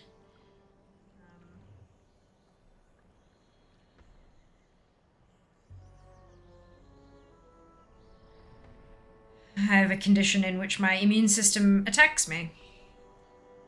My joints. Autoimmune. Which is super fun, happy times. And it's like, really? We have this incredible system in our bodies that is designed to fight off intruders that aren't meant to be there, and mine decides that my knee is an intruder. It's like, really, guys? Really? Fun? Nice, wonderful. Love you all to bits. Good. But hey, what can we do? We do the best with the cards we're dealt.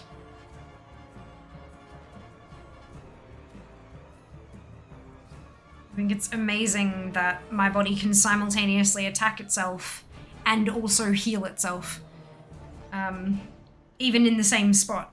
Like, before, like, while I was getting diagnosed and we're trying to figure out what the hell was going on and trying to get the swelling under control in my knee, it did permanent damage to the joint. But over time, that damage is getting better. It's never going to get completely better. Like, I know that, and I've accepted that, and that's fine. But my body has not only attacked the hell out of this particular joint, but it has also done as much as it can to repair its own damage. Like, it's amazing. Absolutely amazing what our bodies are bloody well capable of. How does it even, like... Lord. Right, 351. Where do you belong? Belong in there. Perfect. 30 seconds. Super cool, yep. Fave Marvel character. Ooh, I don't really know that I have one.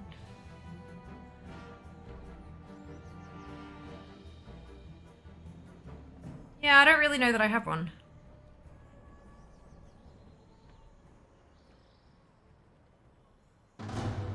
It's been a long ass time since I've seen anything Marvel.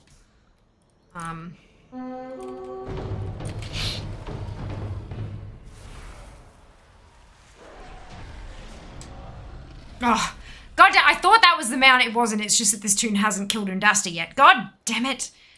Every time. Every time. It's fine. It's fine. Narrator, it was a bit, in fact. It was not, in fact, a super fun, happy time. Yeah, look. It's fine. It's one of those things that you just kind of come to terms with, you know? It is what it is. Like, getting angry at it isn't going to change it. All it's going to do is spend a ton of energy and resources and mental anguish on something that cannot and will not be changed. I might as well spend that energy, like, taking care of myself and eating well and taking my meds and exercising to strengthen the muscles around the weakened joint and strengthen the other leg to kind of balance things out. And so, like, it's just, yeah, it's, that energy is far better spent. So, yeah, it is what it is, but it is what it is.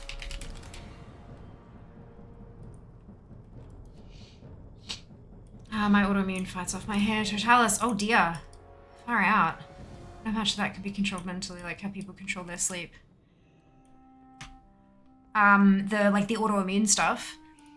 I'm not sure if that's exactly what you were talking about, but I would be quite careful around that kind of stuff. I mean, having a positive outlook has been shown scientifically in quite a few studies to improve, like, survival rates in things like cancer. People who have supportive people, even if it's not family, but like if they have loved ones around them and they have things to live for, then they're more likely to make it through. But sometimes that just doesn't help because whatever they've got isn't gonna, like, it's gonna go, like, it just there is no other option.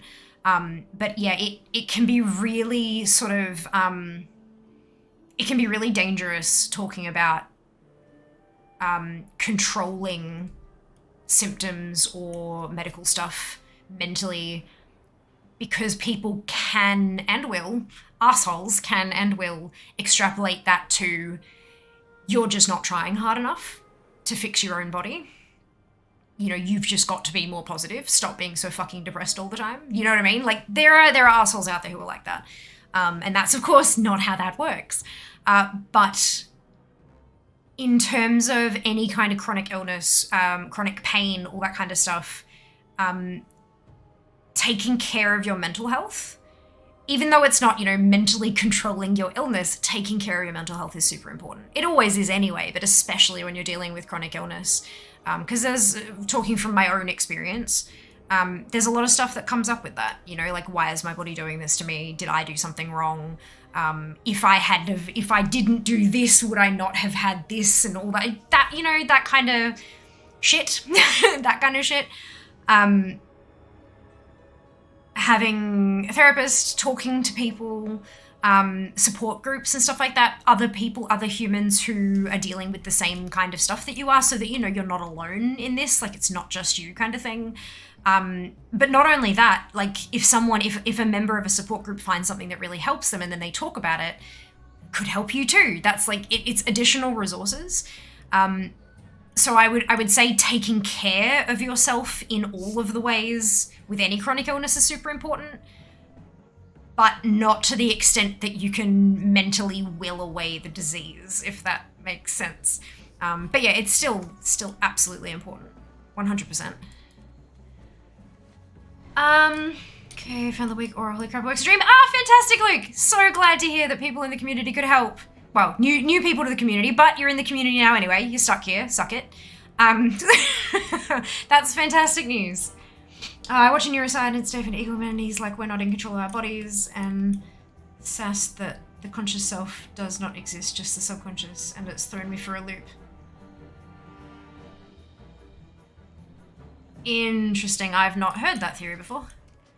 But look, there are a whole load of people out there who have a whole load of theories. Reality is we know very little about how it all works. We know that lumps in our brain that aren't meant to be there tend to cause problems. But beyond that, it's,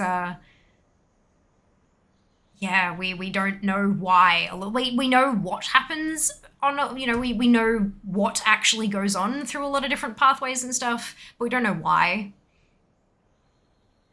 And you know, if we knew how to change them, then, well, that's a whole lot of development in those fields of medicine. But there are a lot of very interesting theories out there, and I think a lot of them are really good to use to sort of reflect on oneself and how you feel about that and why you might feel that way and things like that, but not necessarily to take them as fact without a whole bunch of peer-reviewed study, basically. My wife had that. It grew back after our first kid. Occasionally falls out in tiny patches. Totalis briefly. Interesting. Grew back after the first kid. Holy shit. I wonder if it's like hormonal changes and stuff might have done. That's super interesting. Like I've seen people with half brain surgery seizures, they get half their brain removed just from sheer willpower. Their right brain adopts the missing left side that was surgically removed. That's not willpower. That's called brain plasticity. And that happens even if you don't try. That's not a person willing themselves to do it. Brains do that. There's a word for it. It's called brain plasticity. It's like if you get a javelin through the head and it specifically pierces your speech center, it can, like your brain can shift where that speech center is to somewhere else. Plasticity, always moving, always evolving, always shifting. It doesn't always happen, but that's a thing that does happen fairly regularly. But it's not got anything to do with the desire of the person. They're not willing it to happen. They're not making it happen by kind of thinking really hard to make it move. That's not at all anything to do with willpower. That's just how brains work. But yeah, again, it's kind of dangerous to say that it's via Stay a while willpower. and listen. It's kind of dangerous to say that it's via willpower because then if somebody else their brain doesn't do the plasticity thing, well, is it their fault? Did they just not try hard enough? No, that's not how that works. So that's why like choosing words around that kind of stuff is super important. To make sure that anyone who has experienced a medical trauma or emergency of some kind like that is aware that it's not their fault. It's not about willpower. It's just that it's a thing that brains do. Some do it faster, some do it slower, some don't do it at all, but it's, definitely got nothing to do with willpower. Just woke up. Welcome to the world of the living. Nerdness is wonderful. So I have a degree in forensic biology and biomedical science. I don't use it in my day-to-day. My day job is in finance. So I'm good with numbers and money. But I do have a passionate interest in medicine and also like the use of genetics and shit like that in a forensic context. Crime solving. Yeah, so this kind of shit it's like my jam, yo. Yes. It has its pros and cons. Should be grooming, for example, but doctors have told me it's for life now. Ah, Jesus. Far out, Cass. I had something similar in being diagnosed with celiac. My body decided it needed calcium to strengthen my bones, so it decided to take it from my bones. Oh, good. Good. Yeah. What the fuck, man? Like, bodies are just, they're weird sometimes, hey? I mean, if you have a nervous system you can control just from responses like fight or flight. Well, fight or flight isn't necessarily controllable either. A lot of that comes from the brainstem, which is not, it doesn't involve thought. It's like reflexes. It just happens. You don't think about it. It just happens. Fight, flight, or freeze. Different people have different responses. Contribute to how you can change your mindset. Look, you can change your mindset over time, but there are some things that are not in your control, and that's okay. You don't have to, like, that. It's okay. All you can control, like shit can happen to your body. Your body can do shit that you don't want it to. All you can control is how you proceed after the fact. You can't control your body. I can't control my immune system and stop it from attacking my knee. Trust me, if I could, I would.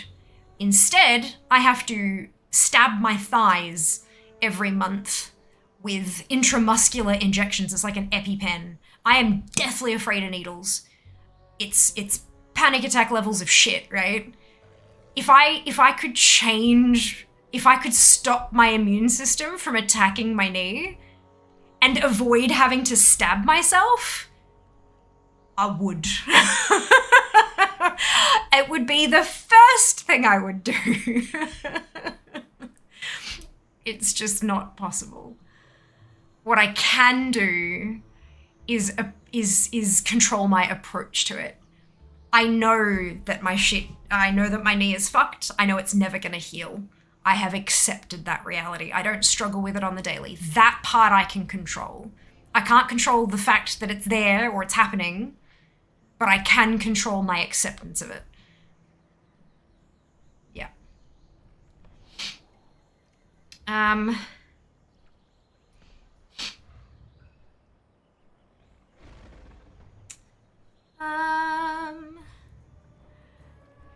found it amazing. Who are you asking to stop, Slep?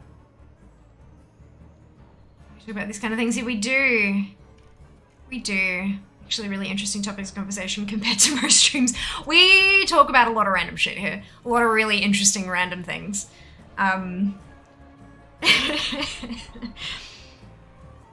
As long as we're all respectful of each other and, like, I'm very much about not harming people, you know? Like, I understand that a lot of different people are going to have a lot of different perspectives and thoughts and feelings and all that kind of stuff, and vast majority of those things are going to be valid, 100%. But as soon as people start talking about shit that could be harmful to others, I'm going to shut it down.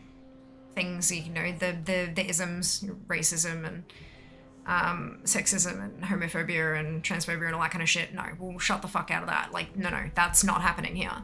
And I'm quite passionate about mental health, like quite passionate. I have cyclothymic disorder, which is like bipolar but fast. And luckily I experience hypomania episodes, not mania. I'm quite thankful for that. Mania is your kind of manic episodes is what people think of when they think of bipolar. They think of people going nuts and going on benders and taking lots of drugs and jumping off buildings thinking they can fly, delusions of grandeur, hallucinations. That's mania. That's a manic episode. I don't get that, thank fuck. But I do get hypomania, which is elevated levels of energy and committing to a million different things and sticking them all on my calendar, and then when it wears off going, fuck, I can't do all of this. I don't have time for all this. What the hell am I doing? That kind of stuff. And then, of course, it goes in the other direction as well, and you have your lows, you have depression and all that kind of stuff that goes along with it. Prior to that diagnosis, I was diagnosed with depressive episodes and generalized anxiety disorder, which was a misdiagnosis, but at the time it fit. I didn't have all the information. I didn't know how to express what I was experiencing properly. So what I did give, like what I was able to express, fit those diagnoses. And then once I was able to actually articulate the other things, they went, oh, hold on, this is not the same. And so I changed diagnoses, changed meds. Fuck yeah. That helped a lot. But yeah, like mental health is something I am super duper passionate about. Like super, super passionate about. So when we're talking about like having the mental ability to control your diseases, yes, your level of mental health and how supported you are will absolutely affect the outcomes, but it's not a direct relationship. It's an indirect relationship.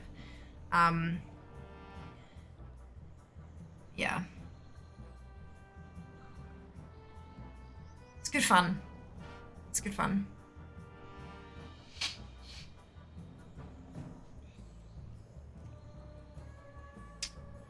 I don't know much about how they can... No, I'm not a psychologist. I'm not a psychiatrist. I am not a medical professional. And if I was, I'm not your medical professional. You need to speak to your doctor.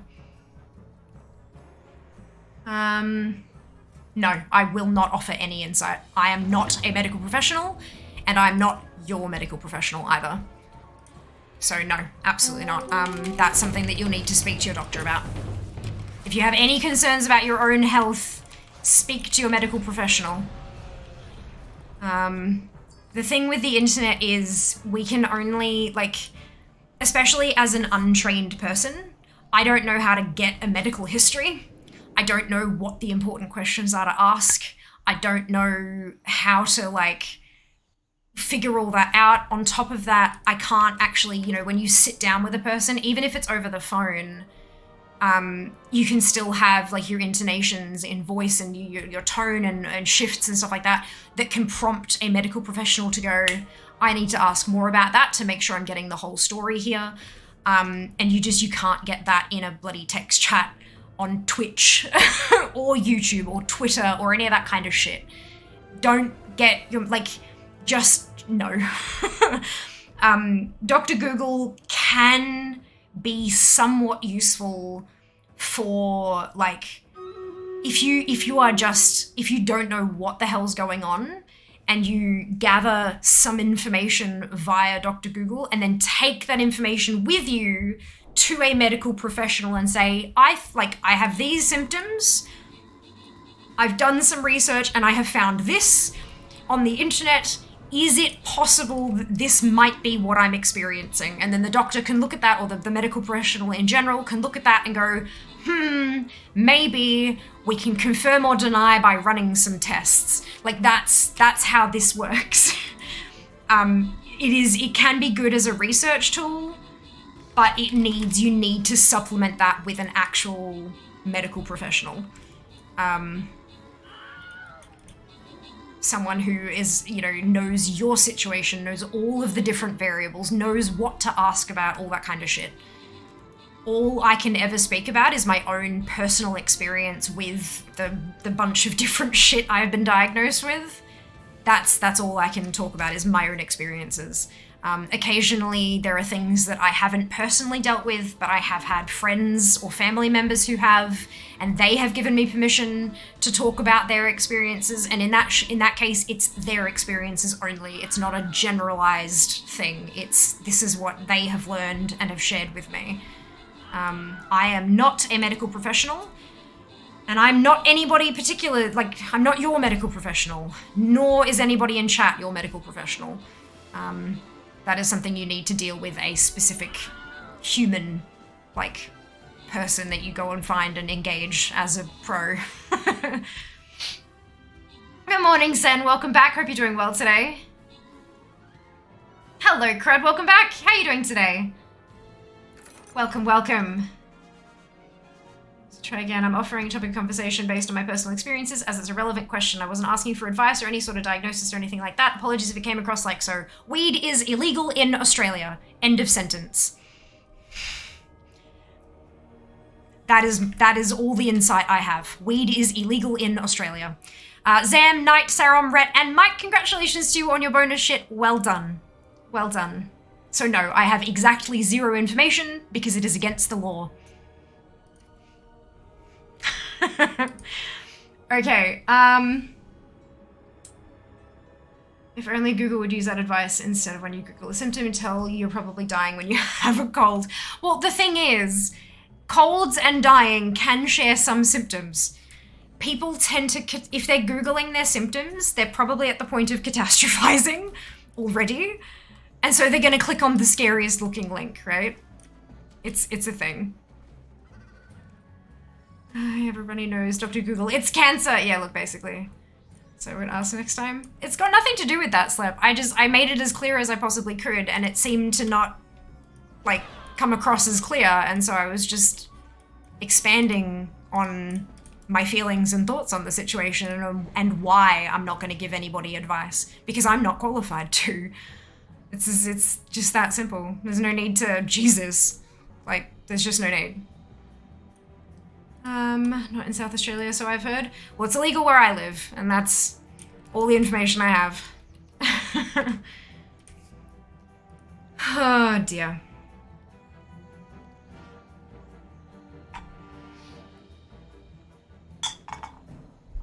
It's really unfortunate that I have to be so clear about that stuff sometimes, because it comes across as me being aggressive as fuck about it. But I have to be aggressive as fuck.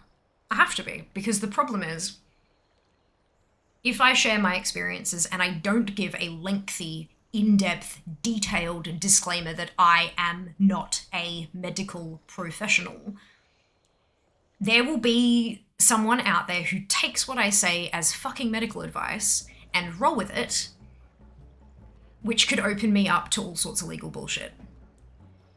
That's why you see on like financial services adverts is, you know, this is not financial advice. I have to be clear about it here as well. Like, this is not medical advice. This is just my own experiences. You know, your mileage may vary, because it may. And I know I come across as an absolute stone cold bitch when I say it, but if I don't, it can seriously fuck me up. Not just that, but it would destroy me if my experience fucked somebody else up. Like, I honestly feel like my conscience wouldn't be able to deal with that. The thought of that is heartbreaking. And so I am exceptionally, like, incredibly clear about it, even though I know it comes across as obnoxious and all that kind of shit. I know that. I know it does. But I would prefer to come across as obnoxious than for someone to take what I'm saying as advice and fuck themselves over because of it. Or end up in trouble because of it.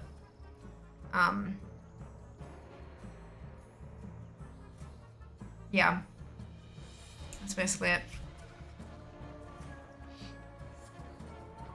I am playing Ash. Goodbye.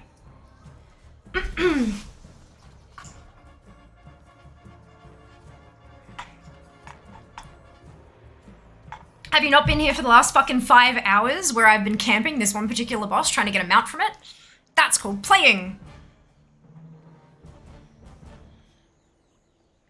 Bullshit, you were just saying dog randomly as a random word when you came in. You were trying to insult me, and I knew it.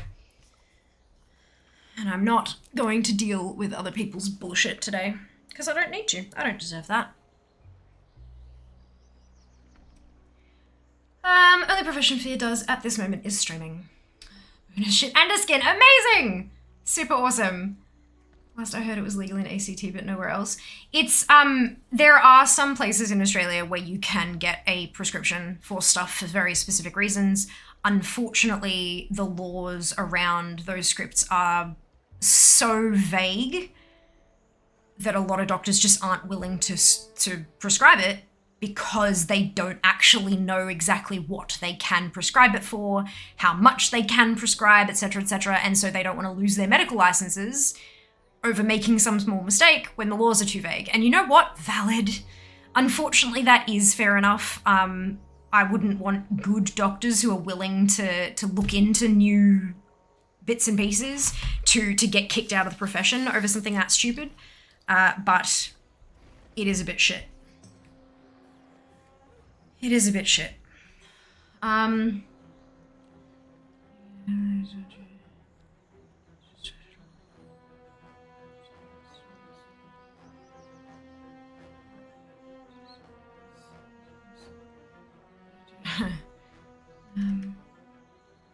fair enough. Yeah. Yeah. I know it sucks. And I know, again, I know it comes off as super fucking harsh, but when you put yourself out on the internet, sometimes you gotta be. Sometimes you gotta protect your own ass. But I do strongly recommend, like, if you do have questions, PubMed is a really good resource that I used to use in uni all the time. PUBMED, as in public medicine, PubMed. It's a really good depository of peer-reviewed papers, on scientific studies on shit. And if you can refine your search, you might be able to find stuff that covers the topics you're looking at. I genuinely have no idea, but that you might be able to find stuff. And failing that, talking to a medical professional, of course, if you've got specific concerns about your own personal, especially if you start noticing changes in yourself or others notice changes in you.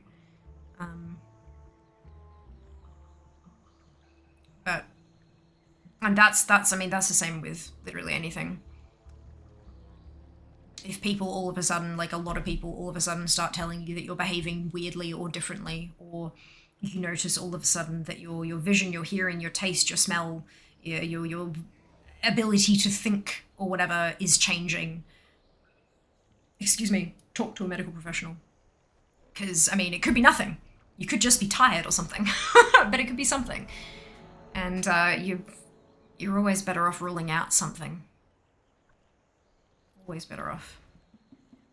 It's like,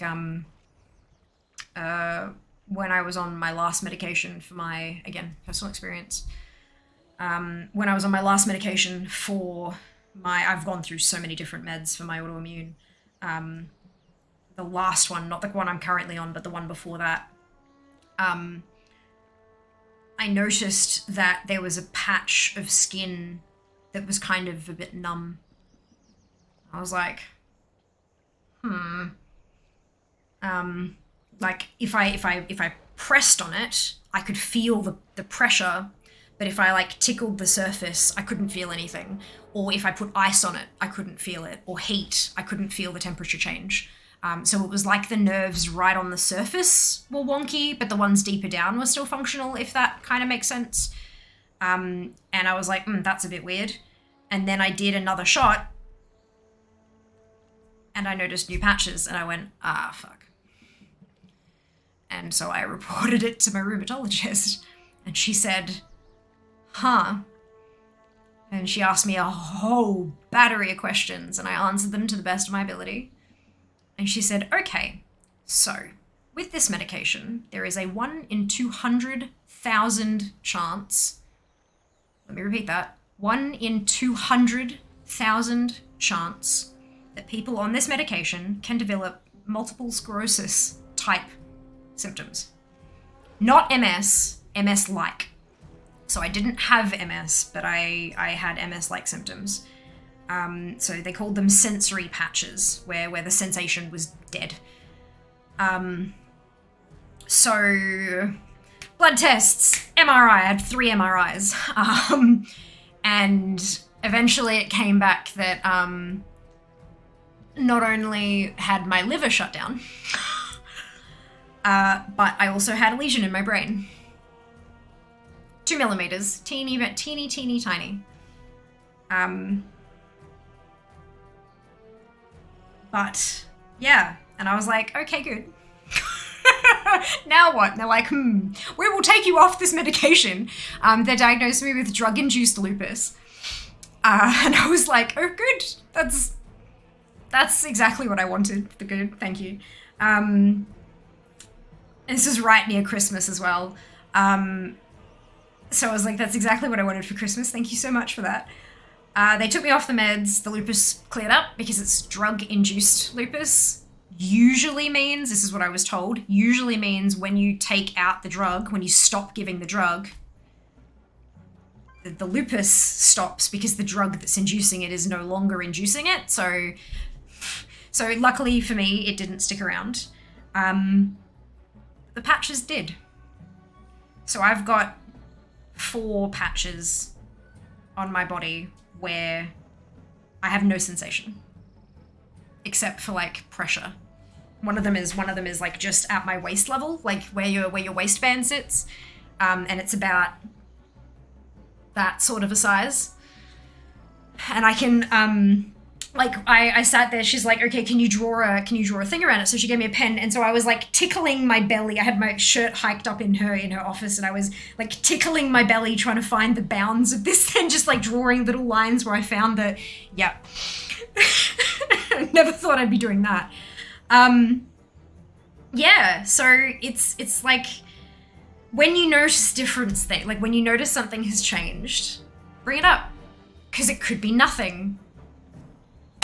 It could be something. And sometimes something can be fixed, and that's great. And sometimes something cannot. So that's a thing. But yeah, I've got a oh fuck, what do they call it?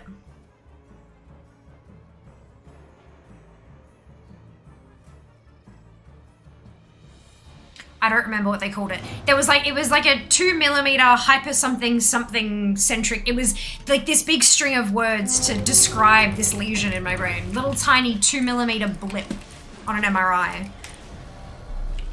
And I saw a neurologist for a few months, and it didn't progress. Once they took me off the meds, they didn't go away, but it also didn't progress. And so they said, well, nothing much we can do. So we'll just, and of course the public healthcare system, neurology, is in quite high demand. So given that I was just in maintenance mode, basically, there was someone else who could have made better use of the appointments that I had. And so they did that. They discharged me from neurology and gave me appointments to someone else who needed them far more than I did, which is probably a good thing. It was interesting.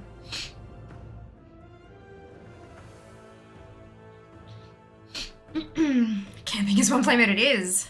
Specifically for recreational uses in HCT. Oh, cool. Oh, that's good. Interesting. PM something to jazz for just saying chat. Please let me know. As fans have a field day with that now. That's right. Yeah, probably. I don't remember. I think it was more kind of like, I don't remember. I mean, I always make the association with House because I fucking loved that show. But it's literally medical Sherlock, you know, it's cool. But I think at that point in time, people were kind of like, I think they made the association, but they decided not to comment because it was a pretty fucking heavy time. It was goddamn scary. My liver had shut down. Like, I was terrified. I was not comfortable in that situation. But you know, it is what it is. It happens, and that's a thing.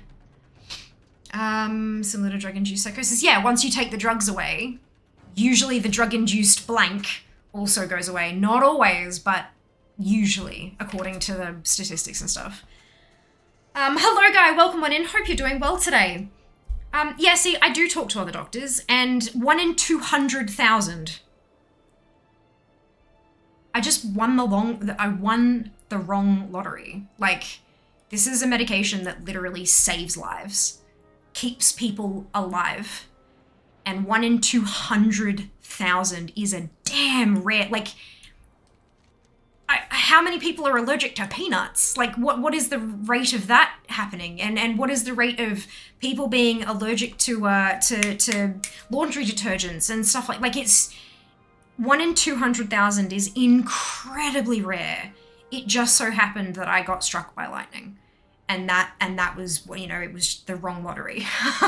Like the disease that I have, right? It's psoriatic arthritis. It's, well, they originally diagnosed me as reactive arthritis and then psoriatic, but I don't have any of the psoriasis symptoms. So it's a bit they're somewhere halfway between the two. They're not 100% sure exactly what is going on with me, but it's genetic.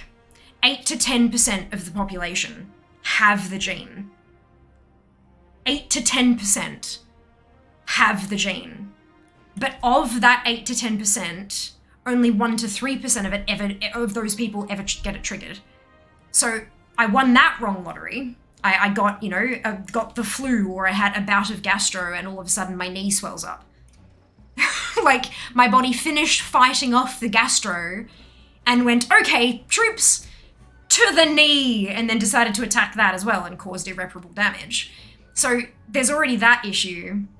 It was like being able to find a med that actually worked for me was hell. This was like the 6th or 7th medication that I tried. It was the first one that actually worked to bring down the swelling and to you know, fix up the other fucking symptoms I was. And then after, was it 1.5 years or 2 years on that medication, I happened to get an incredibly rare side effect. I understand that a lot of people feel like any side effects are completely unacceptable, but this is medicine. It's not magic. We as like, all medicine is made by humans, and I genuinely, like, humans are flawed. Therefore, anything we make is going to be flawed.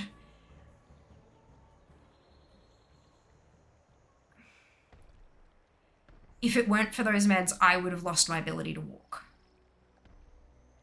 permanently because of the damage that my disease was doing to my joints. My liver is recovered. Livers are amazing at that. I mean, sensory patches, I've got some numb spots, and that's a bit weird. But they don't really affect me too much. And I have this lesion in my brain that, you know, they check up on every so often and it hasn't budged. Like, there's a chance that it's, when I was talking to the neurologist, he said that they have a saying in neurology that for every decade of life, they expect to find a lesion in a brain. I don't know if that's the case. That's just what he told me. Maybe he was telling me to make me feel more comfortable or settled or whatever, because at the time I think I was 28. Yeah, because I was diagnosed at 26, and I think it had been a couple of years, so I think I was either 28 or maybe like just 29, maybe. But like, obviously some side effects are absolutely horrendous, and that's why when they come across things like causes death in 1 in 1,000 people, that's unacceptable. But my quality of life hasn't changed. In fact, it has improved regardless of the side effects that I've experienced. For some, that's not going to be okay, like, regardless, and that's their prerogative, and that's why it's up to each individual to make a decision about whether or not they want to take that medication. But no matter what we do in life, there's a risk. And it's the whole risk versus reward balance that people have to think of. And that's what they do when they do all these tests and put medication through trials and all this kind of stuff. It's how much is this going to improve somebody's life versus how much will it detract from their quality of life, and how often might that happen? I guess the testing bodies, obviously their measures of that, their acceptable limits of that are going to be different to some individuals, but I trust them, personally. From all the life experiences I've had, I trust them.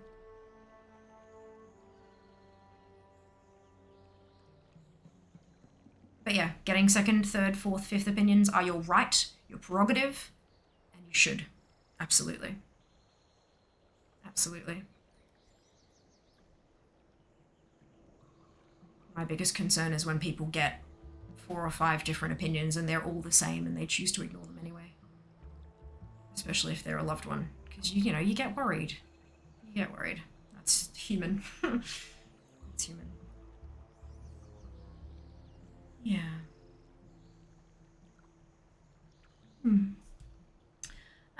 If you can get a side effect of a drug with a 1 in 200,000 chance, means you can definitely get the heartbreaker.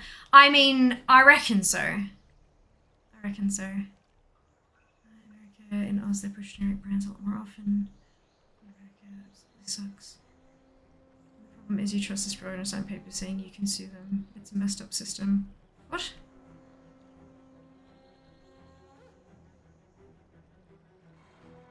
Yeah, look, I do have some feelings about the American healthcare system.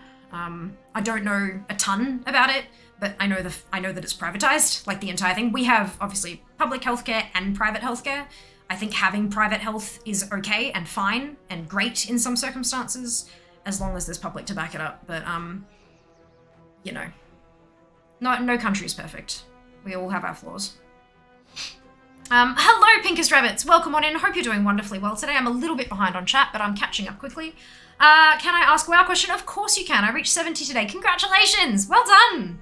How do you know where to go to fight those things for the mounts? Do they grip any other things or just mounts? Can anyone go? I imagine that grip means drop. I imagine grip means drop. So the game is like 18 years old. So there's 18 years worth of collectibles, including mounts. I will let you know that none of them are capable of dragon riding, except for the 4 you got while you were leveling. So just in case there's a misunderstanding there, none of the other mounts, only those 4 that you've got are capable of dragon riding. Everything else is a regular mount. But there are a lot of different places where you can find out where mounts drop. I use an add-on called Rarity, which gives you like a list, it tracks your attempts, all that kind of stuff. It's really useful. There's also websites like Wowhead. There's a website called Data for Azeroth. And there's an add-on called All the Things that I also use. That's very comprehensive though. That's a really big add-on. It might be a little daunting when you first see it because it contains literally all of the things that you can get in the game. All of them. Every single one. So there's a lot. As I said, 18 years worth of game. Some of them can drop other stuff. Like, for example, if you're going to get a mount from an old raid, you can go and kill that boss and it might drop the mount or it might not, but it could also drop old raid gear and that can be used for transmogrification, or transmog as we shorten it to. So they can, and some of them might drop pets, like battle pets, or they might drop toys or other things, that kind of thing. But it's vast majority of them will probably be transmog and one of the other things, like a transmog and a mount, or transmog and a pet, or transmog and a toy kind of thing. Because transmog, there's like a fuckload of that, whereas there are slightly fewer of the other things. It's a big world to get stuck into. Mount farming and collecting in general is... I will be collecting until the end of the game and I still will not get everything. Let's put it that way. But it's a lot of fun. I enjoy myself quite a bit. But congrats again. 200 people have a nut allergy according to Google. Shit, seriously? Fuck, I didn't know it was that common. Shit. So what you're saying is, if you was a horse, you would have been put down. Yeah, probably. But we don't seem to treat animal lives with as much respect as human lives. So to be clear, I'm not vegan or vegetarian or anything like that. I eat meat. But, you know, like, a lot of pets get put down for stuff that for humans we'd spend lots and lots of money trying to fix. And, you know, that may or may not be, you know, whatever. That's up to the individuals dealing with the animal, of course. Sometimes it's better off, but that's a whole other discussion. Are you talking about what Fear is doing now? This is from Mop. It is. What dream are we talking about? I got ads. Oh, the one that I have that caused my autoimmune condition. I don't know actually what it's called. That's, but yeah, it was the gene that I inherited from my lovely parents that was triggered by, probably more likely gastro. I don't get the flu, but it was likely like a minor bout of gastro that triggered my immune system to attack my knee. Lovely and fantastic. There's an add-on called Zygote for all sorts of usable guides. I do. Thank you for the link. Amazing. You're so welcome, Pinkest. So welcome.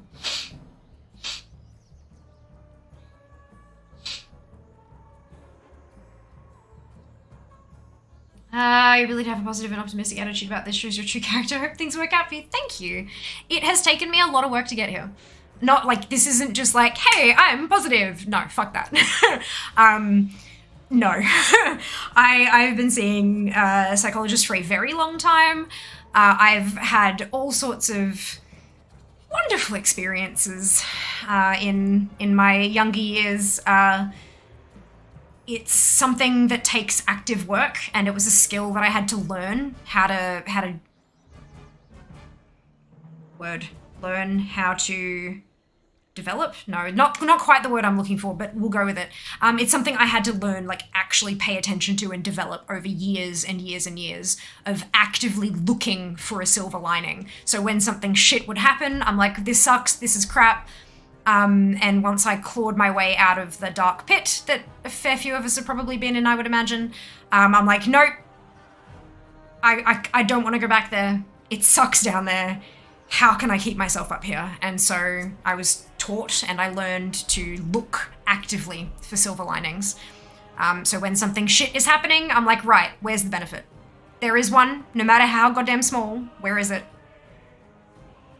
And I find it. And yeah, sometimes it takes a whole lot more work than others to find that little hint of silver. But it's always there. It just has to be found. But for this kind of stuff, like, you know, I've dealt with a crap load of mental health stuff, and I've dealt with autoimmune, and I have insomnia on top of all of that.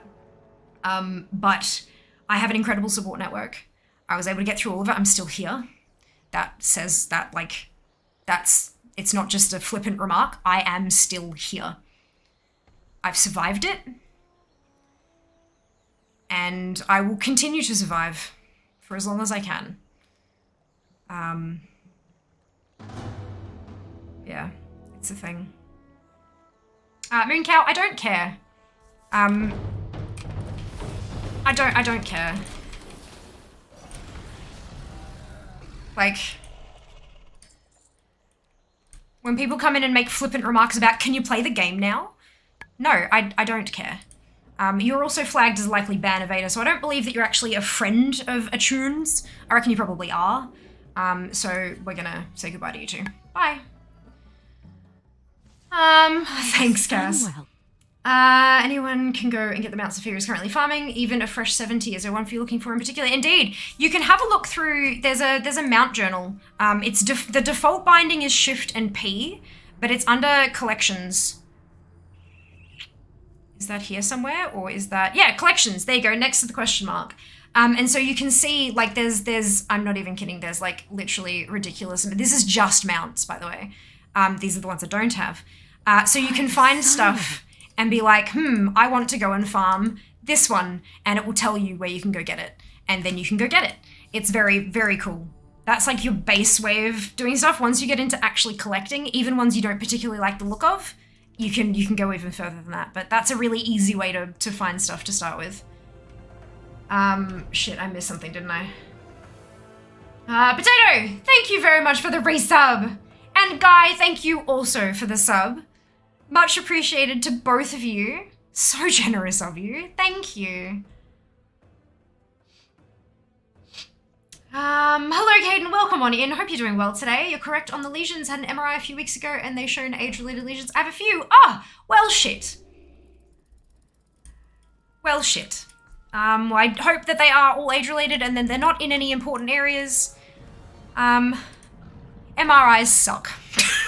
At least, I have to say, the place that I go to get mine done, when I've had them in the past, they have, because I had to have a brain MRI and then a spine MRI and then a brain and spine joint MRI, and that took a while. And so they kind of, they sit you in the thing and they put the plastic cage thing over your head and they're like, stay very still. The one that I had, they had a little tilted mirror inside the cage. And then at the end of the MRI tube, they had a laptop set up with movies.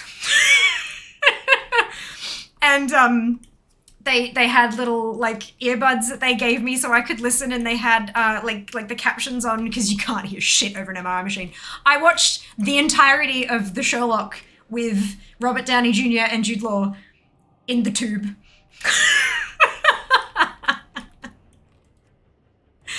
I have to say, like, how good's that? Again, MRI, trash, horrible experience, hate them. Silver lining, got to watch a movie. I don't have time to watch movies. I could in the tube, so it was good. Oh dear. By the Sunwell. Oh my goodness, Kat! Thank you so much for the resub! Much appreciated, and we have a hype train. What a time to have a hype train. My god. My god. No, I was playing classic starter retails, all new to me. Fantastic, Pink! Welcome to retail. Welcome to Dragonflight. Yeah, no, there are a lot of mounts. Where are my mounts? There are 1,001 total mounts in the game. Some of them are unobtainable, and that's fine. It is what it is. We have a battle. Good. Who was that? Shit. Locantos, thank you for the biddies. Cthulhu, thank you also for the biddies. Oh my good. Excuse me. My goodness. Thank you so much for the generosity. Holy Jesus. Holy Jesus. But yeah, there's a lot. So just look, start out, go for a couple that you really like the look of, that are pretty and shiny and oh my god, look at that. And work your way through. And if you really enjoy hunting them down, just start adding more to the list. Do the thing. Dear. It's not in classic, 45 expansions after. Indeed, American healthcare system is trash. So I have heard. Look, I don't like talking shit about stuff that I don't have specific knowledge on, and I've had no experience with the American healthcare system. Fox, Chief, Zill, and Knight, congratulations to all of you on your bonus ship, well done. I've never had an experience with the American healthcare system. I have heard a lot of other people talk about their terrible experiences with it, and that sucks. But I don't want to like sit here and be like, you know, we're so much better and all that, because when like we may have a better healthcare system in Australia, but there are other parts that I'm sure, you know, are not as good. Like no country is perfect. Everyone has shit that they have to kind of like. I mean, have you seen our fucking Question Time with toddlers? Anyway, it's so yeah. It kind of. There's enough negativity in the world. I would prefer to focus on the positives. Sometimes there's not a whole lot of positives to say about something. Oh, here we go.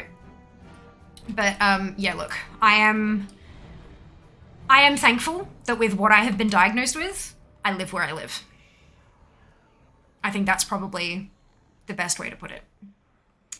Congrats on the 70. Indeed. That level 17 retail, amazing.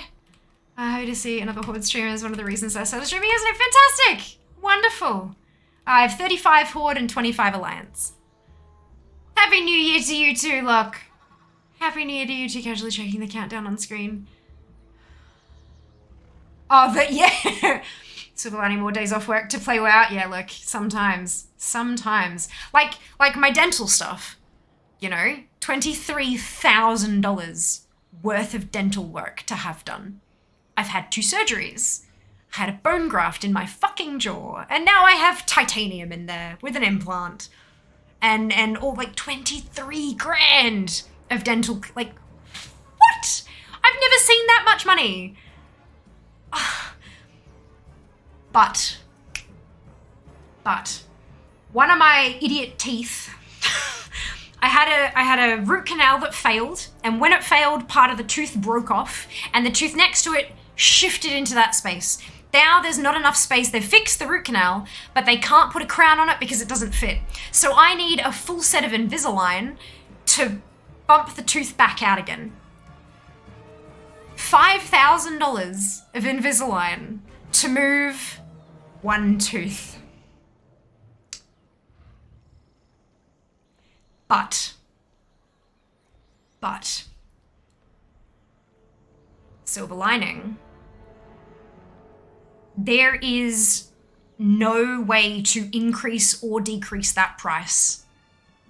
Even if I adjust literally every tooth in my head, it will still be the same price. So I have a couple of little tiny parts where there's like, it's not, you know, like wonky teeth. It's literally like this. A tooth is just a little tiny bit out of alignment, but I have to have Invisalign. Let's bump it back to perfectly straight. Not just that, but you can put whitening gel in trays. So it's costing me $23,000 for a root canal and a crown and an implant with a crown on it. But at the end of it, I am going to have a perfectly straight, beautifully white influencer smile. Because that's what I fucking am now. What? I'm an influencer because this is what I do, and I've been doing it for nearly 7 years. I've accepted this. So, silver lining, I may have to spend 23 grand, and I've spent a lot of it, most of it now, because it wasn't in one lump sum, it was like over time. So all of my Twitch money, I just kept funneling aside, and then eventually was able to like pay off bit by bit by bit. Yep. And it's been over the course of a few years, right? Influencer smile. I've never, ever since I was at an age where I could be conscious of my teeth, I have always been super self-conscious. My enamel is shit. My enamel didn't form properly when I was a kid, and so my teeth have always been yellow. Always. So the fact that I'm able to like slide in a little cosmetic procedure and not affect the prize, that is a reward. That is the universe saying, you have been through enough shit, here, have some nice teeth. So I'm so excited. I can't wait. I can't wait. I'm gonna hate myself, but I need to take a bunch of like, you'll notice if you go through like my selfies and stuff, I don't smile with my teeth. I just don't, because I hate, like, I hate them. They're not nice. And so I'm gonna have to take some selfies, like grinning like an idiot, so that I can do the, like, the side by side before and after and just be like,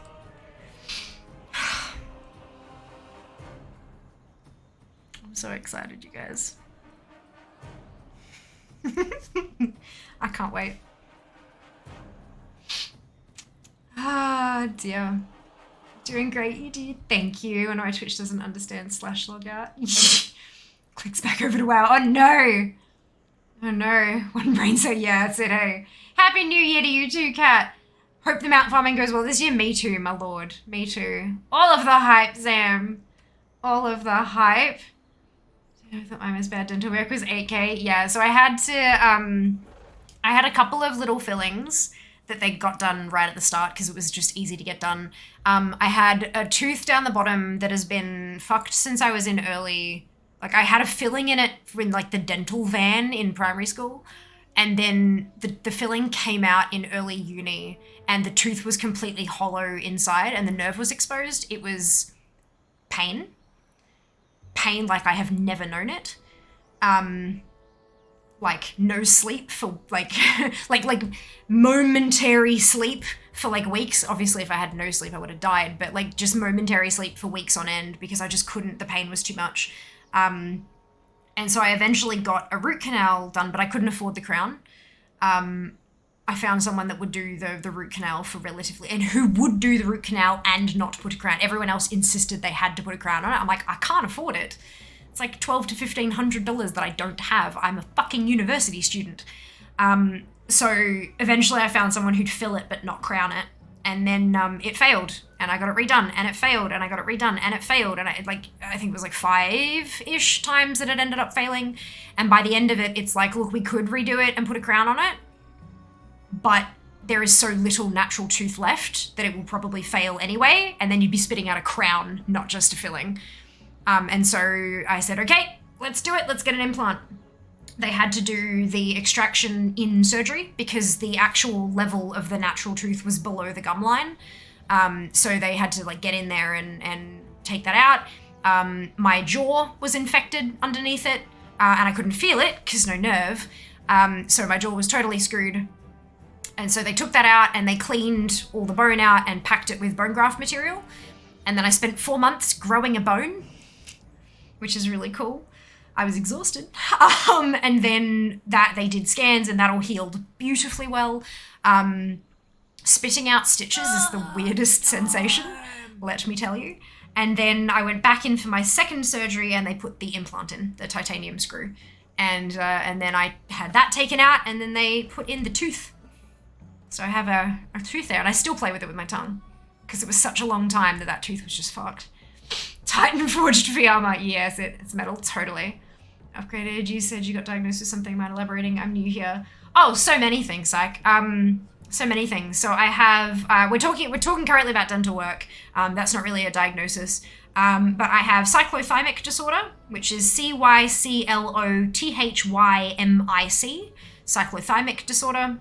It's like bipolar but fast. So where bipolar episodes can last months, sometimes even years, cyclothymic episodes last days or weeks, sometimes even hours. And then I have insomnia. Fantastic, you know, that's kind of fairly common. And then I also have psoriatic arthritis, which is an autoimmune condition that affects my joints, as you could probably tell by the arthritis part of that. Yeah. Yeah. If it was just surgically removed. The tooth. Yeah, I wanted to have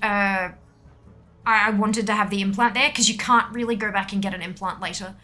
And it's far enough forward that when I'm talking excitedly and stuff like that, you can see where the gap was.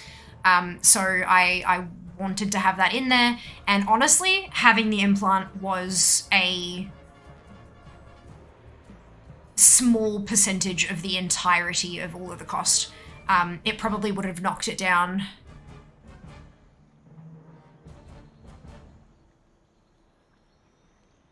It would have knocked it down to about 18k. 18 and a half, 18, somewhere around there. Just trying to think of like the hospital fees and the anaesthetist and the surgeon and the blah, blah, blah, blah, blah. I think it would have knocked it down from 23 to about 18, 18 and a half. It actually was like, I would have needed the bone graft anyway, or my jaw would have collapsed. Which would not have been pleasant, because my jawbone was not good. It was not good.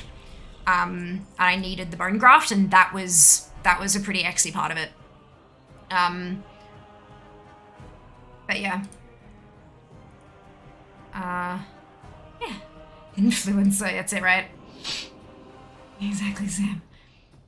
Since 7k so far, not tempted away since high school, keep myself from not getting more when I was in school, but was too cool. I was afraid. I have severe dental phobia. Like, I still, like, I'm doing a lot better these days. I have a lot more dental appointments, but,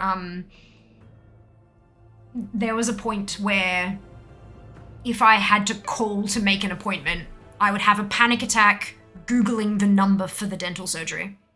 Like, that's how extreme my fear was. But I had to get over it. Not get over it. I had to work through it is more appropriate.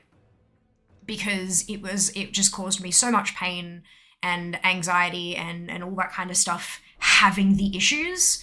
And so I worked through it with the help of psychologists and of course the dentist as well. They are just so amazing. They're always checking in on me while they're doing work and making sure I'm okay. They have Happy Gas, which has made an enormous difference. Like an actual enormous difference in terms of stress and anxiety while things are going on. But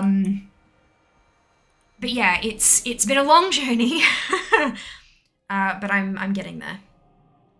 I actually call them when something goes wrong now rather than just trying my best to ignore that it's happened. Yay, egg. Do that crazy grin. Nah, I'm good.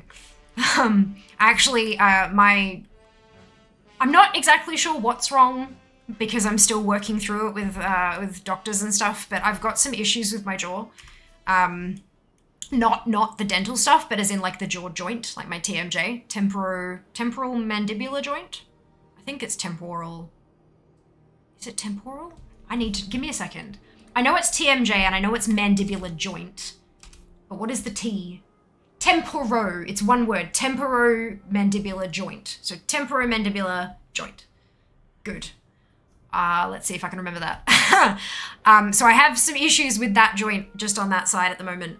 So doing the crazy grin actually kind of hurt. I probably shouldn't have done that, but that's fine. It was all in the name of entertainment. Google Moonraker metal teeth, gold feet. No, thank you. I'm happy with normal, regular white-ish teeth rather than, nah, I'm good. Amazing.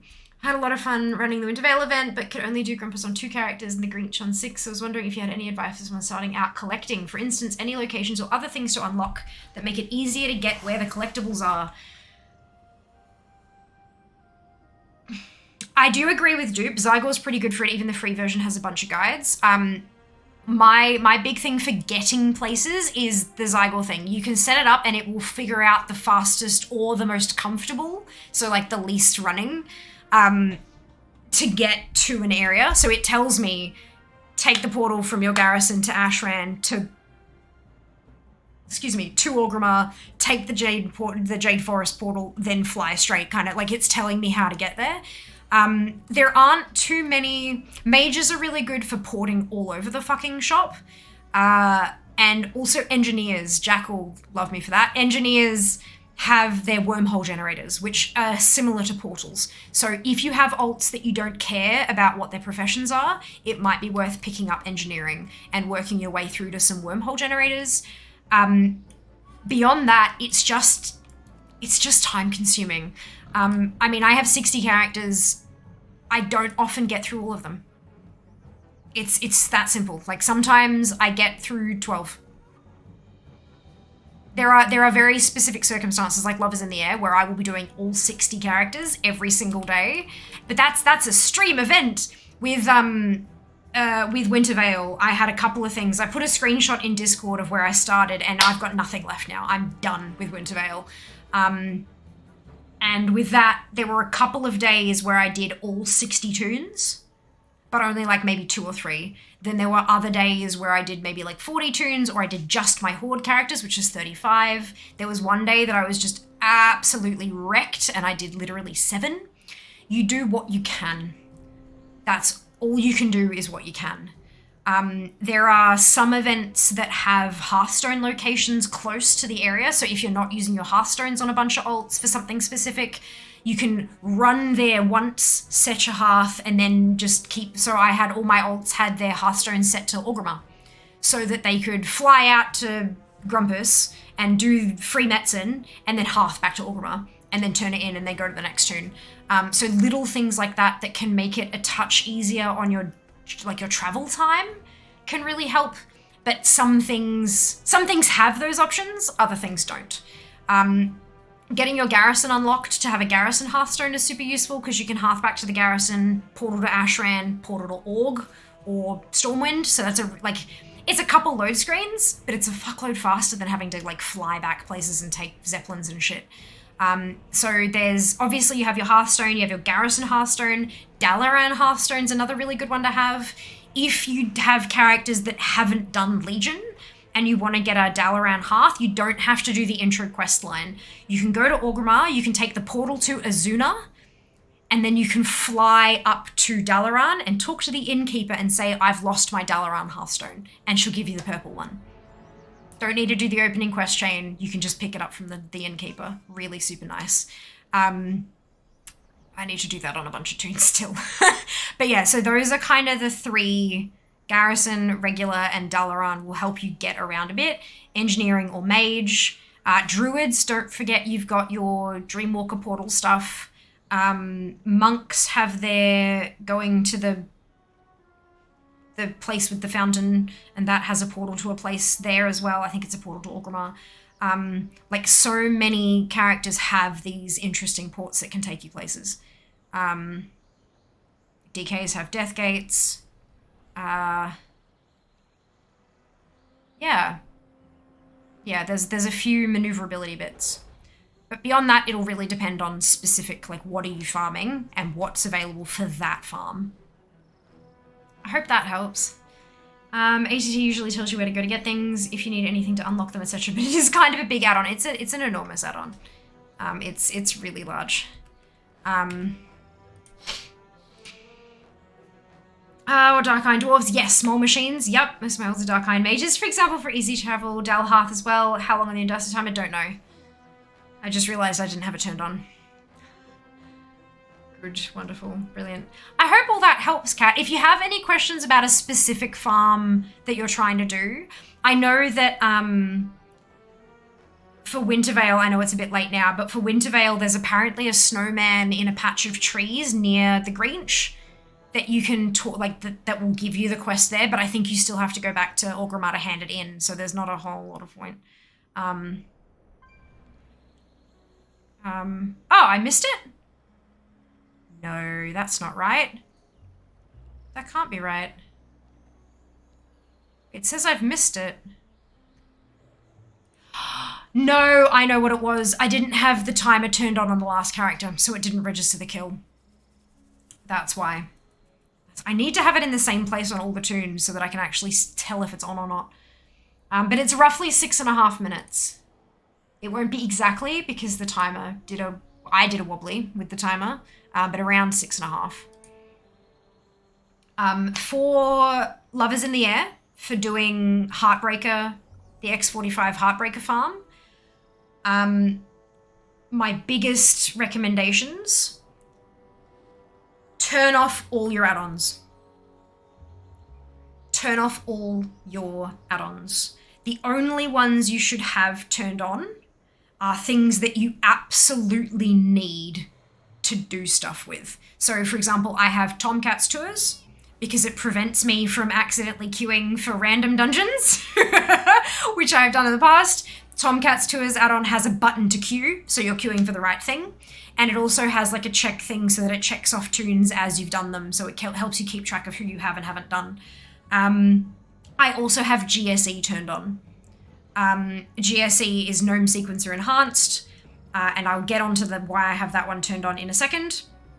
And then, it tells you when spawns happen to get mounts. It doesn't do that. It doesn't tell you when the spawns are happening.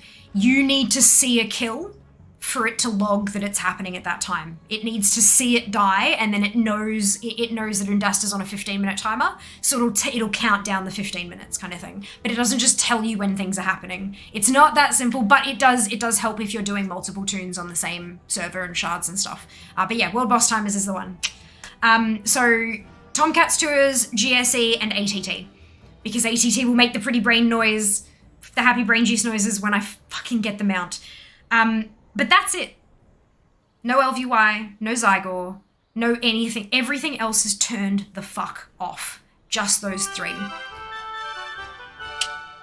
The reason I have nothing else on, faster load screens. If it loads fewer add-ons, it'll load in faster. I also sit them in the garrison because there's no one else there. So it doesn't take so long to kind of load everyone in once you're in. In the garrison, you're completely alone, a bunch of NPCs, but they don't count. GSC I have active because I don't know how to play anything other than Mage. And GSE, you can import one-button macros, and it's one button press equals one action, which is what I'm doing at the moment. I'm using GSE. So it is compliant with TOS. And the other reason I have it is because if your character can queue as a tank or a healer, do it. It doesn't matter if you don't know how to play, get yourself a macro. It'll be faster queues, which means that you get through however many tunes you have faster. Remember that there is a 10 instance lockout, 10 instances per hour lockout. However, that lockout is per server, not per account. This is why I have my Horde and Alliance on different servers. I do 10 Horde in less than half an hour. I switched to doing 10 Alliance. By the time I finish those 10 Alliance, the hour has just ticked over and I can go back to doing another 10 Horde, etc., etc. It is going to fuck up now that I have 35 Horde and 25 Alliance. Those last 5 are going to be hell. I'm going to have to wait and try not to fall asleep at my keyboard. But yeah, so Tomcat's Tours, GSE, ATT. You can turn off ATT if you're not worried about the happy brain juice noises. I won't judge. It will make it faster to log in, I guarantee. And then having yourself set up so that you can tank or heal, just so that you can get those faster queues and get them cracking, and be somewhere like a garrison where you can just you zone in real quick. I have a macro called buy that has a script to this one. Script C_party info. You know what? Is that gonna work? Yep. That script there removes you from an instanced group. You click that, you leave your party or raid or whatever you're in via the queue. You click it, you're out. And then I also have a logout macro, which is literally just /logout. So when you click buy, you go through a super fast load screen because you've got no add-ons turned on, and then you hit logout. Rather than going and because you're in a rested area, if you accidentally hit exit, you've got to get all the fucking way back in again. So it's a lot safer to have a little logout button on your bars like that. I got this down to an art last year. I'm pretty proud of how I managed to slim this down to let's go. It's pretty awesome.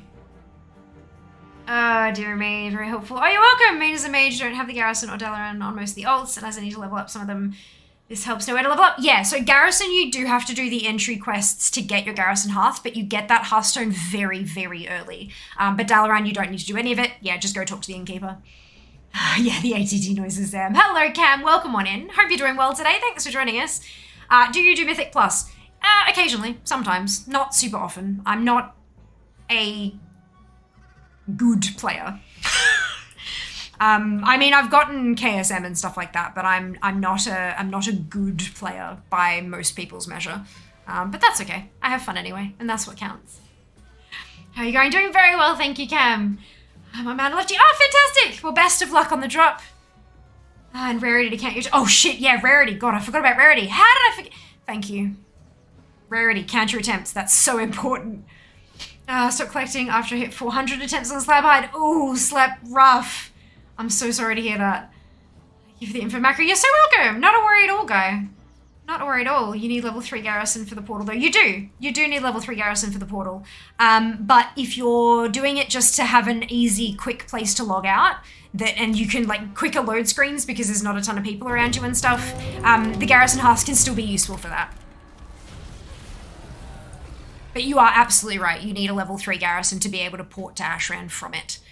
Thank you very much for adding that tidbit of information that I forgot to mention. I very much appreciate it.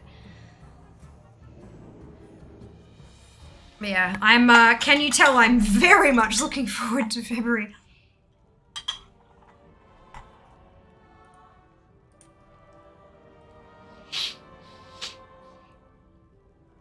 Macro on my Tauren warrior is... if he's only top 1% of the dungeon is a total casual. Am I really? How do you mean I'm in the top 1%? Oh no, Cam, I'm so sorry. Oh no. That's funny. Time to watch it. Oh shit. I'm so sorry for having distracted you, Cam. Oh my lord, I'm sorry. That's terrible. I never wanna like, I want you guys to get the mounts too. You know, it's not like there is some limited number of these mounts, and if you guys get it, I can't get it. That's silly and ridiculous. And plus, if you guys get it, that's proof it exists and that I'm not chasing something that's impossible. So I absolutely want you all to be able to get the mounts that you want to get. And I hope that me having some of those rarer mounts encourages you to know that it's possible and that it can happen. Although I know I have obviously a fair bit more time to bash my head against this stuff than some people do, considering that, you know, I consider this a job. This is my second job. But yeah, I believe in you all. Everyone can get any of the drops that they want as long as they work on it and it actually exists in game. Oh, excuse me. I should get that only the penitent achievement to get the corrupted egg. Mount farming can be a handful indeed. Yep. Yep. Only the penitent. That was the kneeling one, yeah? That you like shuffle, shuffle, kneel, shuffle, shuffle, kneel, shuffle, shuffle, kneel. Did they fix that to only require one person, or do you still need 6? I remember you did need a full raid team, and then they dropped it to 6, and then I think they dropped it to 2. It is 2? 1 or 2. Are you sure it's 1 or 2, or that it's just... Because I remember that there were the 2 orbs, although unless they make... You can click them separately or something. If you're fast enough, you can solo it. Okay. Gotcha. Yeah, I, back in the day, got a group of viewers to come do it with me. We all got it at once. It was nice. We do that occasionally. Go achievement hunting. We got it early tonight. I know, how awesome is that? I'm happy you have KSM, which makes you one of the best ones, right? I don't have KSM this round. I got KSM in Shadowlands. I haven't got it for Dragonflight. My, I can't even show you, but my rating's like 300 and 400 and something like that. It's crap. It's not like... It's crap comparatively to KSM. It's not, like, I'm aware that people don't have a score that high, and that's not a bad thing. It's just not quote-unquote good. I'm obviously not, by the way. Oh no! Oh no, I got flying fire chicken, ground fire chicken. Ah, well done, guy! Congratulations! Double drop. Double gain. Ooh. Blue voice changer. Let me have a look. Welcome on in, Tony. Hope you're doing well today. Let me find One of my choice. Which one do I really... I like ethereal. Let's go ethereal. I like this one. Where's my timer? There we go. Timer is... Oh! I feel so strange writing some mounts. They do. They do. How can I tell it's nearing the end of stream? My jaw is locking up again. Gooch. Gooch.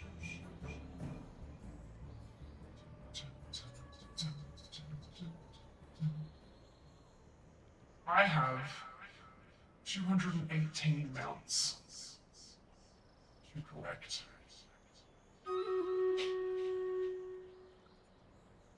$218 mounts left to collect. Sounds like when you were high in GTA 5. Oh dear.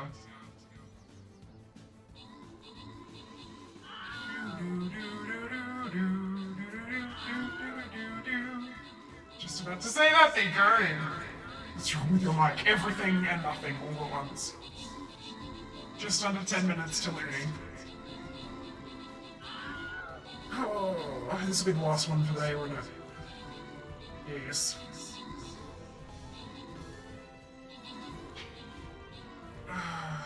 Yes. Been running around picking up dino bones till nightfall. Have you got the what's it? Zam, Captain, and Caesar, congratulations on all of your ownership, well done. There's a mount for collecting, I think it's 9,999 of those bones, I believe. We're not doing another battle because we don't have time.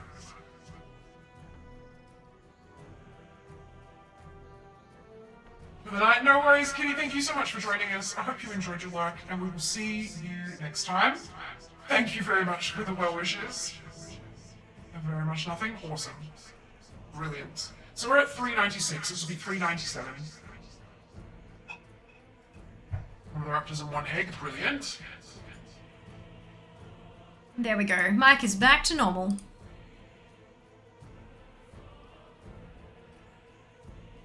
Where's this going?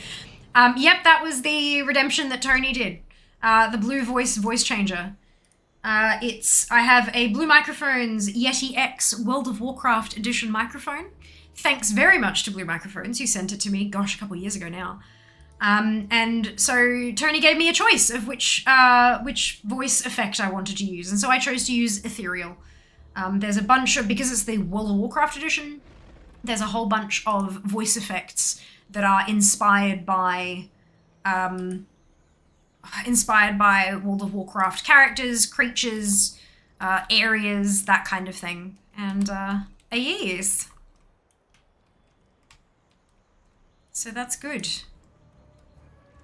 Very funky mic. Fear modern.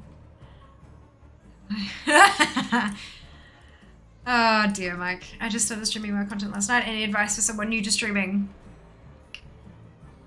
Do it for fun. Have fun. Enjoy yourself.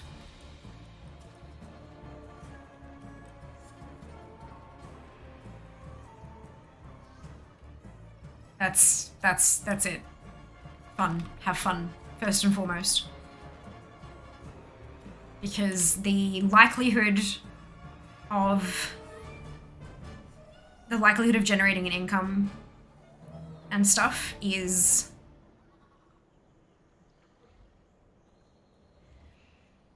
I sound like an utter bitch when I try to give this advice. I always do, and there's no real way around it. People have asked me what advice would you give to someone thinking about starting streaming, and usually my advice is don't. But it's not a thing of like being afraid of competition or anything like that. It's not. There's like, it's not competition. Other streamers are colleagues, not competition. Yeah. So it's not about that. It's that so many people go into it seeing creators like myself who are earning an income from this, who are getting sponsorships, who are featured on the Battle.net launcher, who are like, end of February is going to be my 7th anniversary streaming. 7 years. I made partner 5.5 years into that. Like, it's hard fucking work. Really, really hard work. You've got to be an entertainer, a business manager, social media manager, video editor, all of this shit. Think about making a movie, right? Think about making a movie and you see the credits scroll by with all the different people doing all the different jobs. You are all of those. All of them. Everything has to be on you, especially at the beginning when you don't have bank to be spending on people. And because if you're commissioning things like emotes and panels and blah, blah, blah, pay your artists. People deserve to be paid. Pay them what they're worth. Don't try to haggle. Don't try to get shit for free. Not saying you would, just putting it out there because, you'd be surprised. Do it for fun. It has to be fun first. If you're not having fun, none of the rest of it will ever happen. Have fun first. Give it a try. Do it for a couple weeks, couple months. If at any point you find yourself dreading going live, stop. Stop. Because it's not worth it. It's not worth it. But if you do enjoy it, then keep going because it's fun and that's beautiful. And if something does come of it, then fucking amazing. If you want to learn about shit that goes on, like if you want to really kind of dig down, if you want this to eventually be something and you are enjoying yourself first, if you get past that hurdle and you decide you really want to try to make something of this, I would recommend GGWP. They're I use them personally. I am a paying subscriber of their stuff. I have gotten gigs through their network. I'm not paid by them. I mean, I have been paid by them in the past, but not like they don't sponsor me. I've just got gigs through them that happened to be paid. I hope that makes sense. But they have educational videos that are available for free. And then they've got another section of educational videos that are free, that are paid, sorry. But those free ones are really helpful in trying to like set your intentions and figure out what you want to do, where you want to go, what kind of creator you want to be. So start with the having fun bit. And if you're genuinely still enjoying yourself after a couple of months, jump on GGWP.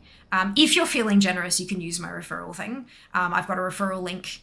They have like an XP system where you earn XP by watching videos and completing gigs and growing your social media. And then you go up a leaderboard and then that scoring helps you gain more gigs and stuff. So if you use my referral system, I get XP and you get some XP in return as well, so that we both hopefully are more successful in the future kind of thing. But so I'm going to let you know, I'm not just going to be like, oh yeah, use my link. No, I do gain a benefit from it. So if you're feeling generous, feel free to jump on that. But really though, they've helped me a lot. Even the free stuff, like when I started watching their videos, there was a lot of stuff and I'm like, yeah, I know this. I know. Wait, actually, I didn't know that. It's, and they helped me with a few,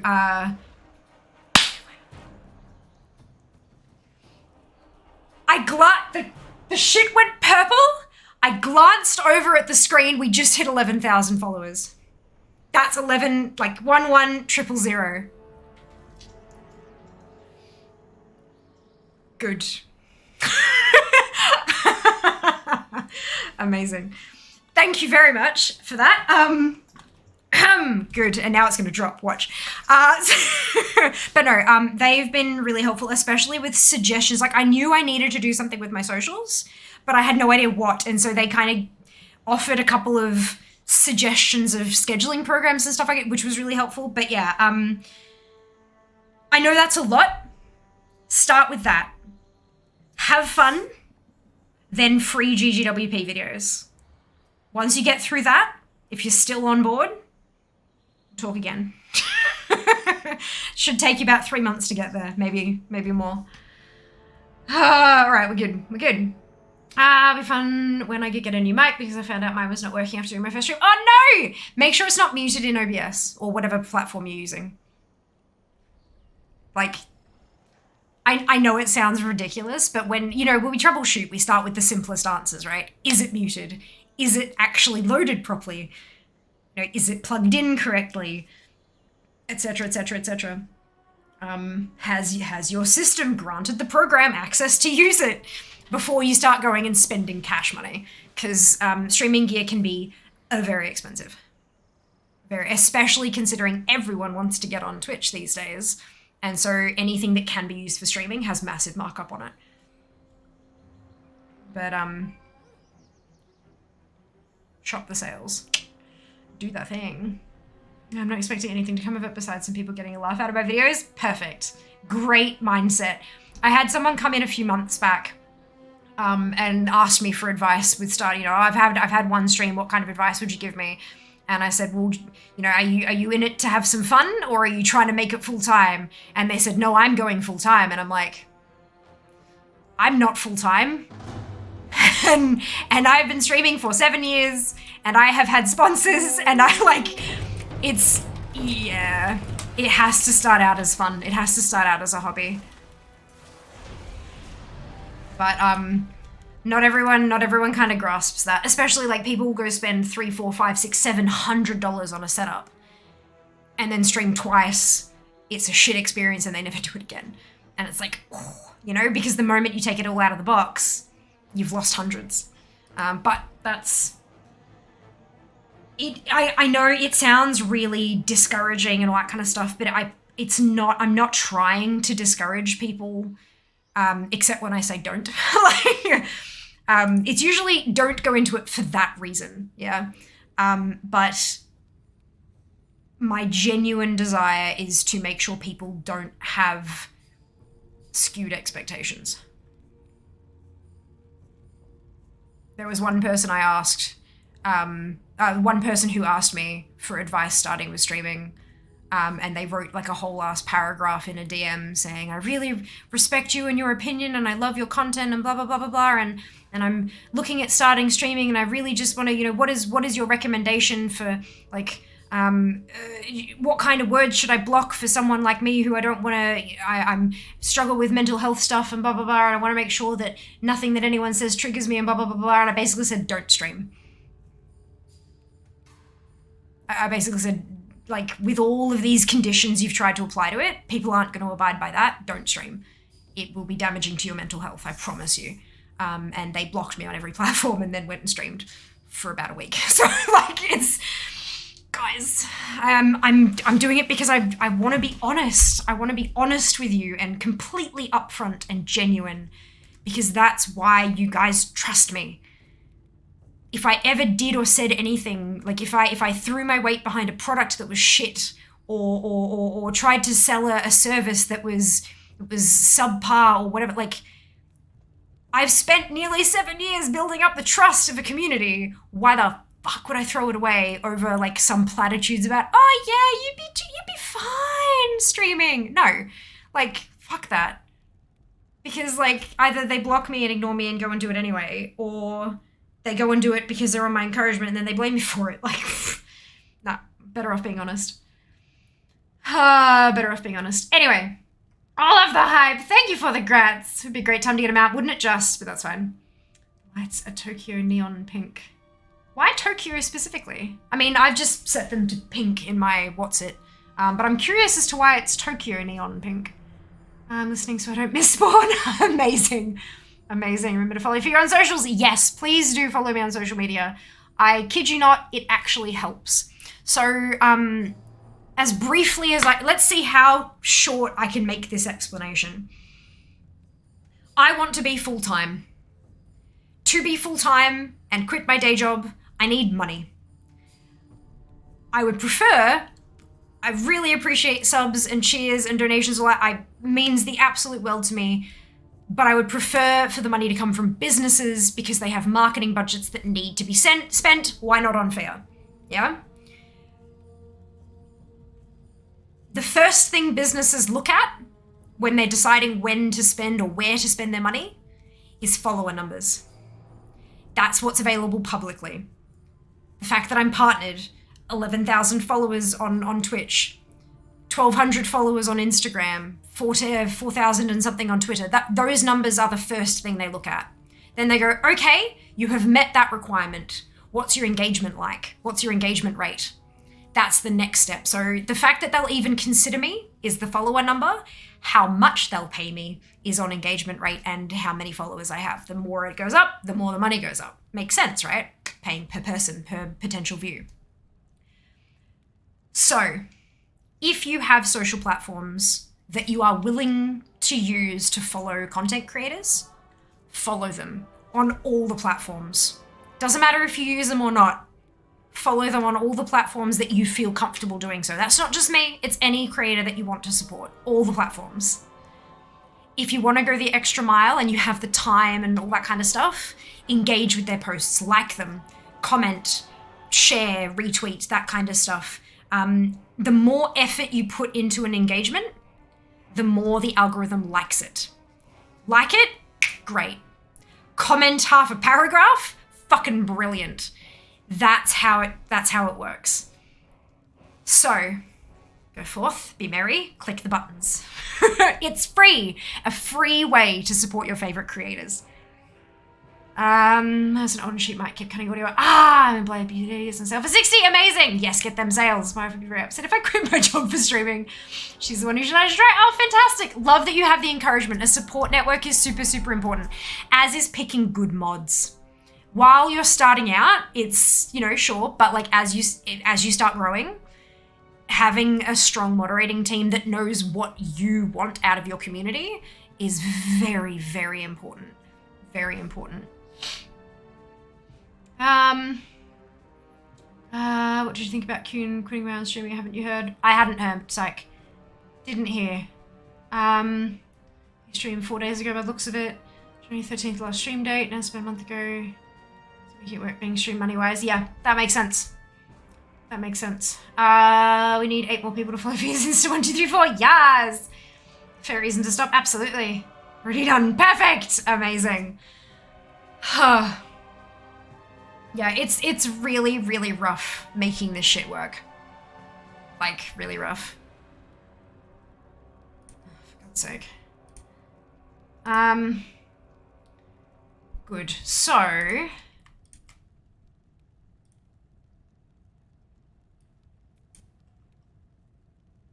give me just a moment, please.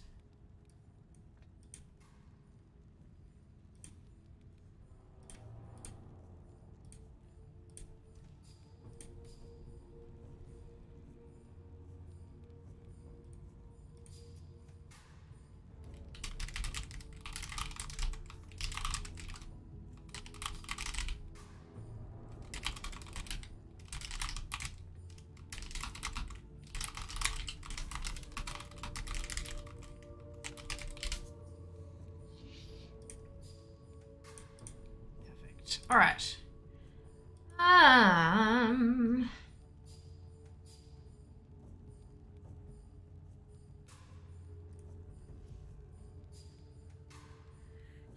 Phew. Estes. Apologies.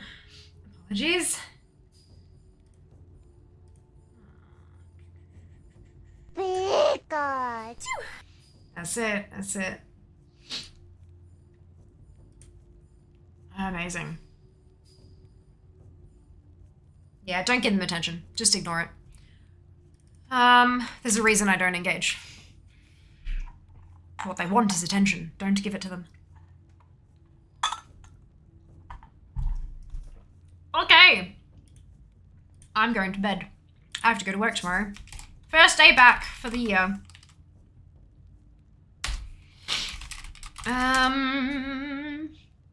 Grab your copy paste if you do not have the Fiamma Hype emote, either because you are not a subscriber or because you have not unlocked it using your channel points, both of which are totally okay. You can still copy and paste the entire message, delete where it says Fiamma Hype and replace that with your favorite happy, hypey, celebratory emote and drop it into Tack's channel. When we get there, Tack Life is a wonderful, wonderful guy. He's just really super genuine, does a lot of like higher level content, Mythic Plus and Raid and stuff like that. Better player than I am, that's for sure. But yeah, just really lovely bloke. Check him out. At least drop the raid message and before you go. If you need to jet as well, that's totally okay. But drop it in, give him some love, and we'll see you next time. I will be on Wednesday. We've got some weekly stuff. It'll be reset day. and then raid. I'll be jumping into normal Vault, which is super fun, happy times. Thank you so much to everyone who has subbed or chatted or dropped a throne gift or any of that kind of stuff. It's been an amazing day, and I really appreciate all of you so much. Take care of yourselves, be nice to each other, and I will see you on Wednesday. All the love. Mwah! Bye, guys. Button.